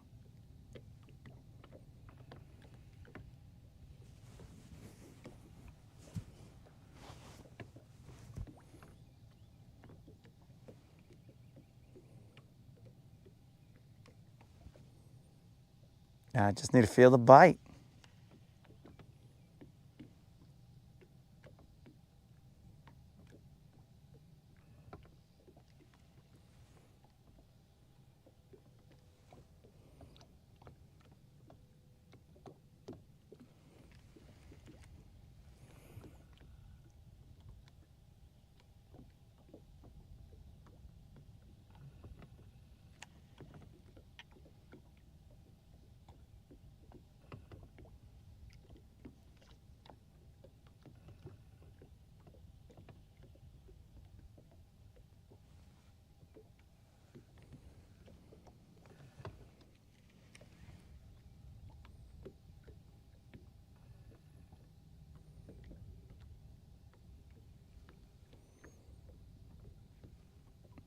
I haven't seen what they refer to as like bunched up schools.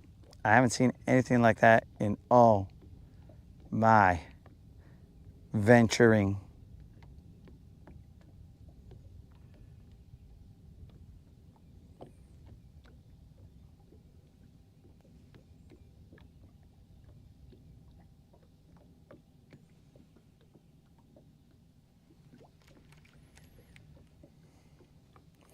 But I'll take a huge lone wolf. That's not a problem.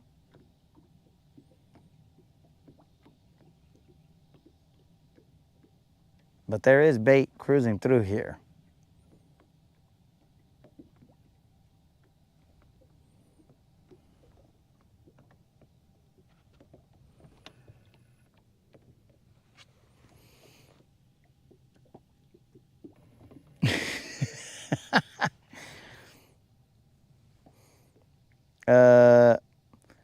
It's just a theory right now, I think.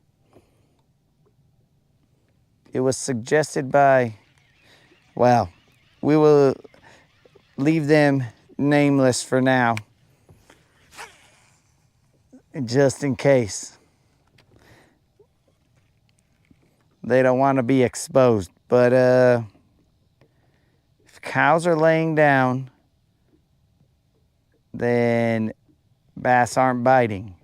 If cows are munching, then bass are munching.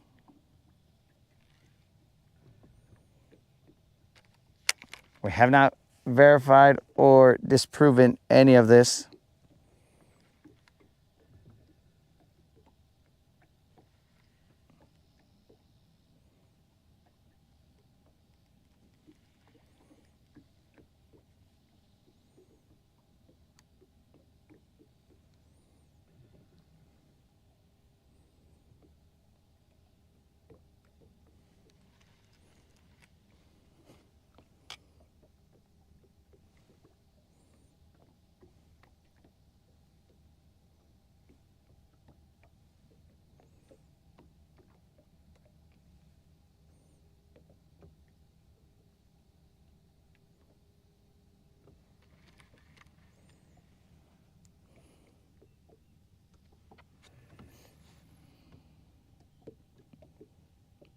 Eat more chicken, bro. It's eat more chicken.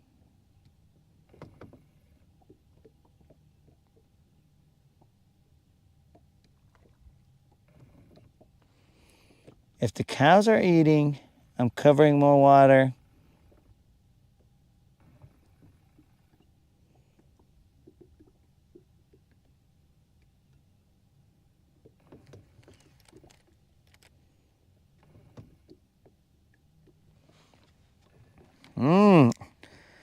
American Patriot, we have a verification.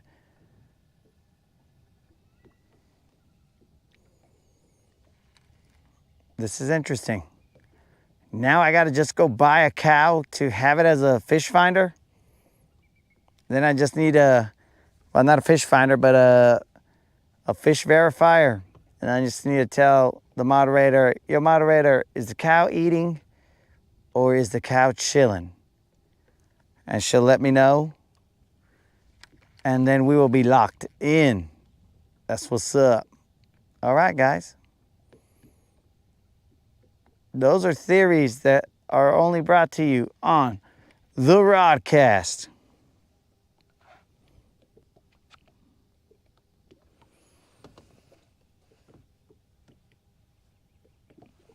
Yo, what up, Woody? Woody, do you have any experience with this cow theory? It is a theory that if cows is munching, then fish are munching. If cows are chilling, then fish are chilling.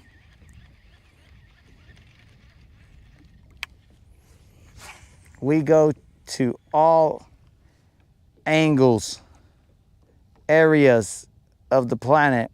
Clearly the planet doesn't have angles because it's, well, it could. It's a circle or an ovalish, an elongated sphere of some sort. To some. Now I know there are those guys that are gonna jump in and say, yo, what is this elongated circle you speak of?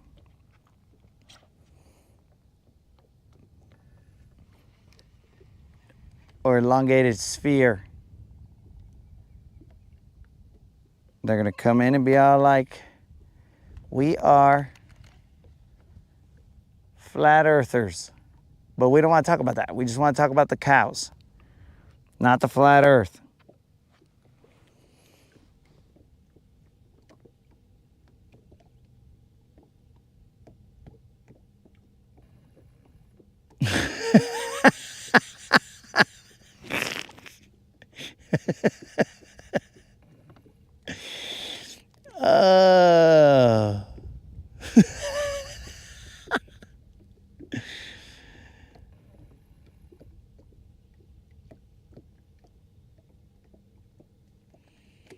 Okay, so now we got another variable in here, guys. If the cows, I don't know what that was. That was very, very iffy-ish. It wasn't a thunk, but it was very iffy-ish. So now here's another theory. Does that hold?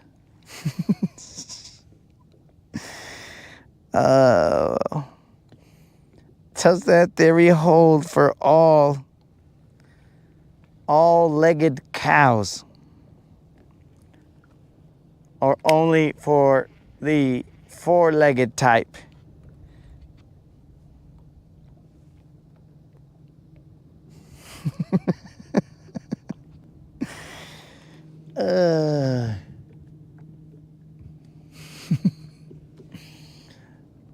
Oh, man.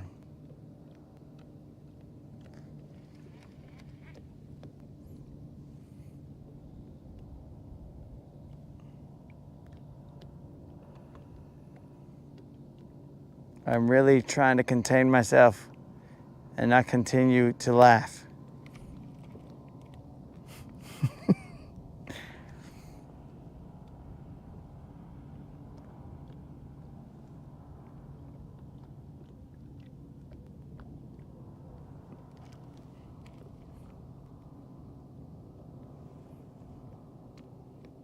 I do see fish activity underneath me, but I'm in the middle of the channel. Not the main channel, but this little creek.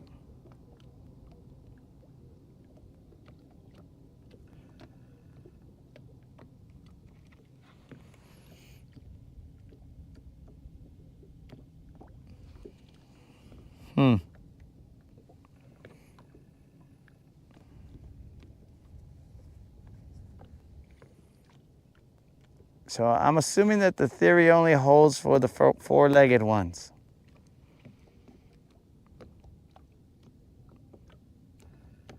Yo, what up, Don?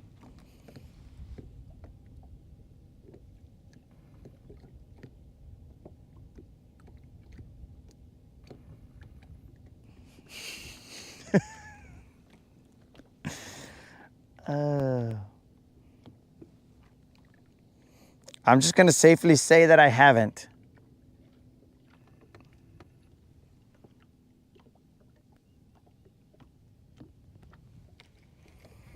I don't really want to move right now.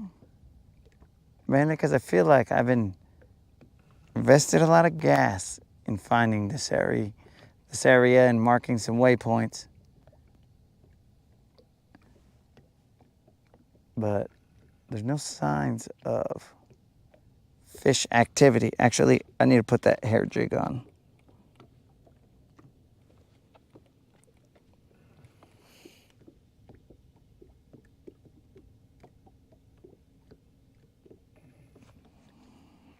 Dang, bro.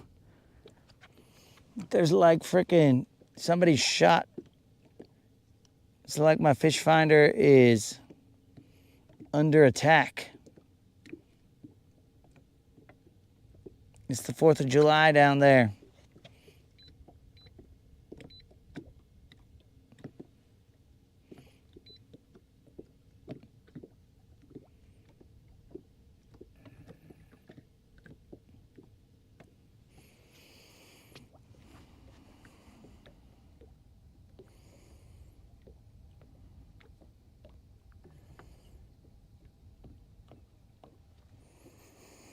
And I understand that you guys will see coordinates, but I don't really care. Look at this, bros. It's like this thing is under attack. What the heck is all that about? They're firing frickin' torpedoes at Silver.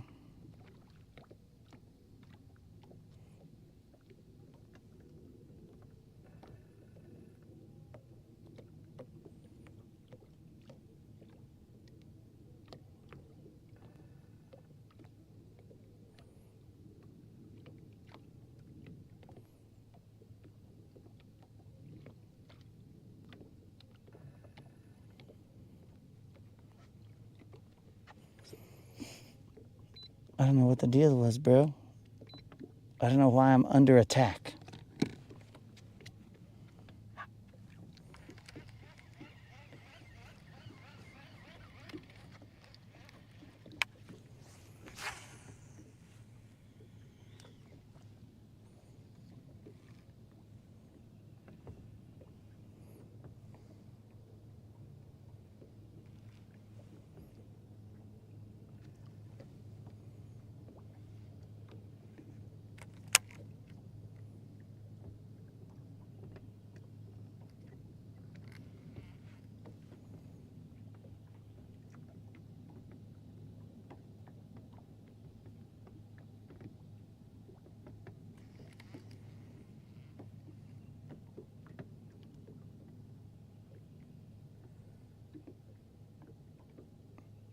So way out there, it's just like sandy or mud, whatever you want to call it. But then you get to a certain spot, and right there, that's where it gets it's a little rough.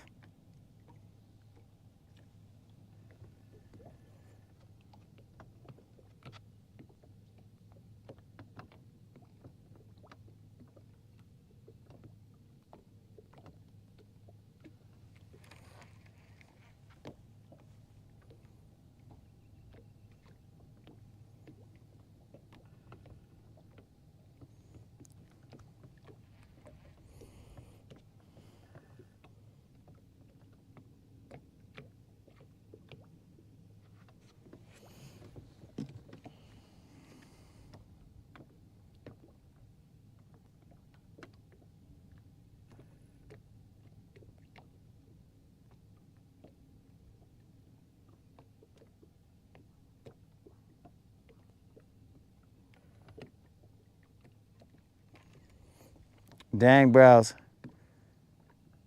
I know Don is a 100% legit dude, but if I read that with a not legit mindset right there, I'll be like, it's too hot in the shop right now. As in, there's a lot of heat on the shop. We got to shut it down.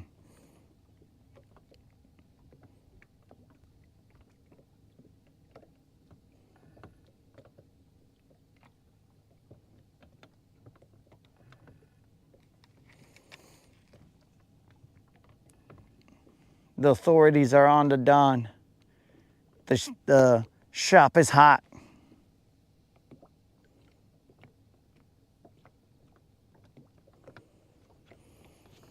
All right, guys, let's see here.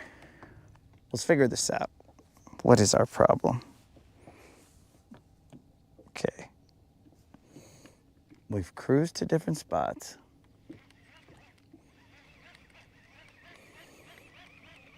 Let's put that hair jig on.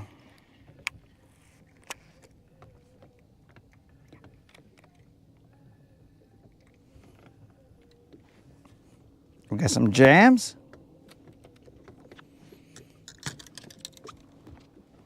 Let's get that hair jig. Dawn had requested a hair jig, and the stash left a hair jig in the tavern.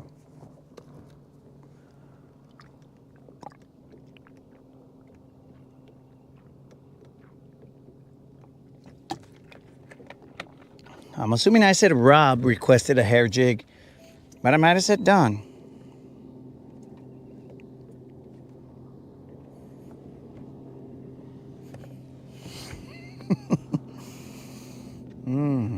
So this is the hair jig that I will be throwing. Now, I think it's a 1/4 ounce hair jig, which might not be great. But anyways, that's the only hair jig that exists in the Tackle Tavern.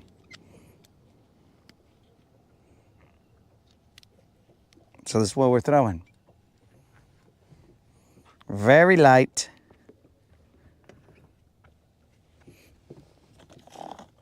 Let's see what happens.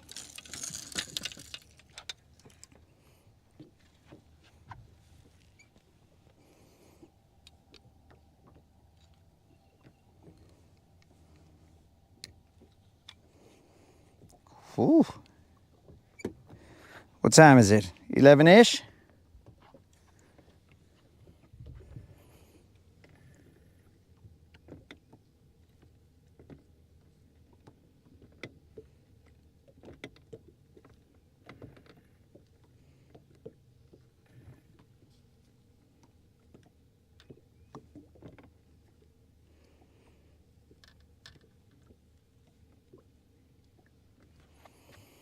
Don said try and get my what bait? We're talking about my jig.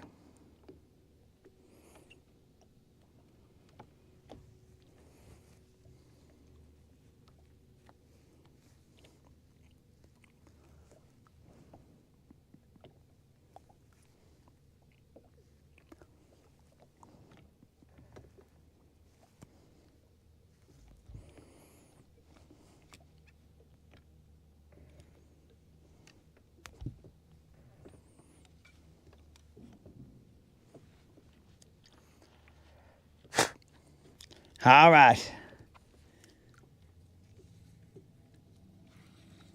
It's not even close to 11-ish. Oh well.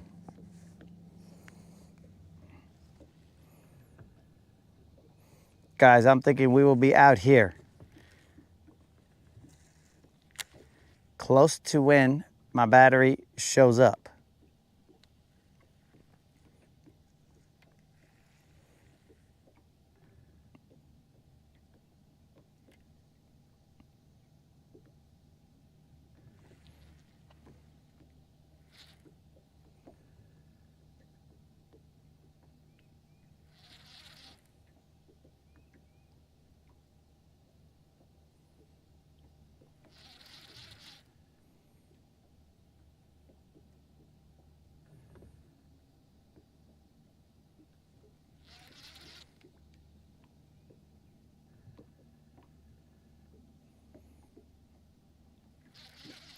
My ionic battery should be showing up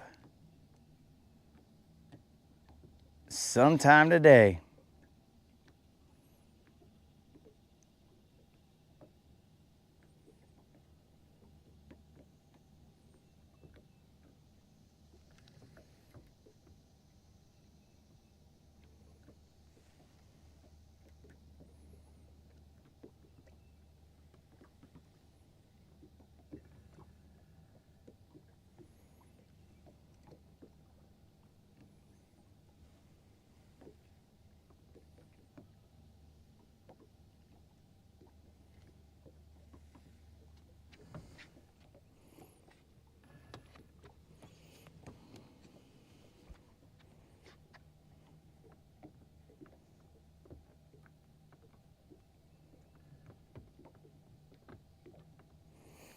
My crank babe.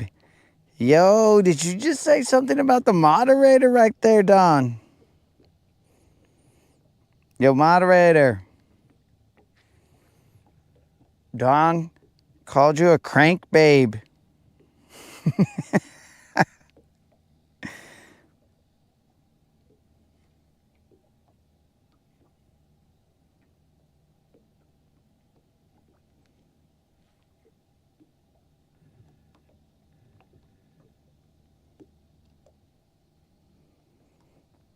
Those crank babes definitely get a lot of reaction there, Don. You just kind of set them off, and then next thing you know, boom. I mean, hopefully you don't get a bite, but I mean, it's possible that a crank babe could bite you. They're crazy like that, dog.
All right, now we got our hair jig on. We're moving. We're moving, boys.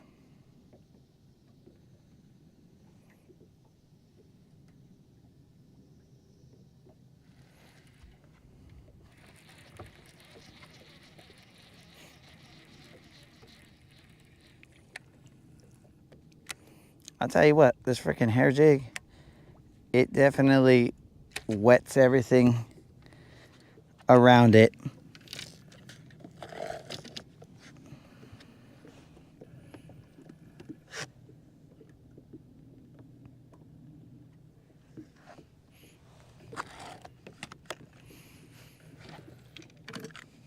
Man, there's a bunch of arches down there.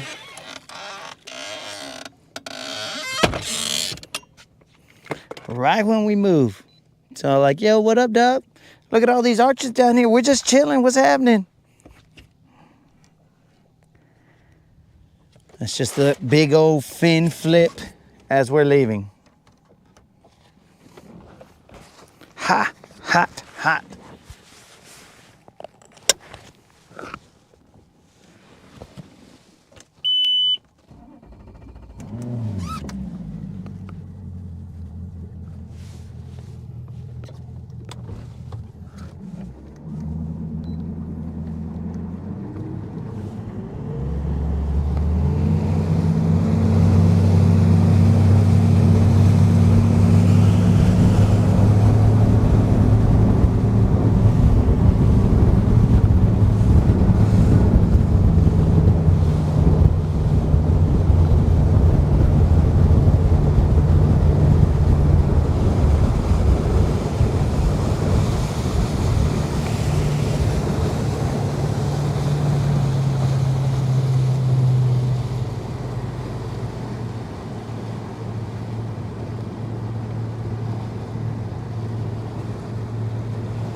There's some people fishing right here. They're anchored.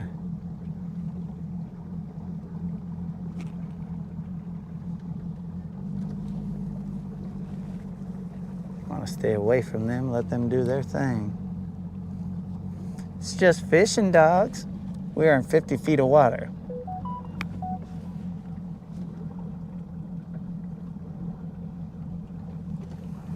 Coming up hot. We are now in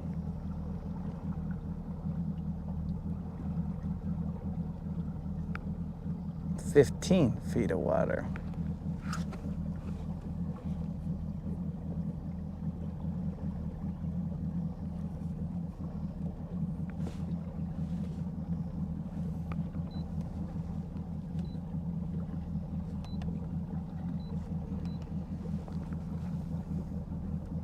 Dang, bro, that's in like 400 feet of water, that thing that I just marked.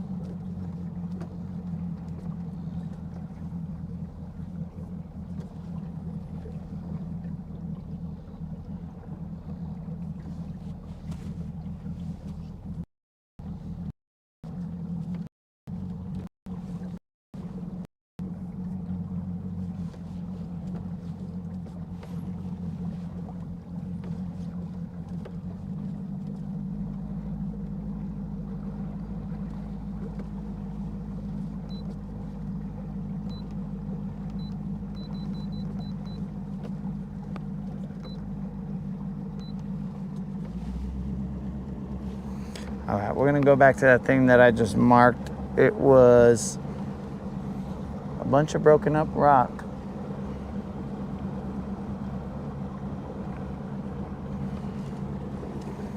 And there were Tic Tacs on them, more than likely. My luck, those Tic Tacs will be catfish. Then I'm just gonna be angry. Let's try and go right over it so I can see what depth it actually is in.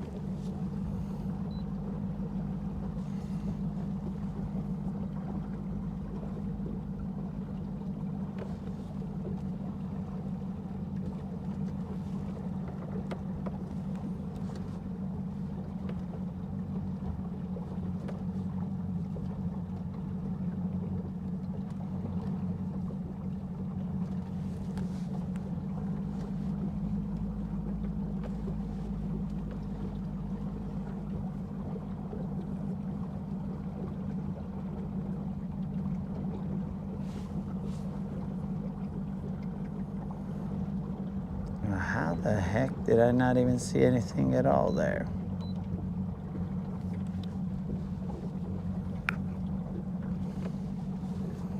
So on the second pass, for some reason,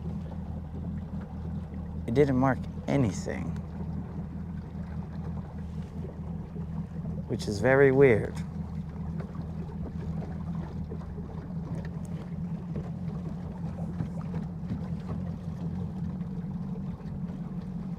Very weird.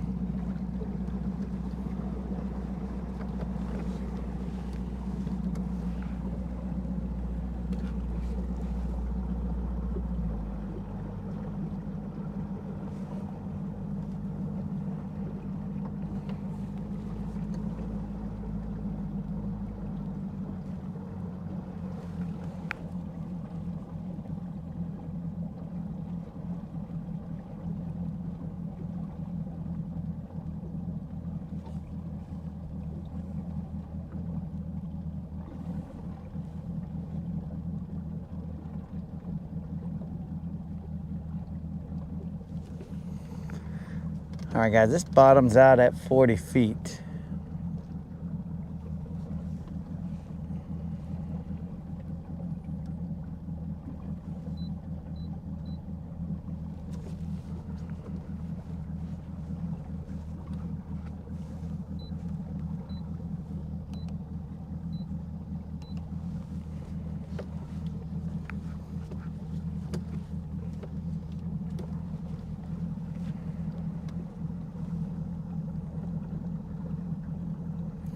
We're in 12 feet right now. I swear to you, if I do not see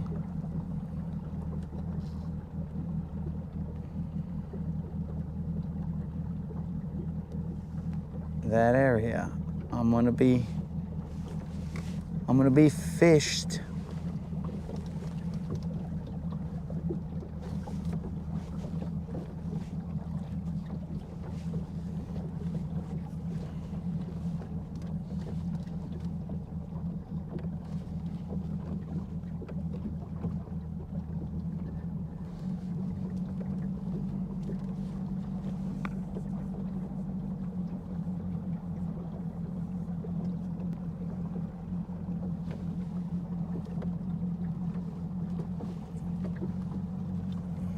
These other people are probably wondering, why has this guy driven around like 4 or 5 times?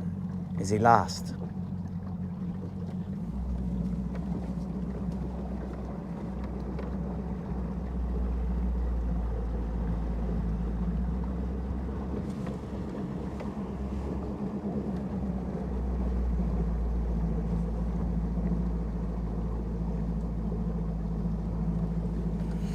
Don, I have not tried that. Sorry, I just barely saw that.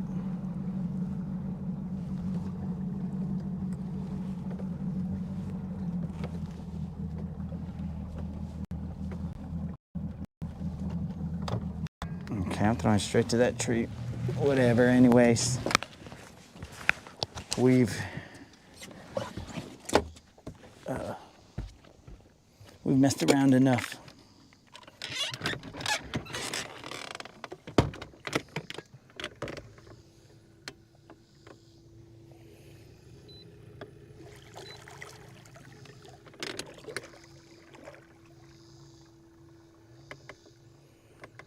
All right, guys, we are in 25 feet.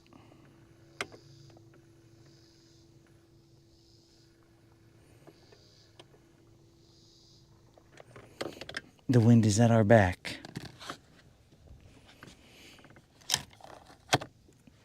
We're gonna come in first with a deep diving crank. There are bait balls here.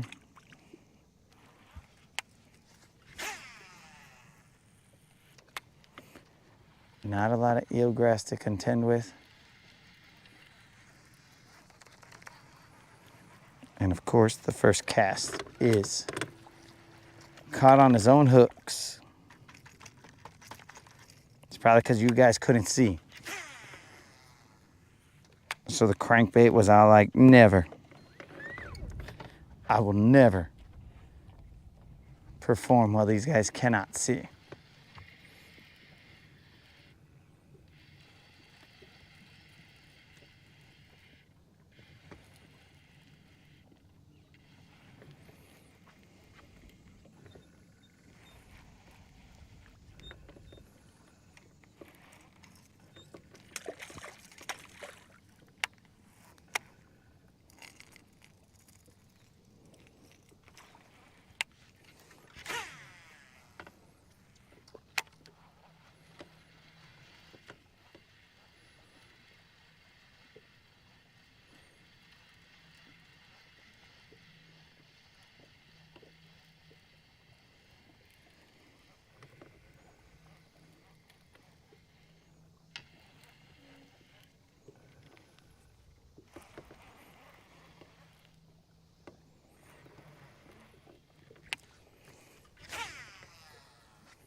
We are in 30 feet of water.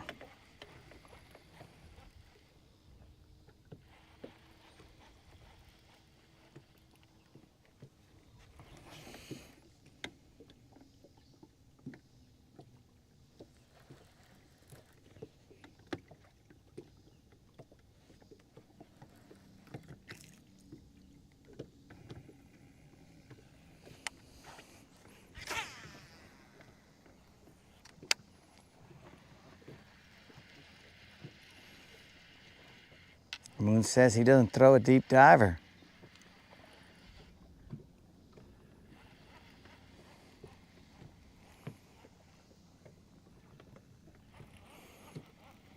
Well, Moon, all I can tell you is throwing a deep diver will give you some forearm strength.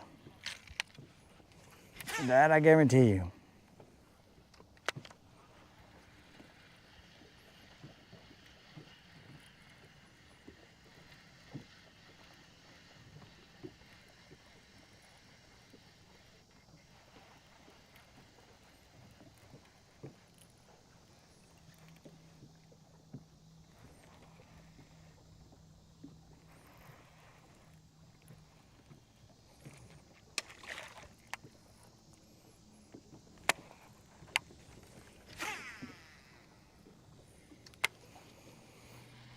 Let's get it, homies.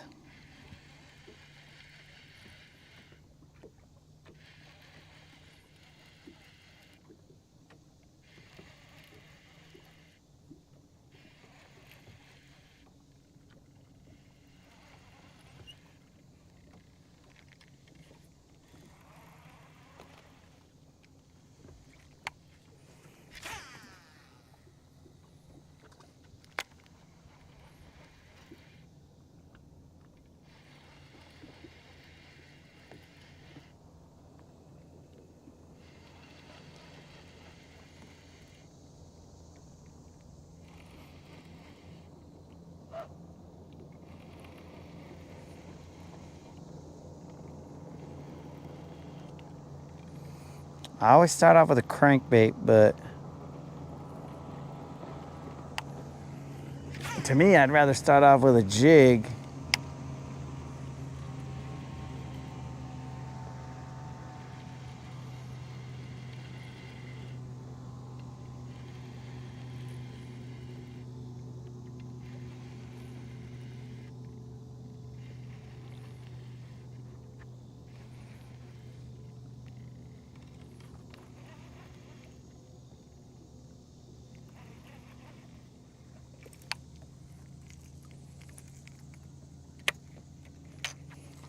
And hence, we are headed to throwing a jig.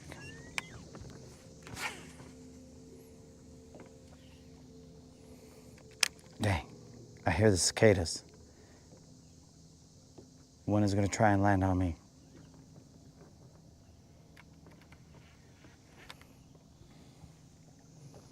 All right, guys, I have to have a mic off moment. Enjoy the scenery.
Ahora sí, we're back.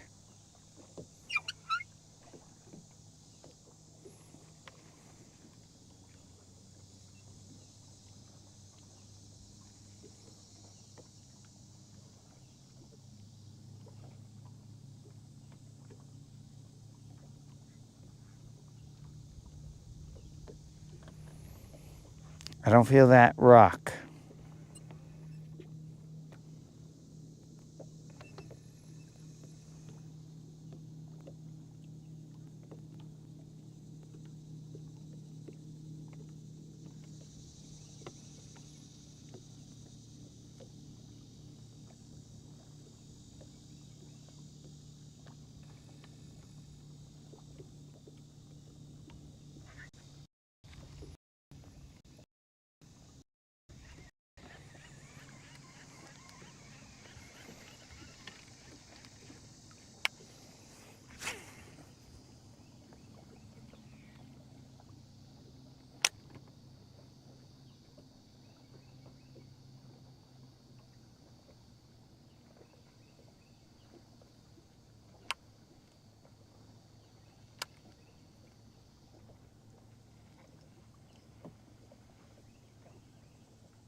Where you at, little homies?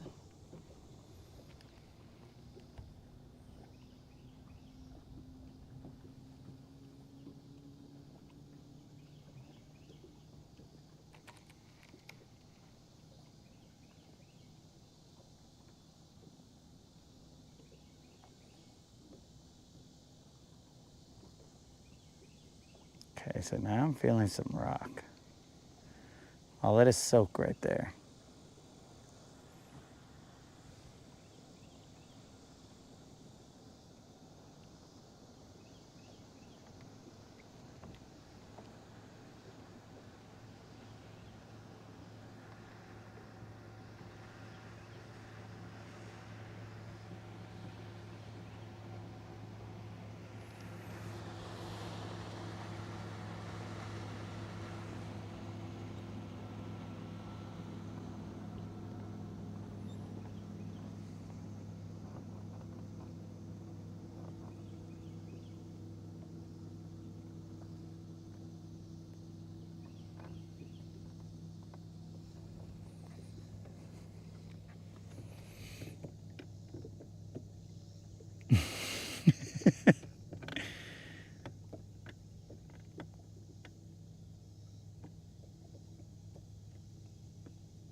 Got to take the pup to the animal. Cairo. Guys, you almost got me again, Moon. I was gonna say Chiro.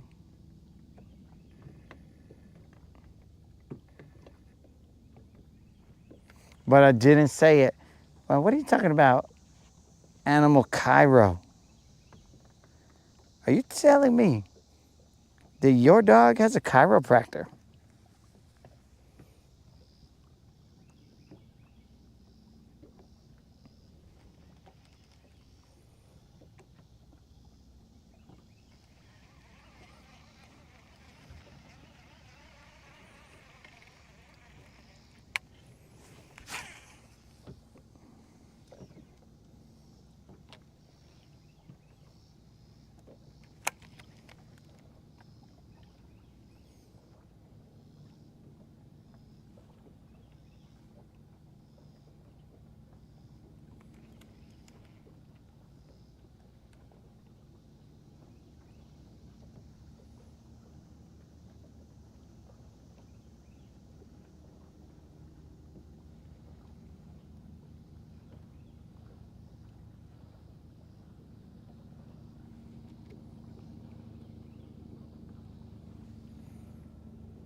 Dude, if your dog is that fancy,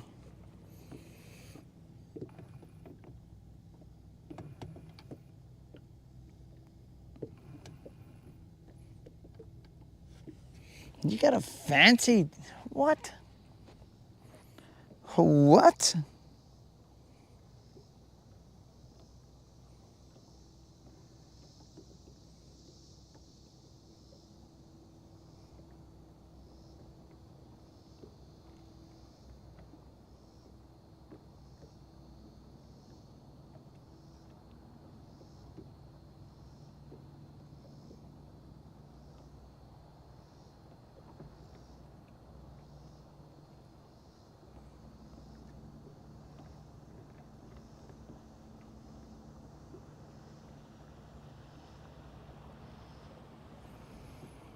What is...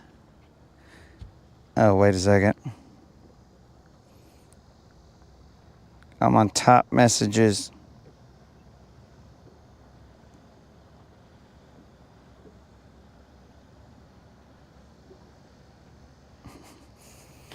All I saw was Dead Rabbit's comment about He's posting pictures of horses and stuff, and I'm like, what is this guy talking about? And I truly thought that dead rabbit had gone off the rails, but he didn't. He was just, one of his messages was hidden.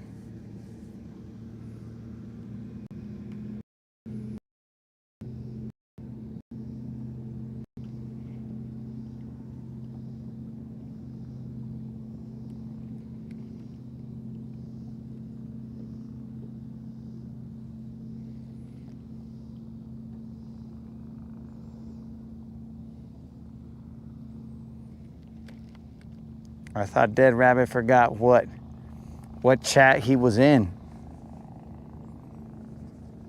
So that was out of nowhere, bro.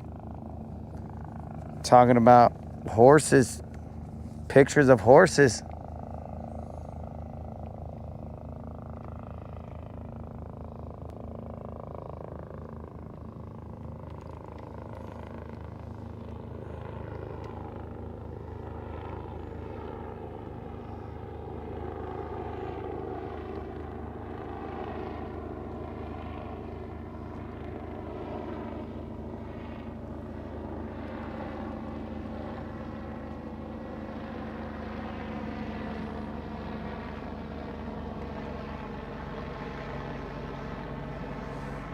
What billionaire is in the sky right now?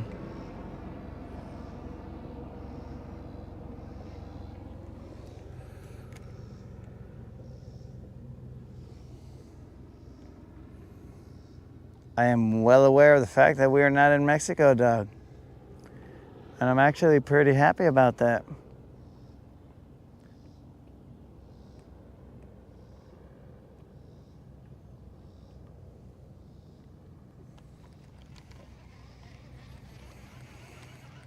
Oh, guys, you don't understand how frustrating this is. But frustration is felt along the path of learning.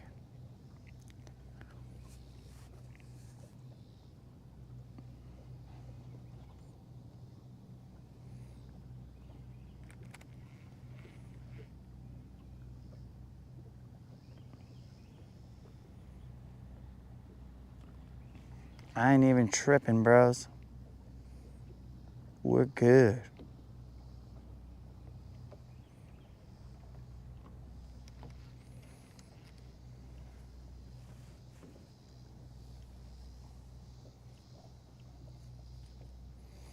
What you see before you is the live grind, the live computation process.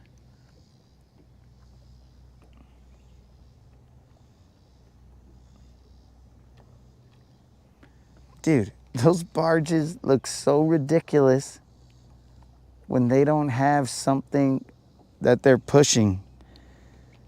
That looks like, what is that?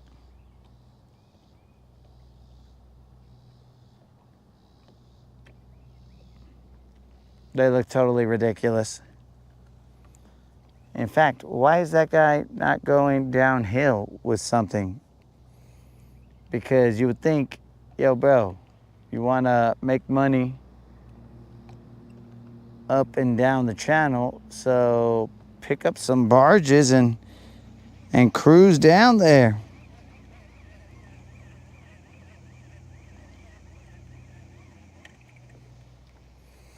Ron is looking for a BBL. Ron, welcome.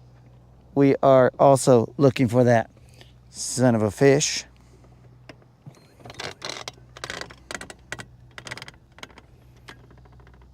I'm gonna creep a little closer.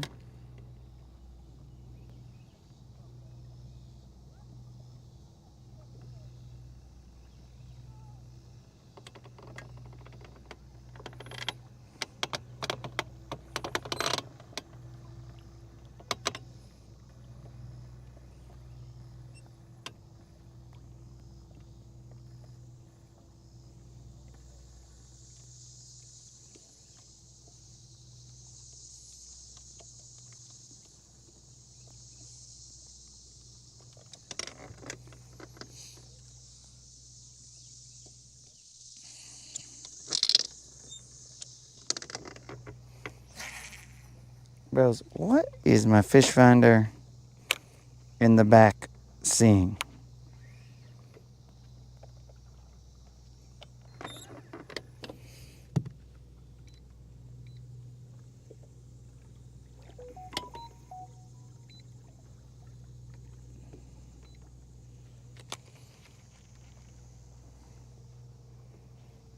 Because when I side imaged with this, it's telling me that the rock is over there. What's going on, fish finders? One of you guys is wrong.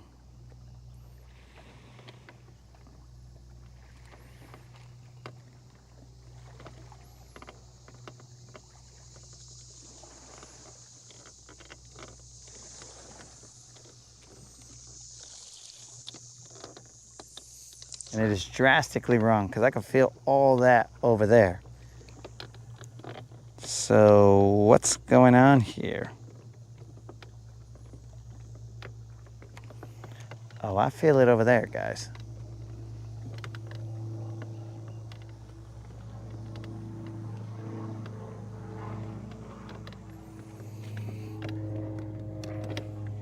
So the fish finder was close, but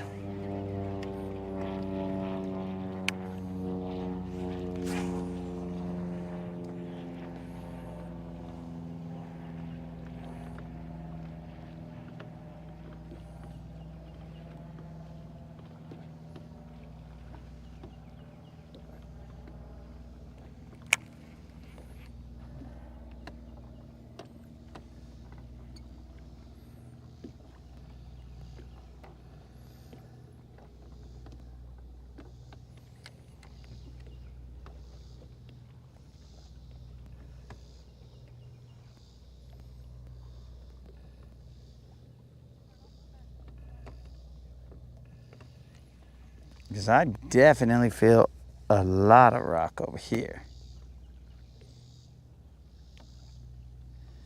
Very interesting. Is there a discrepancy here?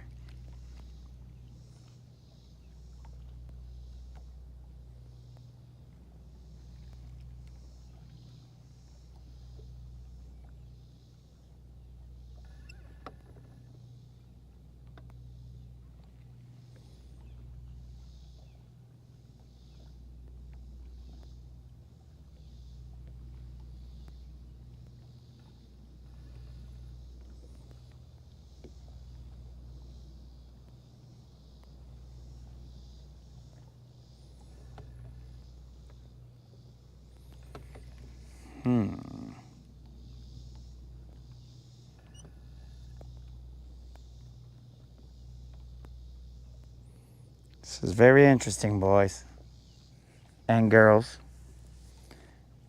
I feel a shad ton of rock off to this side.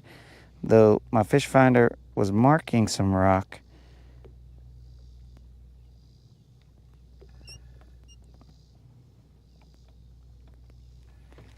was my angle off? Maybe my fish finder wasn't off and my angle headed towards it was off. Beep boop, beep boop. Computing. I definitely feel rock off to this side, guys. Now, whether that will turn into fish, still not known. But we have located the area at least that we wanted to fish.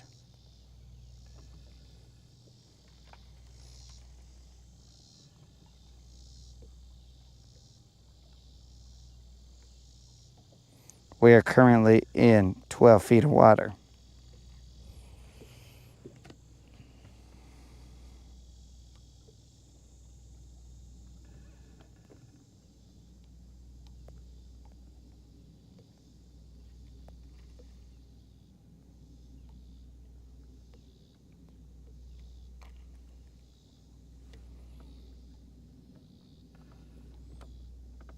The horsepower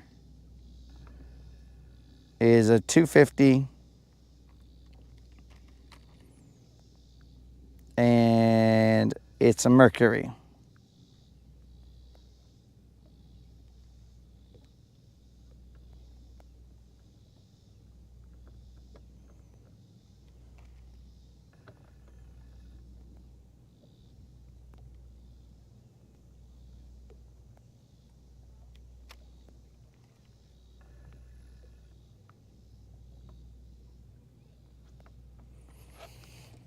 It's definitely a bunch of rock over there. I'm gonna throw that crankbait through there and let it deflect off of all that stuff. But what confuses me is why I was so off. Something's not right.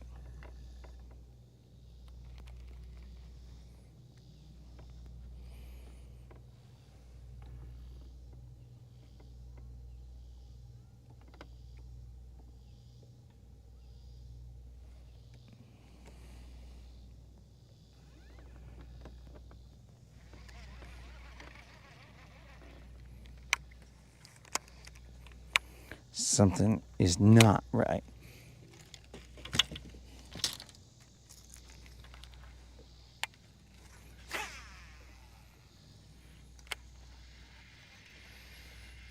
But adapt and overcome, homies. Not a problem.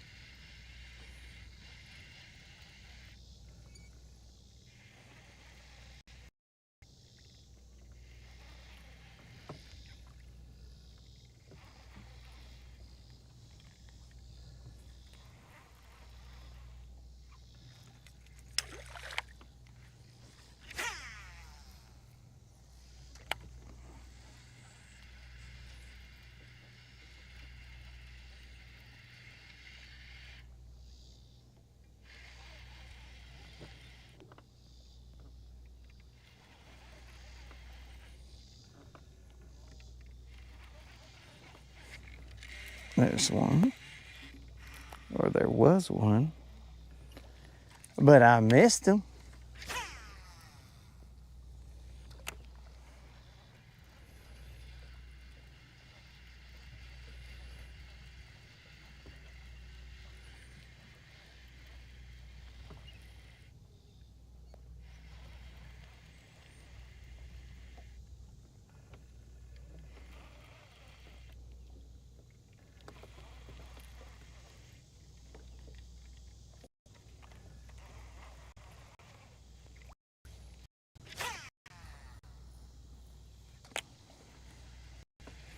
It's gotta be that I angled it wrong or something.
Okay, let's go a little deeper right here.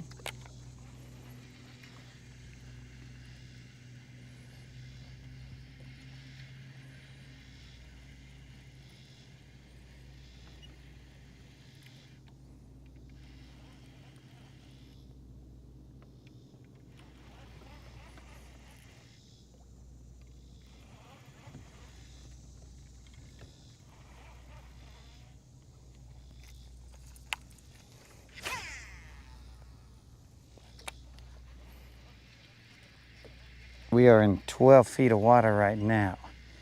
There's a drastic drop if we go a few feet forward.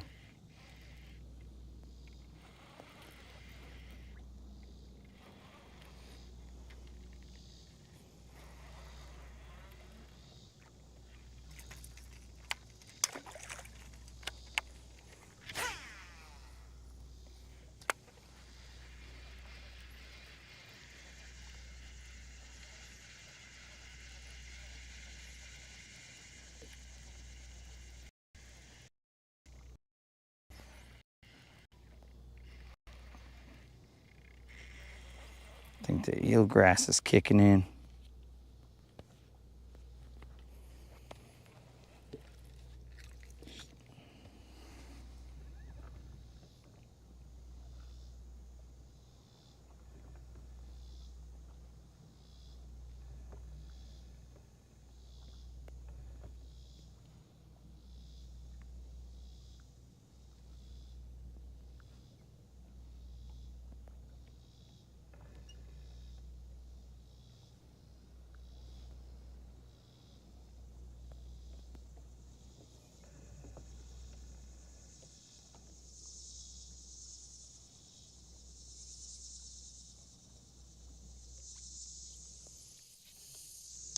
Look on the graph. So yeah, there's a spot over there that I had planned to hit up, but there was some people hanging out there. So we couldn't hit it up. They're gone now.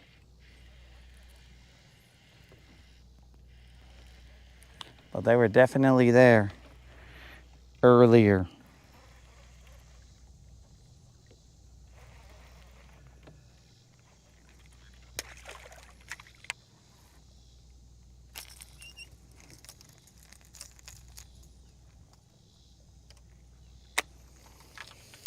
Let me try this jig a little further out to the deep.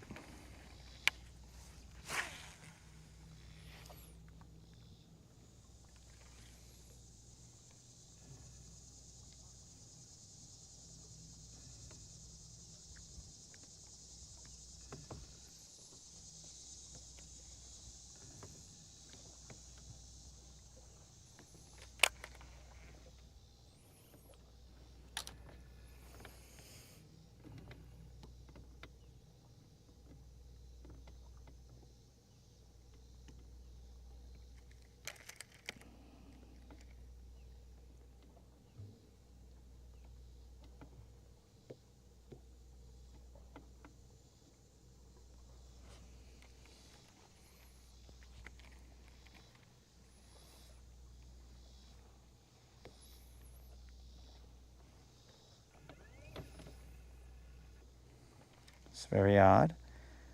That almost felt like grass.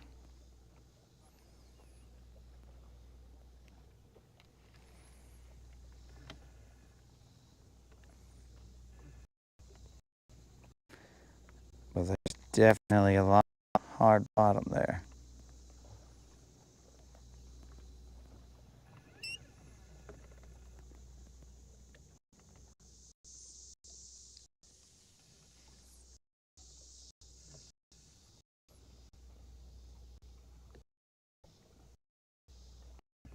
This is expert level spelunking.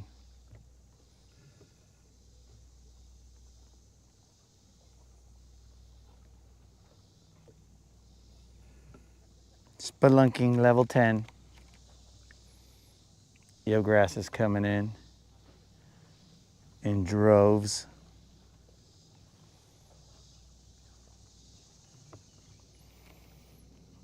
As soon as we finally found it.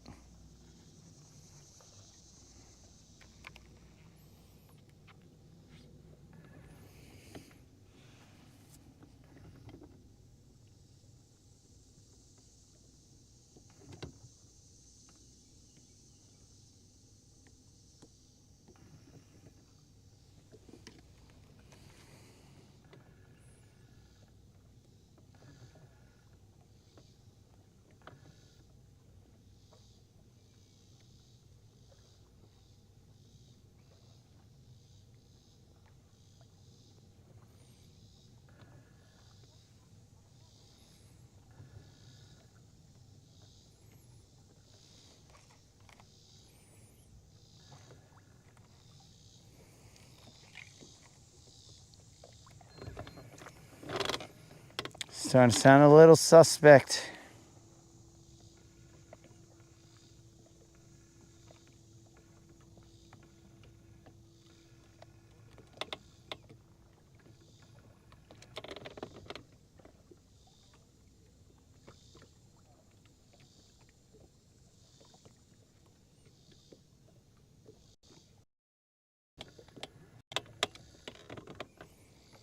$14 feet.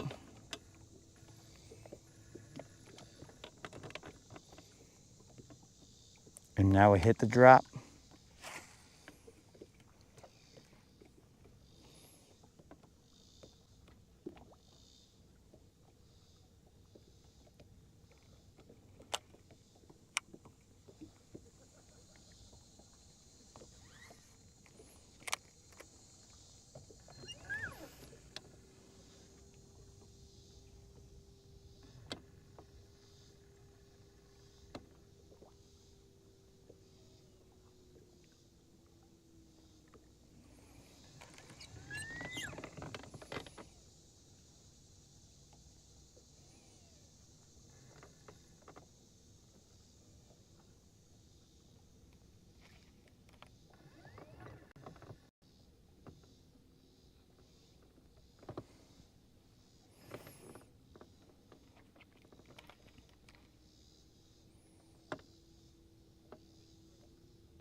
Got to get that over that eel grass. There's a patch of eel grass right there.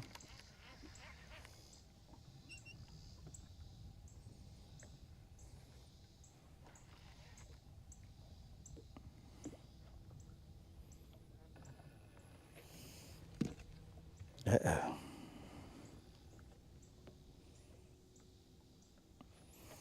I think my phone's battery level is low.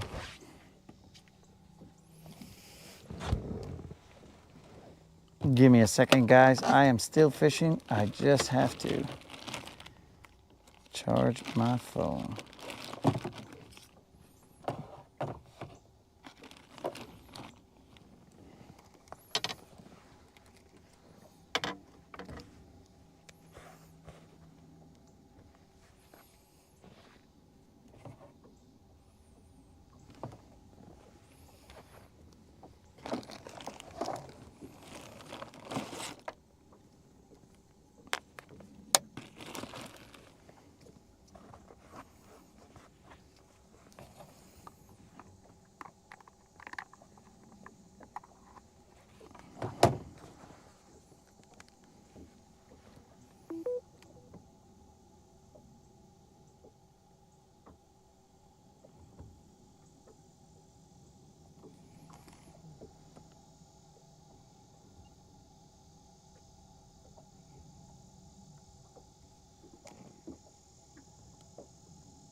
Got a little sip.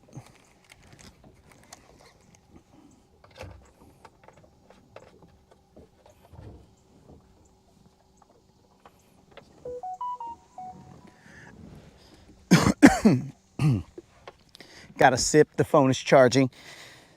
Let's get it.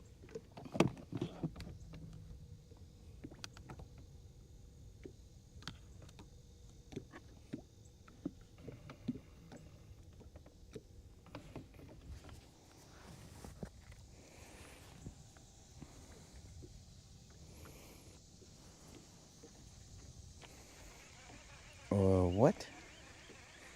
What is Unlimited talking about?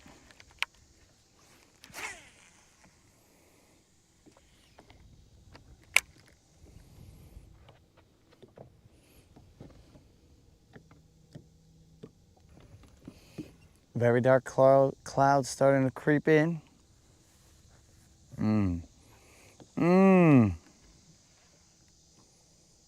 We've seen this story before, guys.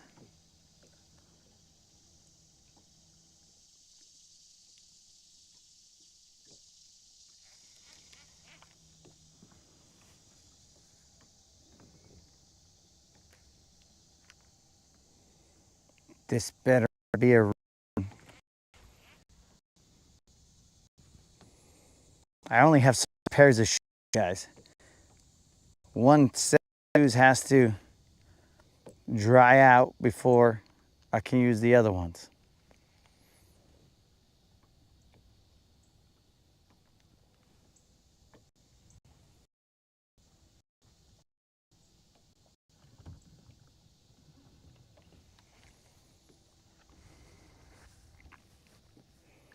Patches of eelgrass are coming in here, guys. I don't like it. We are in 20 feet of water.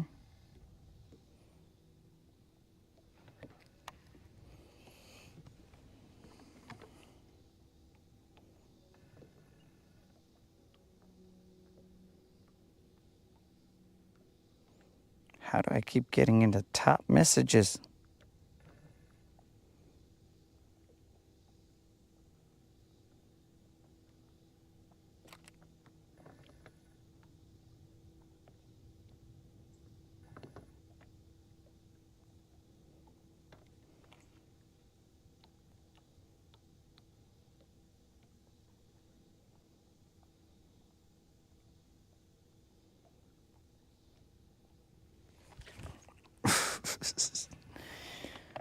All right, okay. I'm gonna get a toss in there. That felt like a bite, but I wasn't locked in. Here we go. You guys see this floating mess right here? Surrounding me, basically.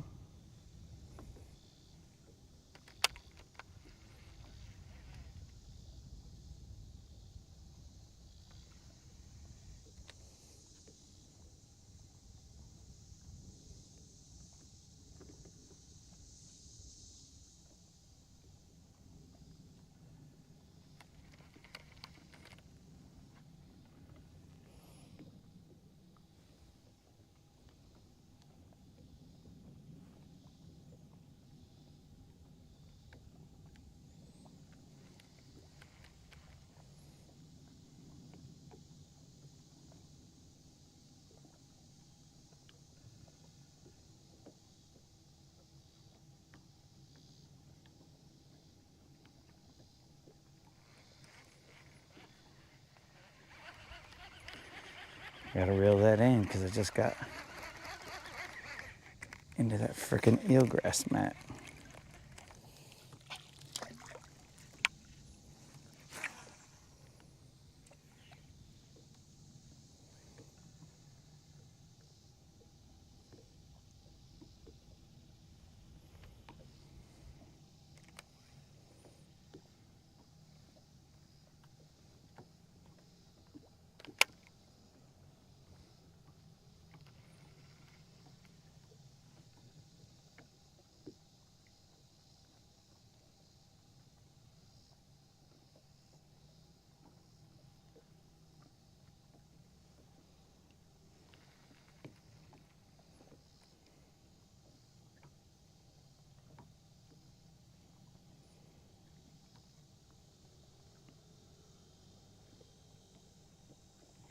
It's been tough out here, guys, but I see yes, bros.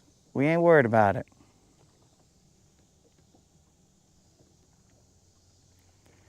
We're fishing different locations. We're fishing around, finding out.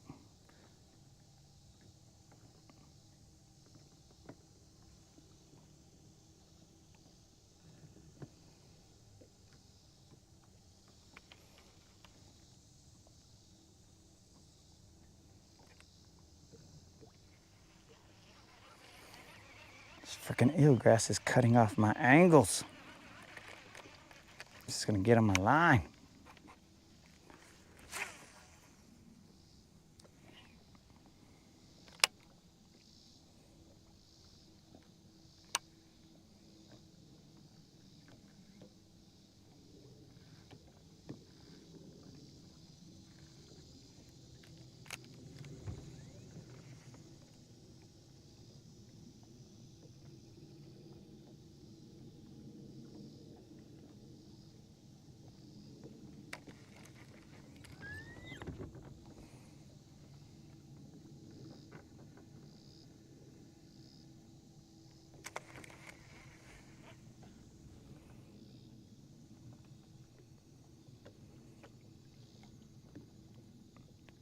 Moderator, what does the radar show? Oh, that reminds me. I got a freaking hair jig that I could have been throwing here. Oops, forgot about it. Forgot that the hair jig was in the boat.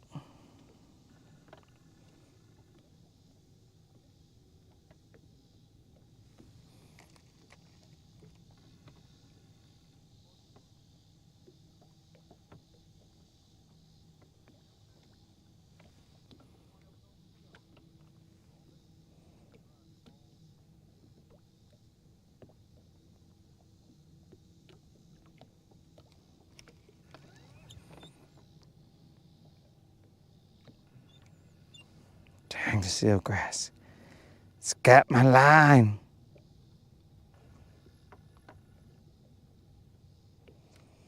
You ever heard of Bait Cave Customs?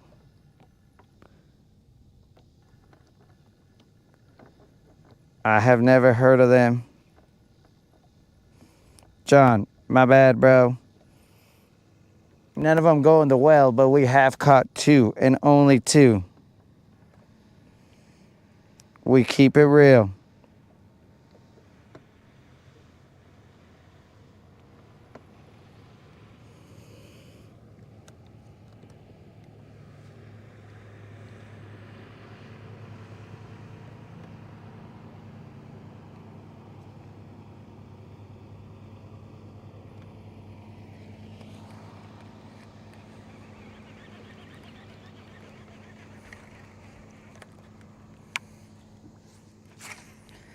Come on, eelgrass, get away. All right, we have a little bit of gap in the eelgrass right now.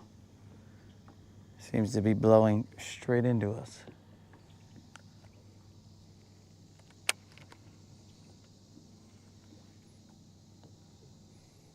I'll fish this 2 more good casts, and then we'll move on. It's ridiculous. The eelgrass got us, boys. Okay, maybe I won't go 2 casts, as now I'm hung up on this one. I ain't concerned, but we will reposition. Maybe the repositioning will get us in line better with where the fish are.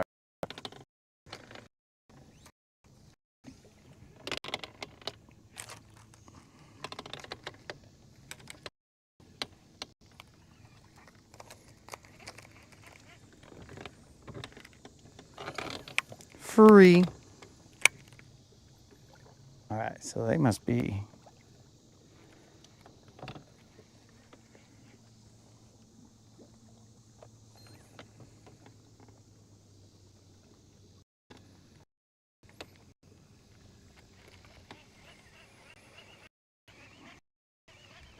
Okay, so I'm just gonna cast in this direction. That's where the rock should be.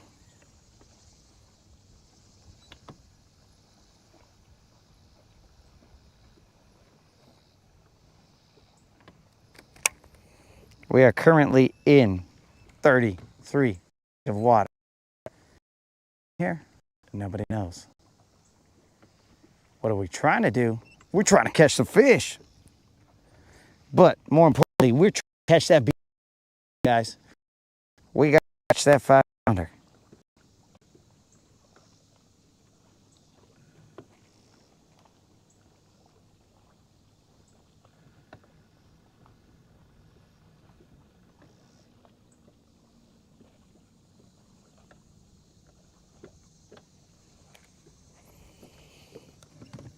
Snizook, there is no such thing as an anti-eelgrass lure.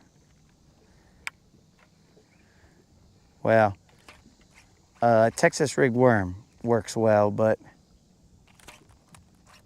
we need anti-eelgrass line. All right, guys, well, I am definitely where I want to be, as I have been hung up in this rock from all kinds of different angles.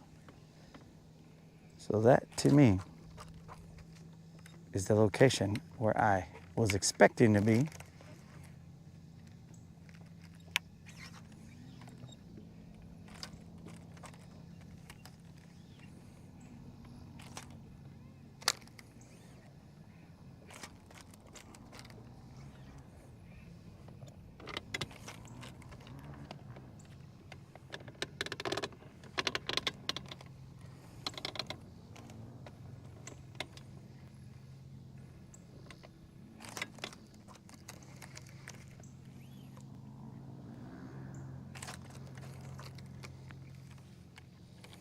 This is my last blue craw jig.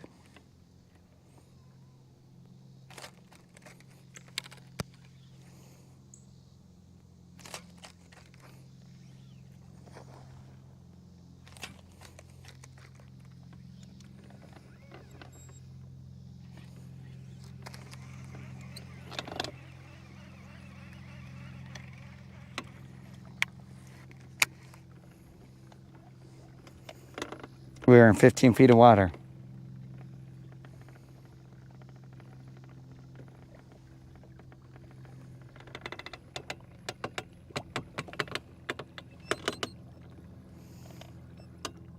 There's a decent amount of abrasion on this.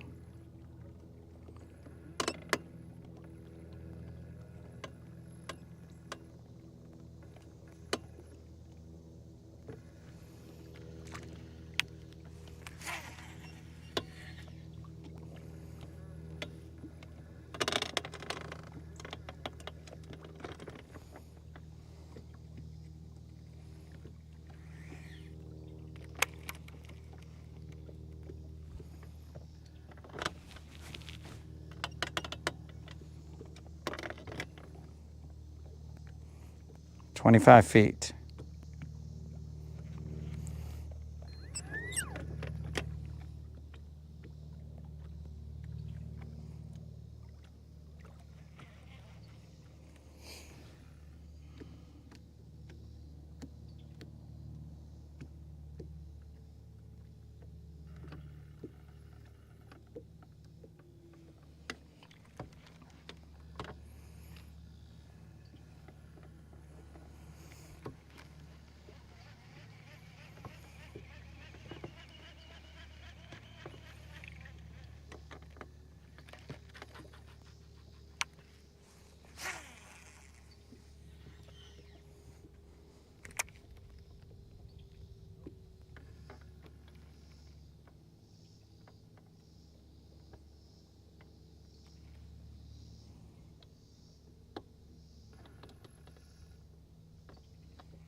Moderator says that around 2 there will be storms. What time is it? It is 11-ish. We have reached 11-ish.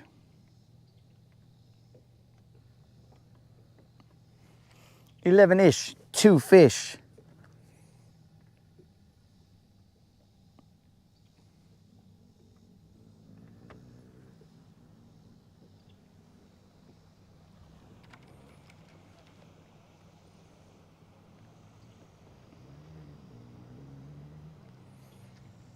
We will move in a little bit.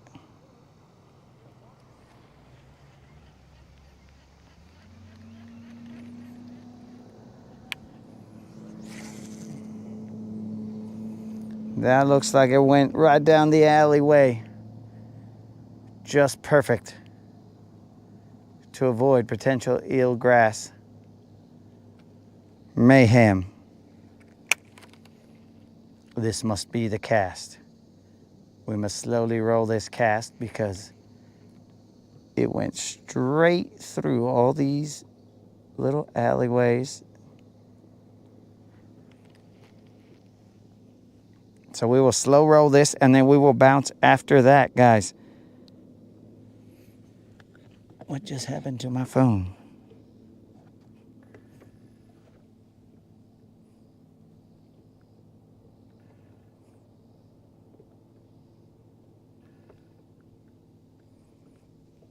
I got kicked out of the chat. Did you guys get kicked out of the chat?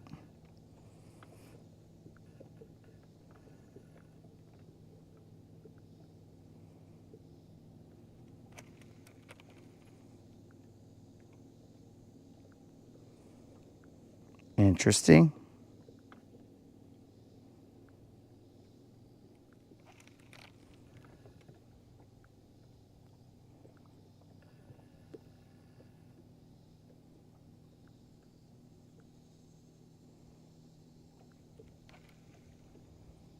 And a back.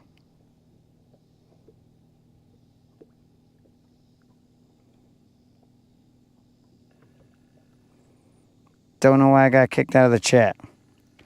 Did I say anything offensive, guys, that I got kicked out of the chat? What's up, Mackerel?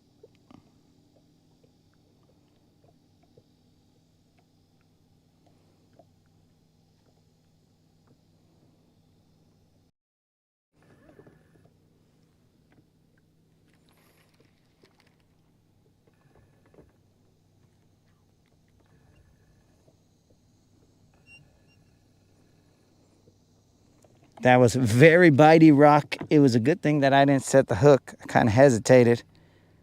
Because if I had set the hook on that rock, we would have been trying to get that jig out for a little bit. I'm now on the steps downward.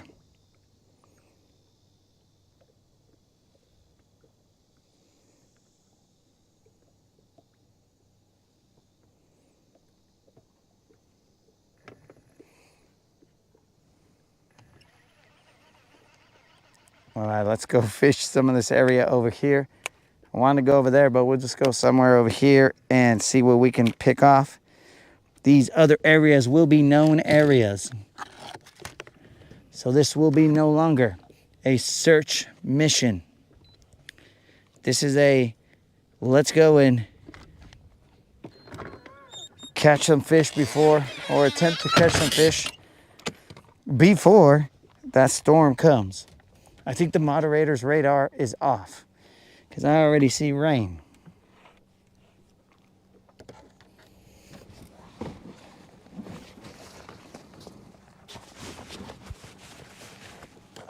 Something is different about your chat. And what is that exactly, my friend? If you'd care to expand.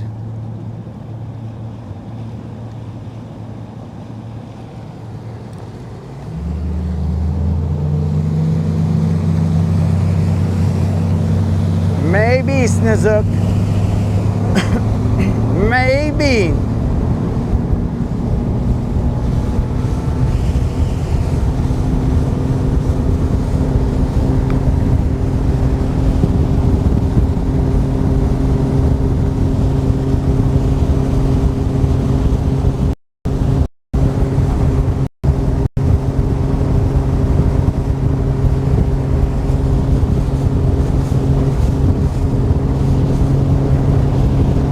We can only hope.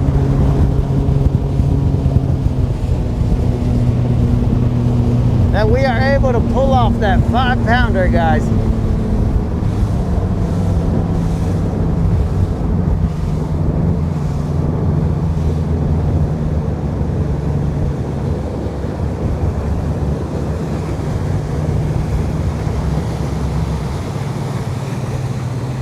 It definitely got dark, boys.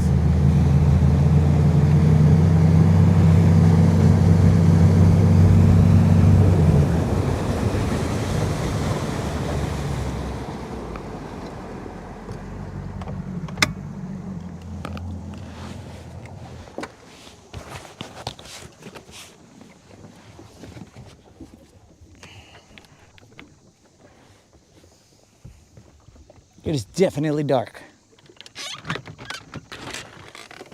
But currently dark means fresh.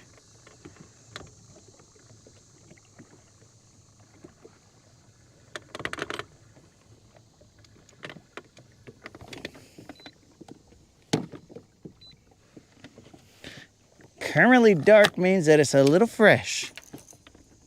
So we will see the positive in this before we may see the negative.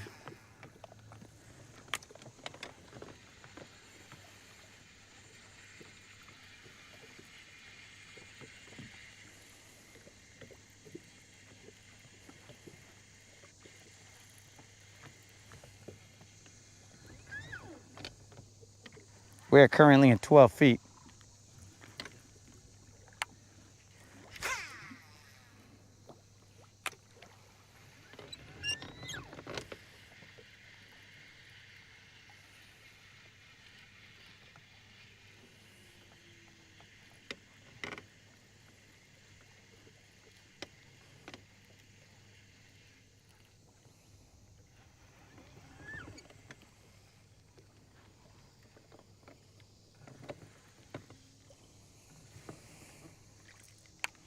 But macro, our chat, our live is horizontal so that people can have a better view of what's going on rather than being vertical.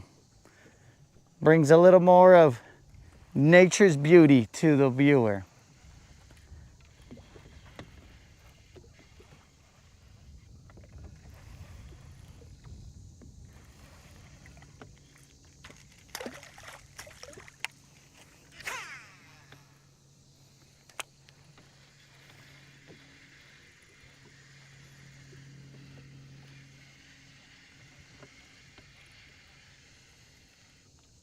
I think this is the part, guys, where I said the moderator's trying to send me a message.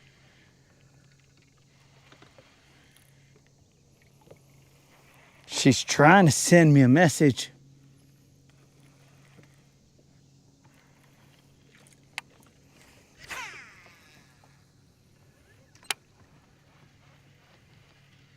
I just don't know what that message is.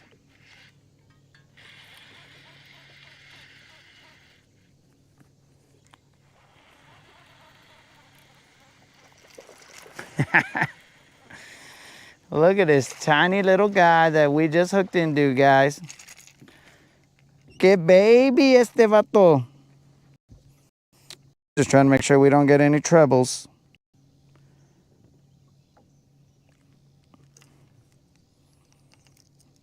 This vato is super baby. Que cute. Let's let him go.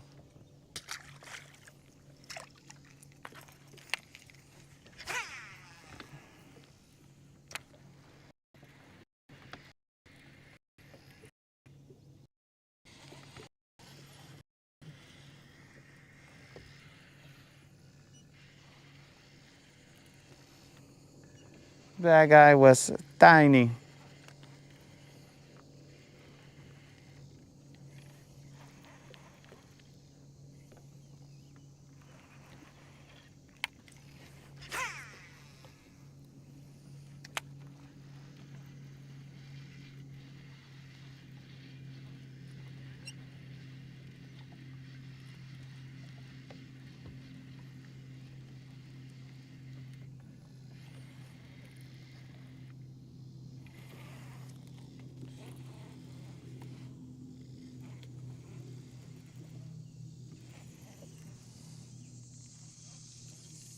Hopping up for a few minutes and then gone.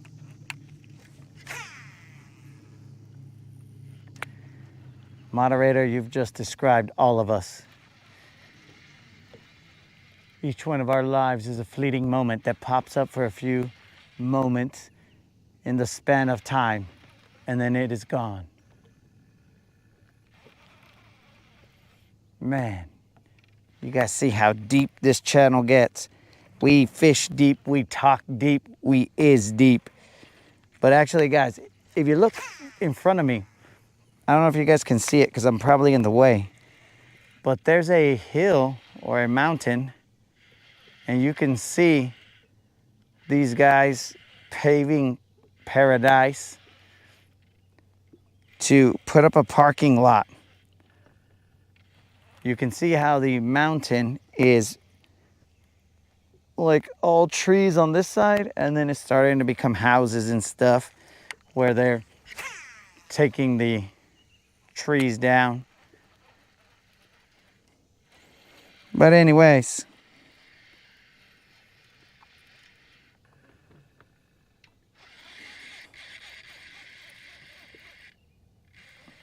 that's nothing.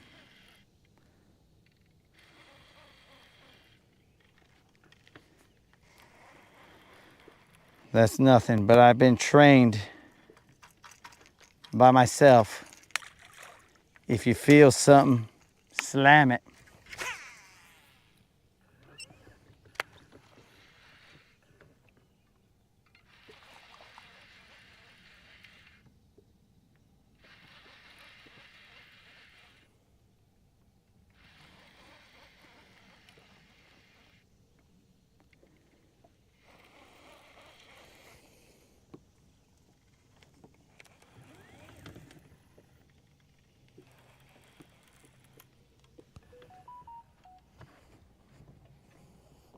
As far as I know, I'm not muted, dog. Many have tried. The moderator has tried to mute me. Oh, Moon, there was a shell on the hook, so that must have been what ticked, and then I slammed.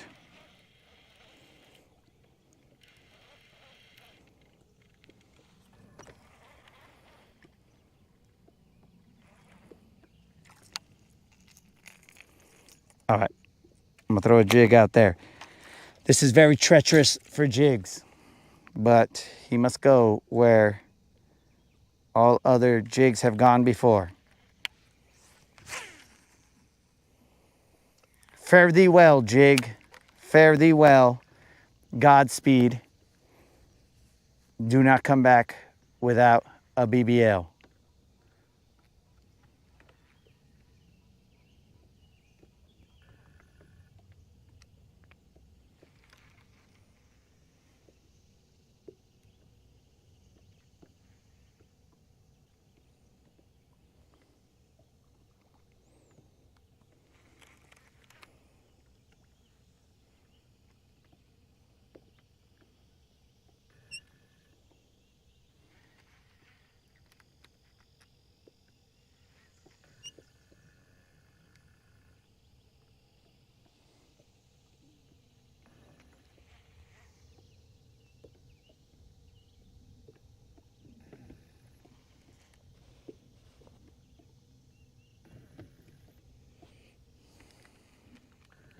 Snizook's gonna have me chasing my audio problems that don't exist. But Snizook, I would have just turned on the audio feed on my phone after I had seen that you guys were saying that I didn't have audio. So you would confuse me momentarily, my friend. But then I would be on to your ways. What is that noise?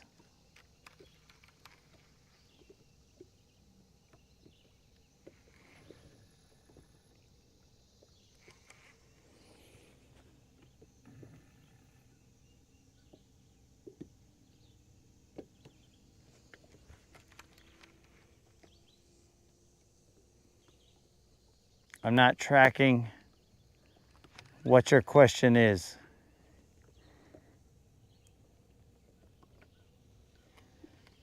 Bass in the lake.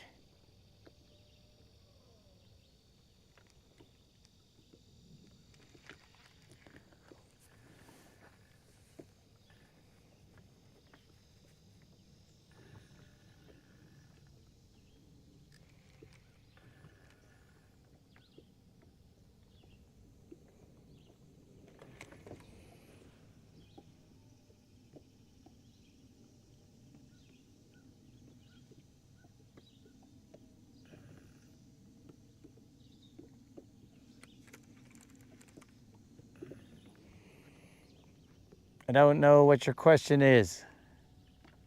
The lake.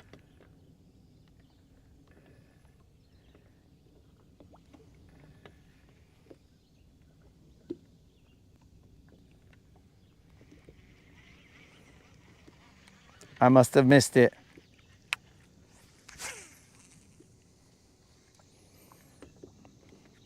Moon, make sure you're wearing eye protection, dog.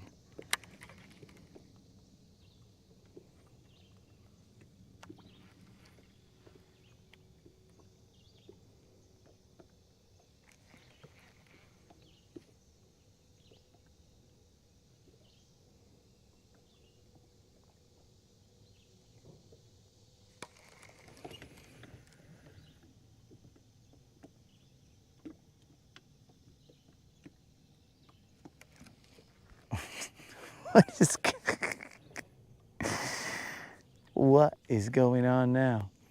These guys are recommending underwear?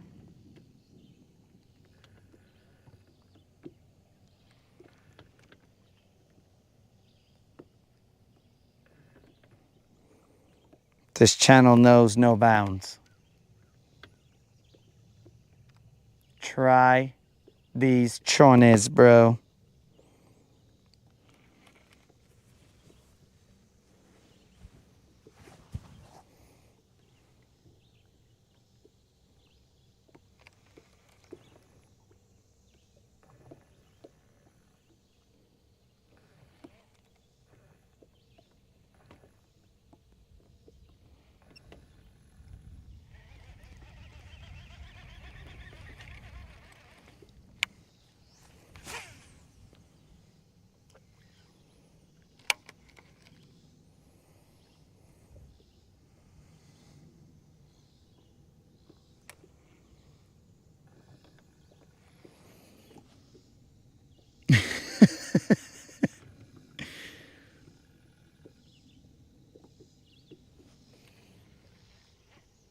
I don't even know, Kendall. I don't even know. Sometimes you just let the chat do its thing.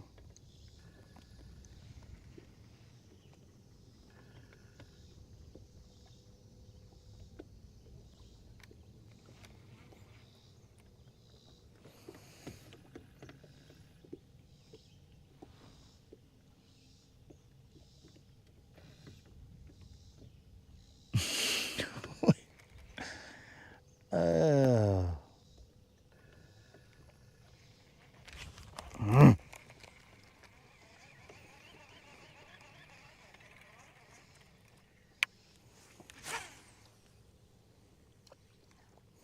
I mean, I guess that's helpful advice, bro, but I'm not exactly sure where that came from is my question. Like, where did the suggestion for undergarments arrive on the channel?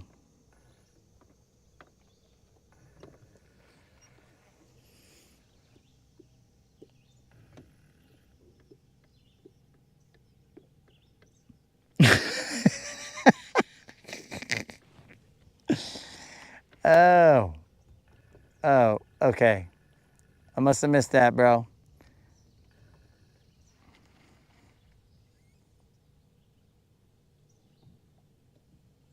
Now this is starting to make sense. I mean, I didn't see that, but this is starting to make sense. Which is also a little concerning.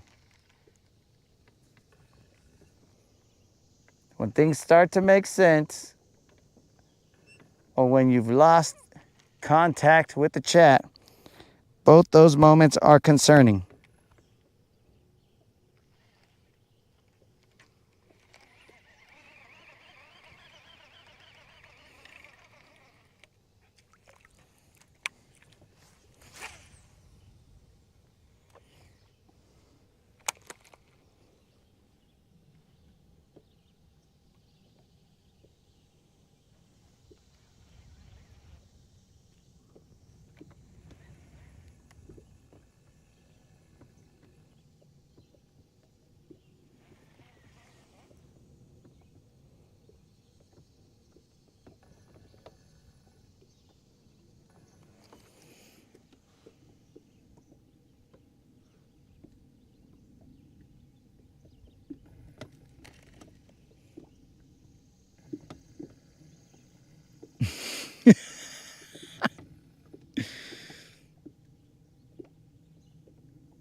He was, I don't think Unlimited was either there, Kendall.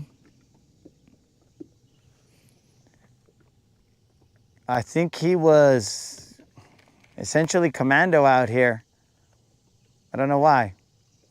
It must be a on the water for that many days kind of situation. So here's how I think that math worked out. I think Unlimited only brought so many pairs of fresh underwear. And he was all like, we're only going to be out on the water for like a day or two, maybe 3. And then I'll be able to wash my chones, bro. Everything will be good. Then he realized 30 days later, he's like, I severely underpacked.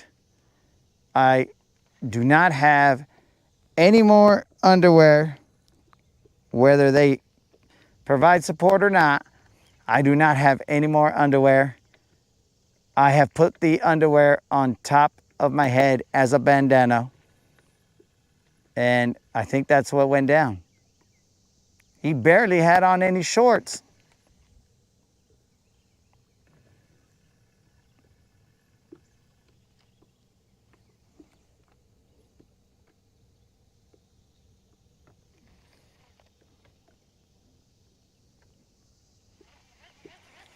All right, guys, we caught that little guy. Let's get out of here. Little guy. ¿Qué pues, little guy? Why are you showing up, bro? All right, so we will leave that phone right there. Not a big deal. We're just going to move over to a spot over here. Holy moly.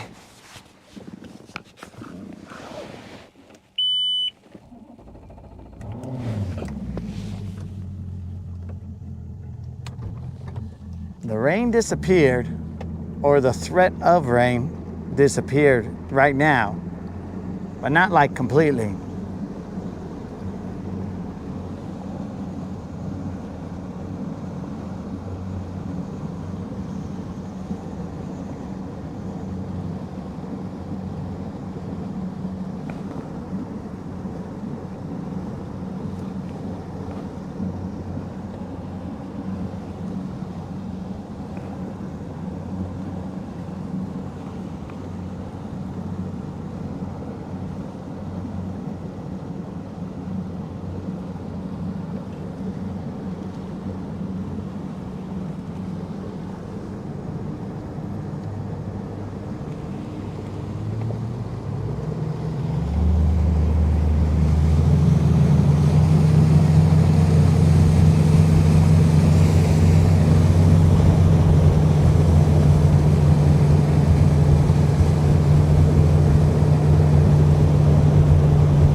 All right, 20 feet of water. We are going straight into the point.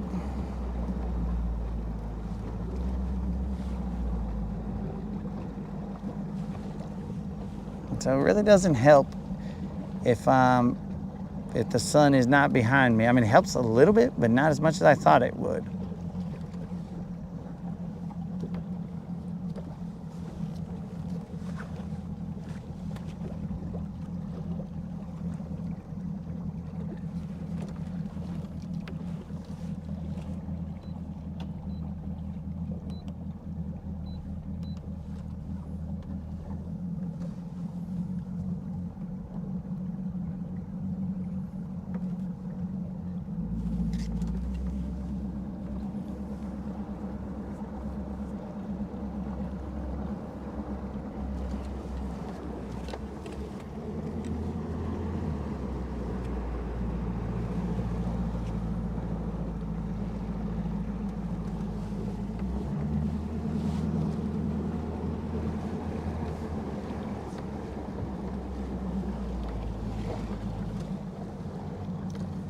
We're in 16 feet of water.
Excuse me.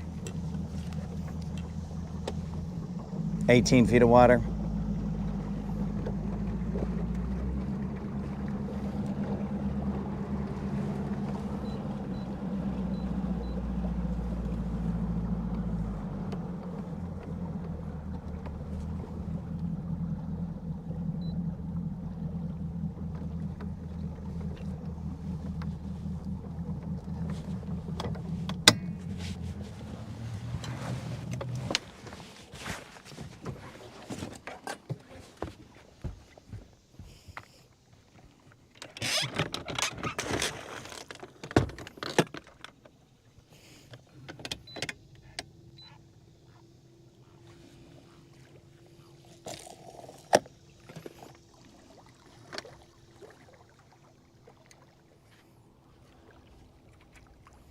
Let's try this hair jig out.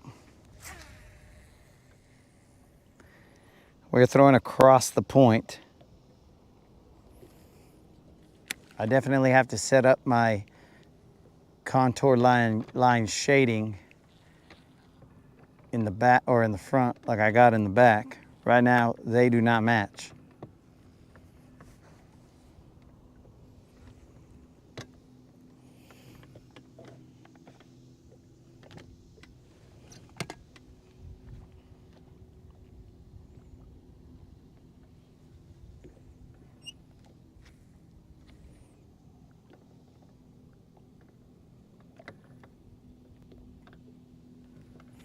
My chat was not updating, guys. So Unlimited was showing a lot of lag.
Oh man, we cannot blame the sun, bro, because rain, snow, sleet or shine, this chat has lost its mind.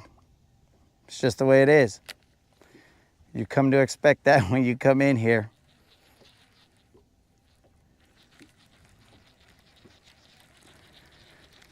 And now there's eelgrass everywhere. Who invited this eelgrass? Son of a fish.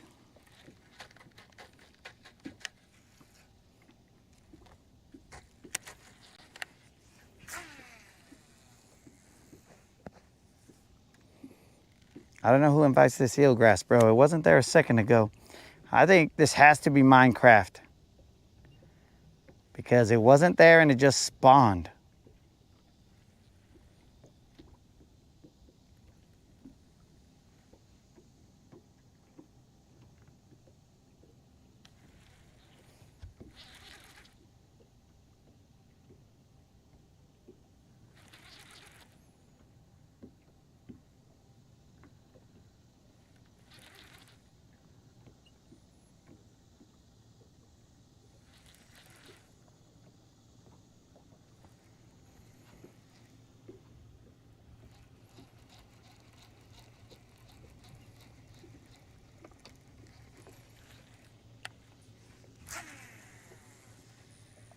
All right, we have officially reached the 11-ish hour-ish. Sort of, but not really. Nothing really officially about it.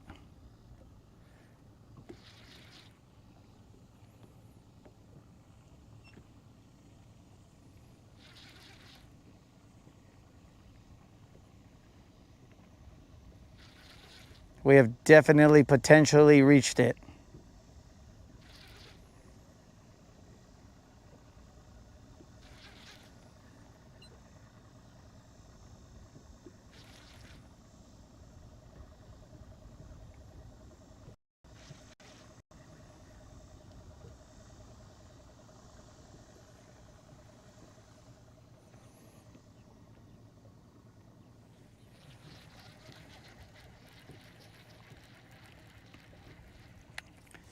Eelgrass is gone. Now we can throw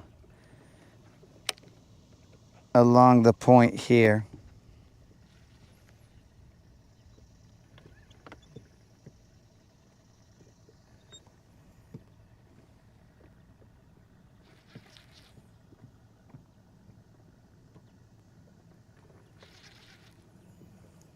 Unlimited.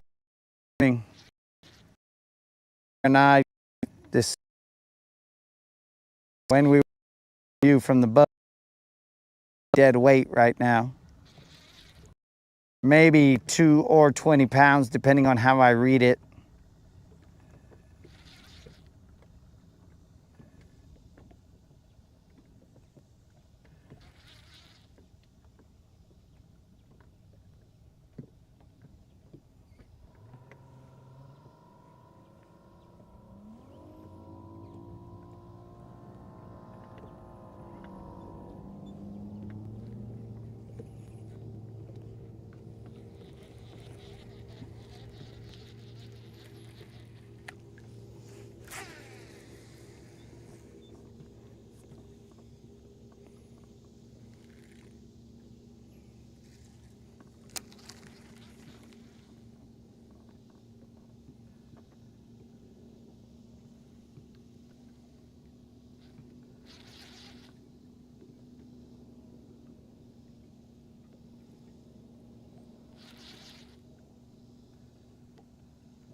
So far, hair jig unsuccessful.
Moon, I haven't thrown Don's chatterbait because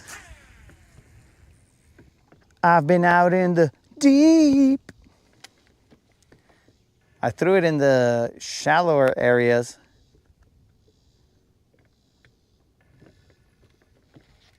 But I didn't throw it out in the deep.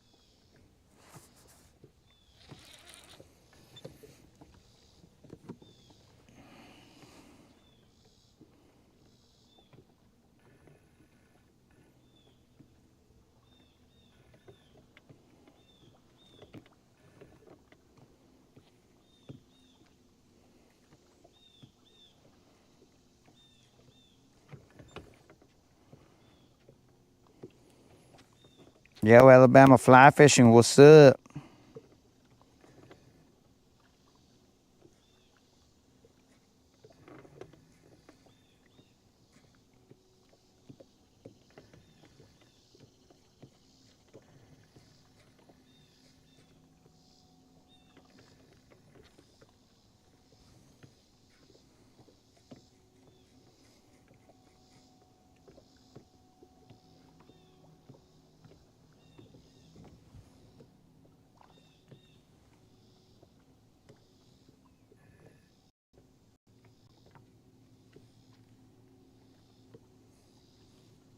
You guys hear those ears, or you guys see those ears perk up?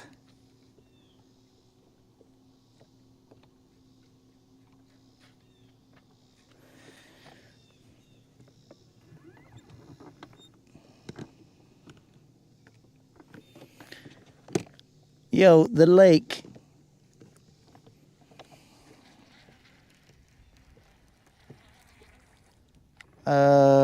You said you know Khaled?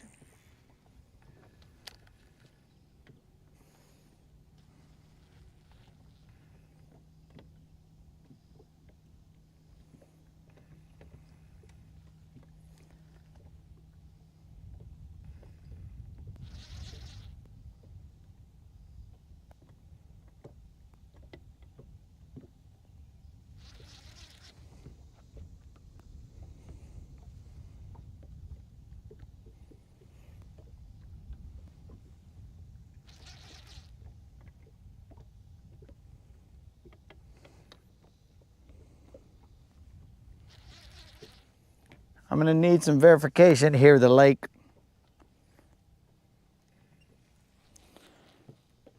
That is, of course, if you don't want to be chartreuse domed.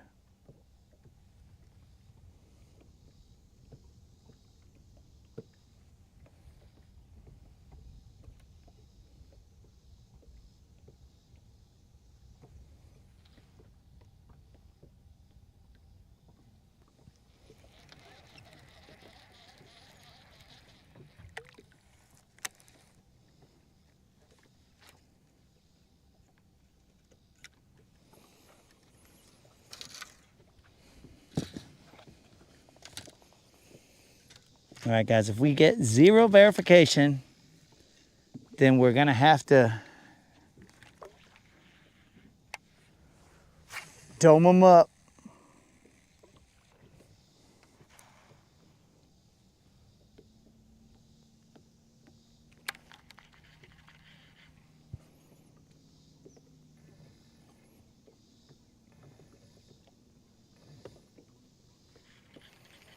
Did he say he was leaving? Because if not, we'll dome him up for a little bit.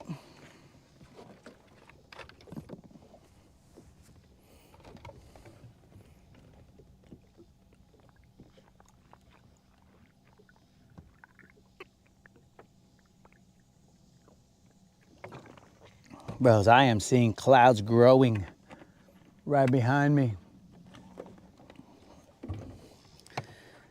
The clouds are growing. I mean, you guys should take a look. They are growing. And that cloud right there is like, yo, I'm gonna grow.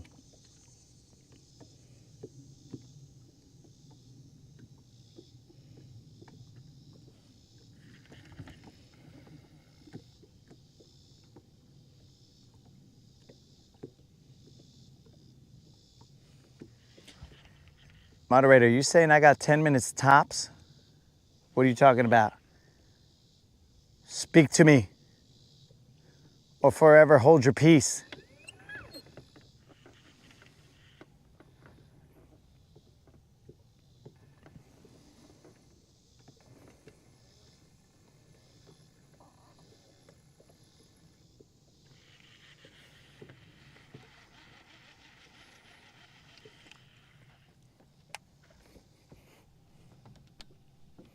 Get your head out of the clouds, boys. We gotta be concerned.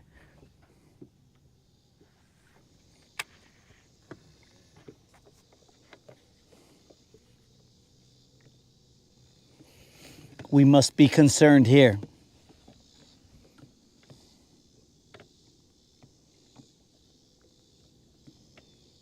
Moderator.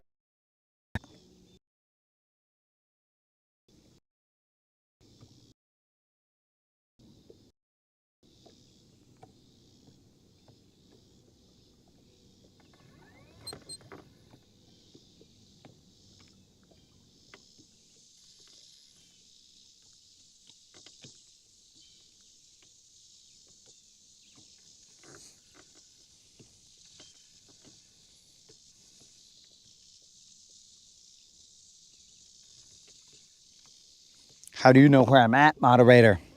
Do you got one of those Apple chips or whatever? Apple tags, air tags on me? What's going on, moderator? How do you know where I'm at? Can you hear me?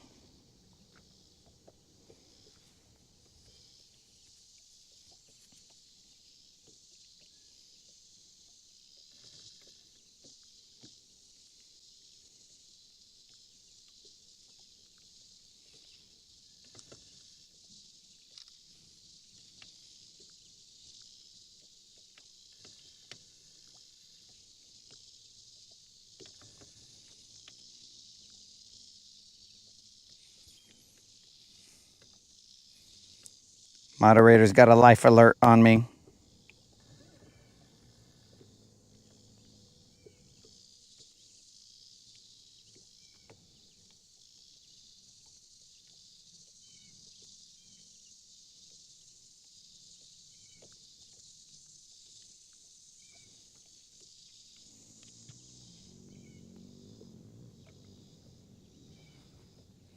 The rain covers the whole lake on the radar. All right, guys, let's get a little closer to the ramp. We got to get closer. You guys know how this turns. This turns quick. We're just hanging out, then all of a sudden, we get rained out.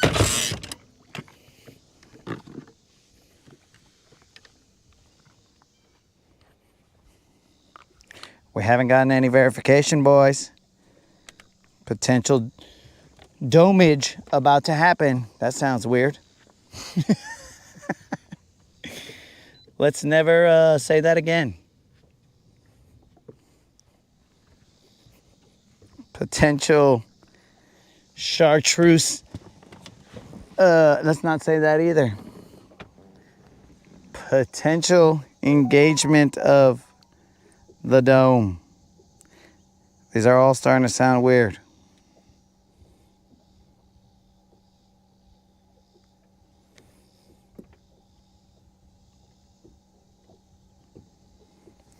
I did see Al's message.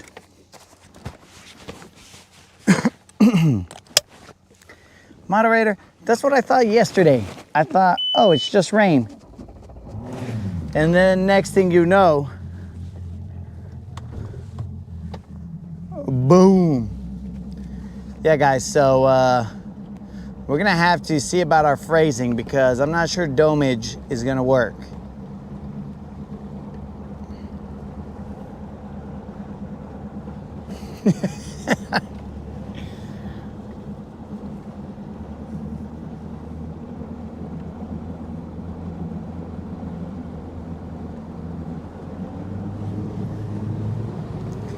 I mean, that statement right there is perfect for the chaos that is said on the channel. I'll agree with you, dog, but I don't think it's a good setup right there where we're just going around and saying, well, maybe if we say right after it in Minecraft, then maybe it'll be all like engaging domage in Minecraft, preparing to engage domage in Minecraft.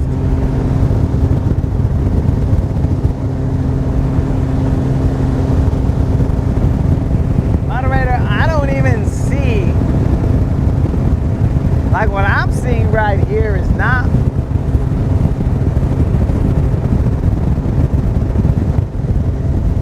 I don't know. Anyways, do you see what I see every day as Warren G? Well, like I said about yesterday, moderator, hey guys, do I look like I have a little bonnet on? I look so cute. Look at my bonnet. It's just so cute. It's perfect for the South. But yesterday, it looked like it was just rain. And then all of a sudden, Thor wanted to be heard. And I was all like, forget you, Thor. I'm out of here, dog. Do you see what I see every day as Warren G?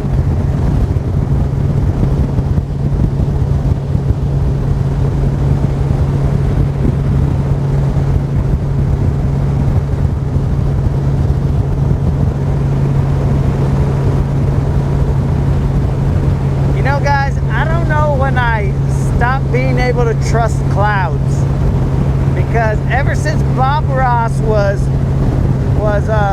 painting those fluffy clouds, I was all like, I can trust clouds. And then clouds started to be very tricky and contain lightning bolts, and I was all like, yo, clouds, you need to relax. I'm out on the water, just chill a little bit.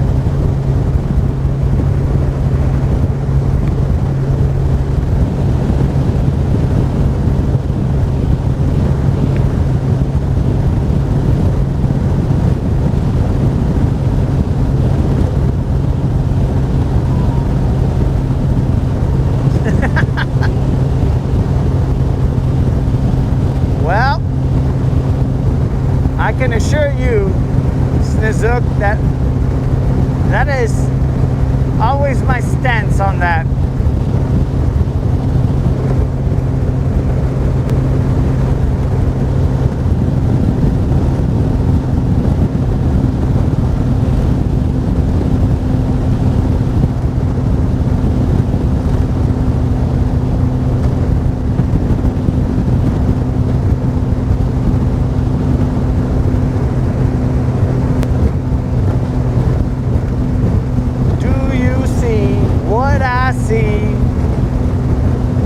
Every day as Warren G.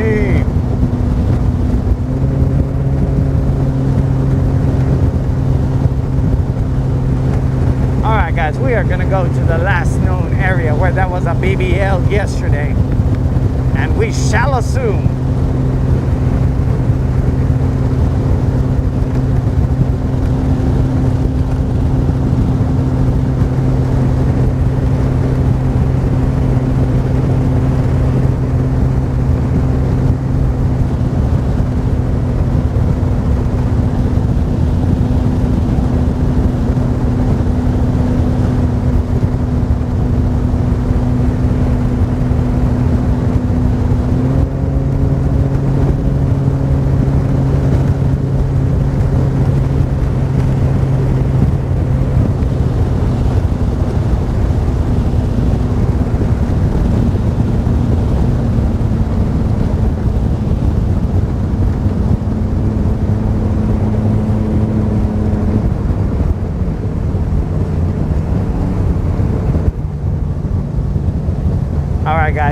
see what the moderator's talking about. There is quite a bit of rain in that direction. But currently we are not in that direction. Actually, we left that area.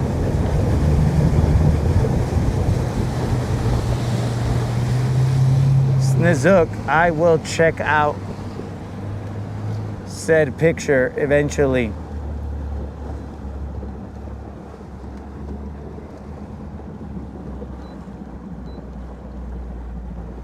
No guarantees that it will get any play, but I will check out said picture eventually.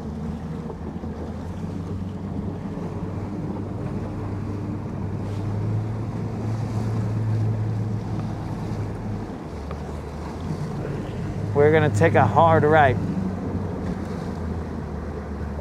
Or in boater talk, we will be going starboard. Nerds.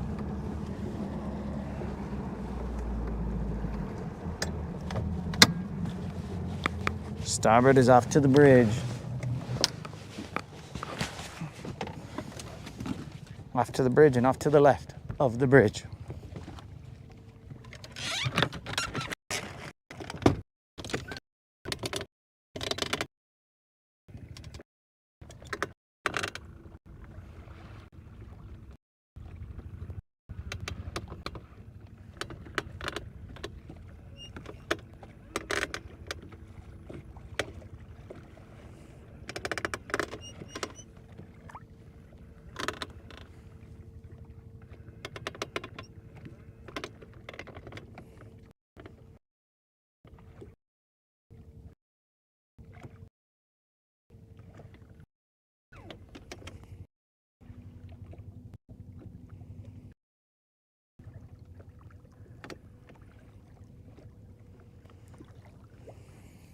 Well, wouldn't you know it, guys?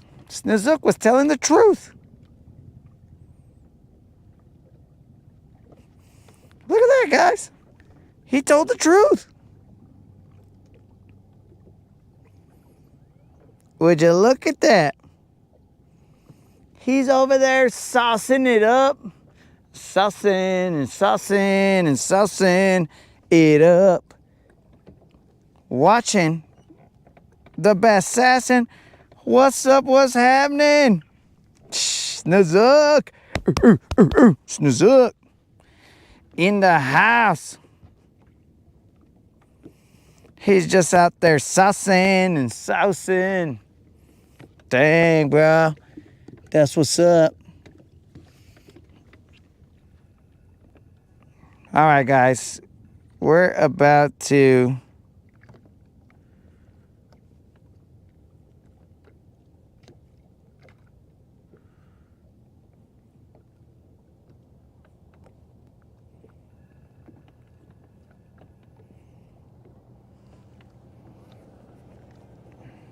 Well,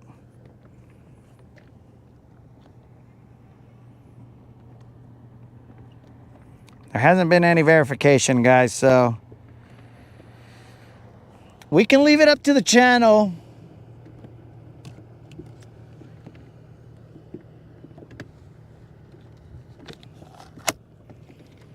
What did I just hear?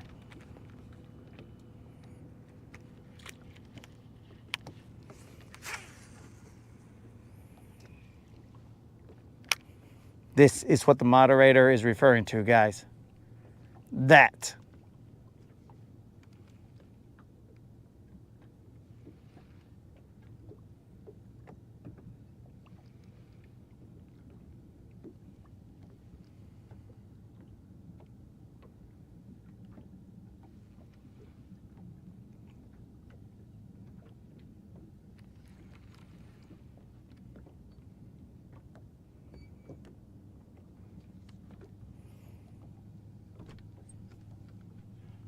Let's hope it just stays rain.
Moderator said she heard thunder.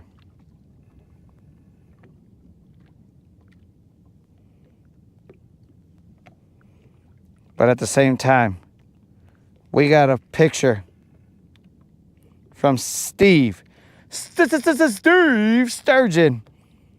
He's coming through. I believe this said frogfish. It looks a little froggy. Senor Steve Sturgeon dropping a frogfish. Why, Shiloh Steve. Getting out there. That's what's up, Steve.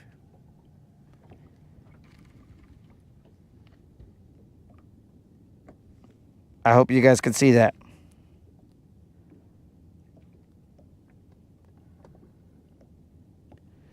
It looks like you can see that.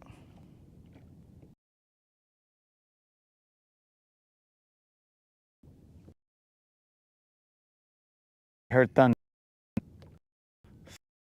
Lightning, very frightening. Galileo Figaro. Whatever that word was. I'm just a poor boy fishing a fantasy.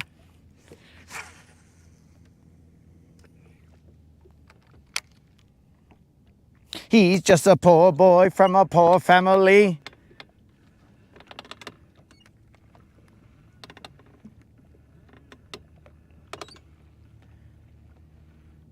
Oh. Nazook said that just looks like a sprinkle. Well, that's what that looked like yesterday, bro. And that sprinkle turned into chaos. The wind, the rain, the eelgrass, it was crazy.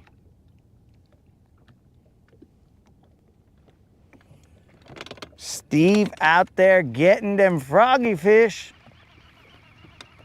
He's playing a little game of Frogger out there. That's what's up, Steve.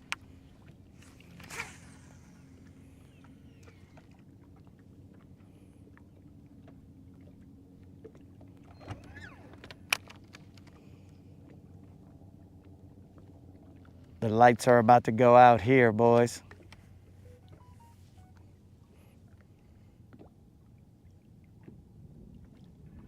I hear the thunder as well. The moderator is correct. Boys, it's time to roll.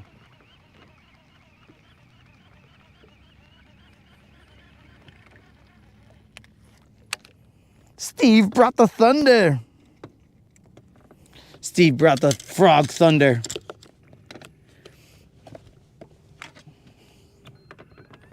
Boys, my apologies for only being able to bring 2 fish in. We're gonna have to drop. Now a big thunder. I feel you, moderator. I was able to hear that thunder, moderator.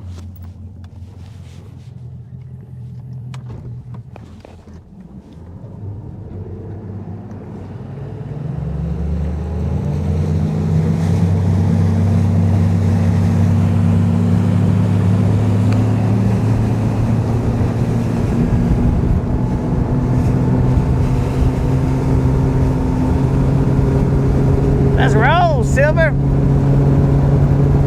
Let's ride, let's ride.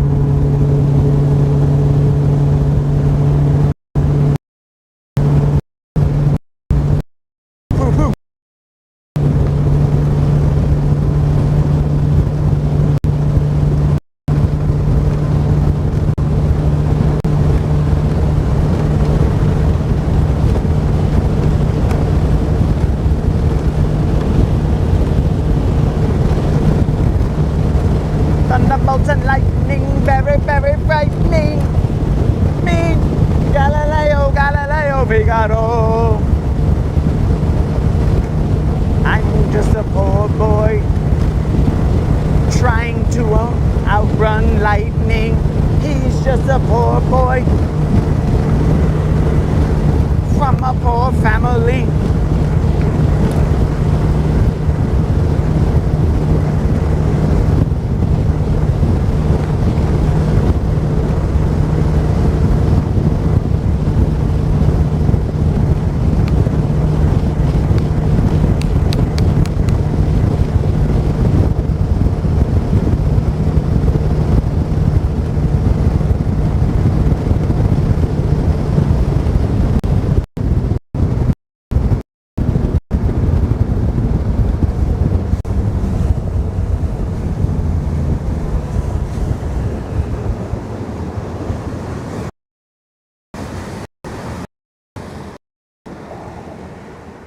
Dude, it's gonna be chaos.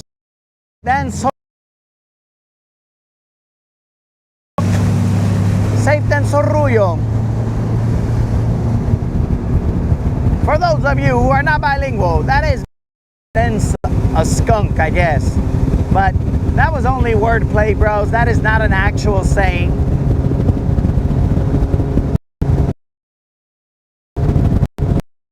The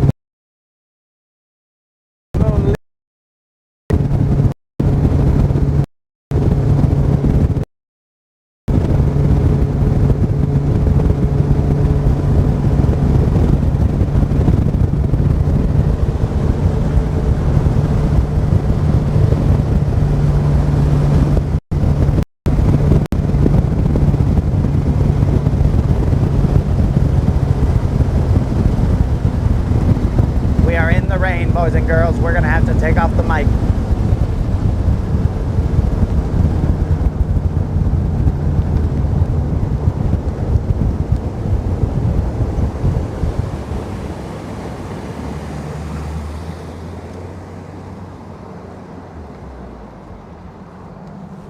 Again, guys, rain. Oh, you son of a. The eelgrass is all over this ramp. Stupid. Rain, guys. Rain is for chumps. The lightning is the concern. That is what is not chumpy. That you want to avoid at all costs.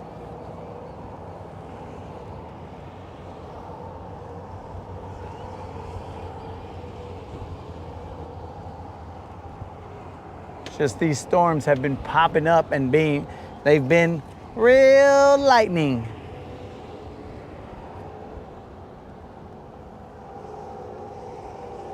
Real lightning-ish.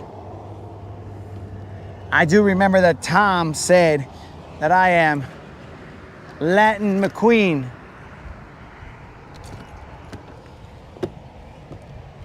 All right, guys, I had to lower you guys because it's about to come down. I can hear it. Mic out.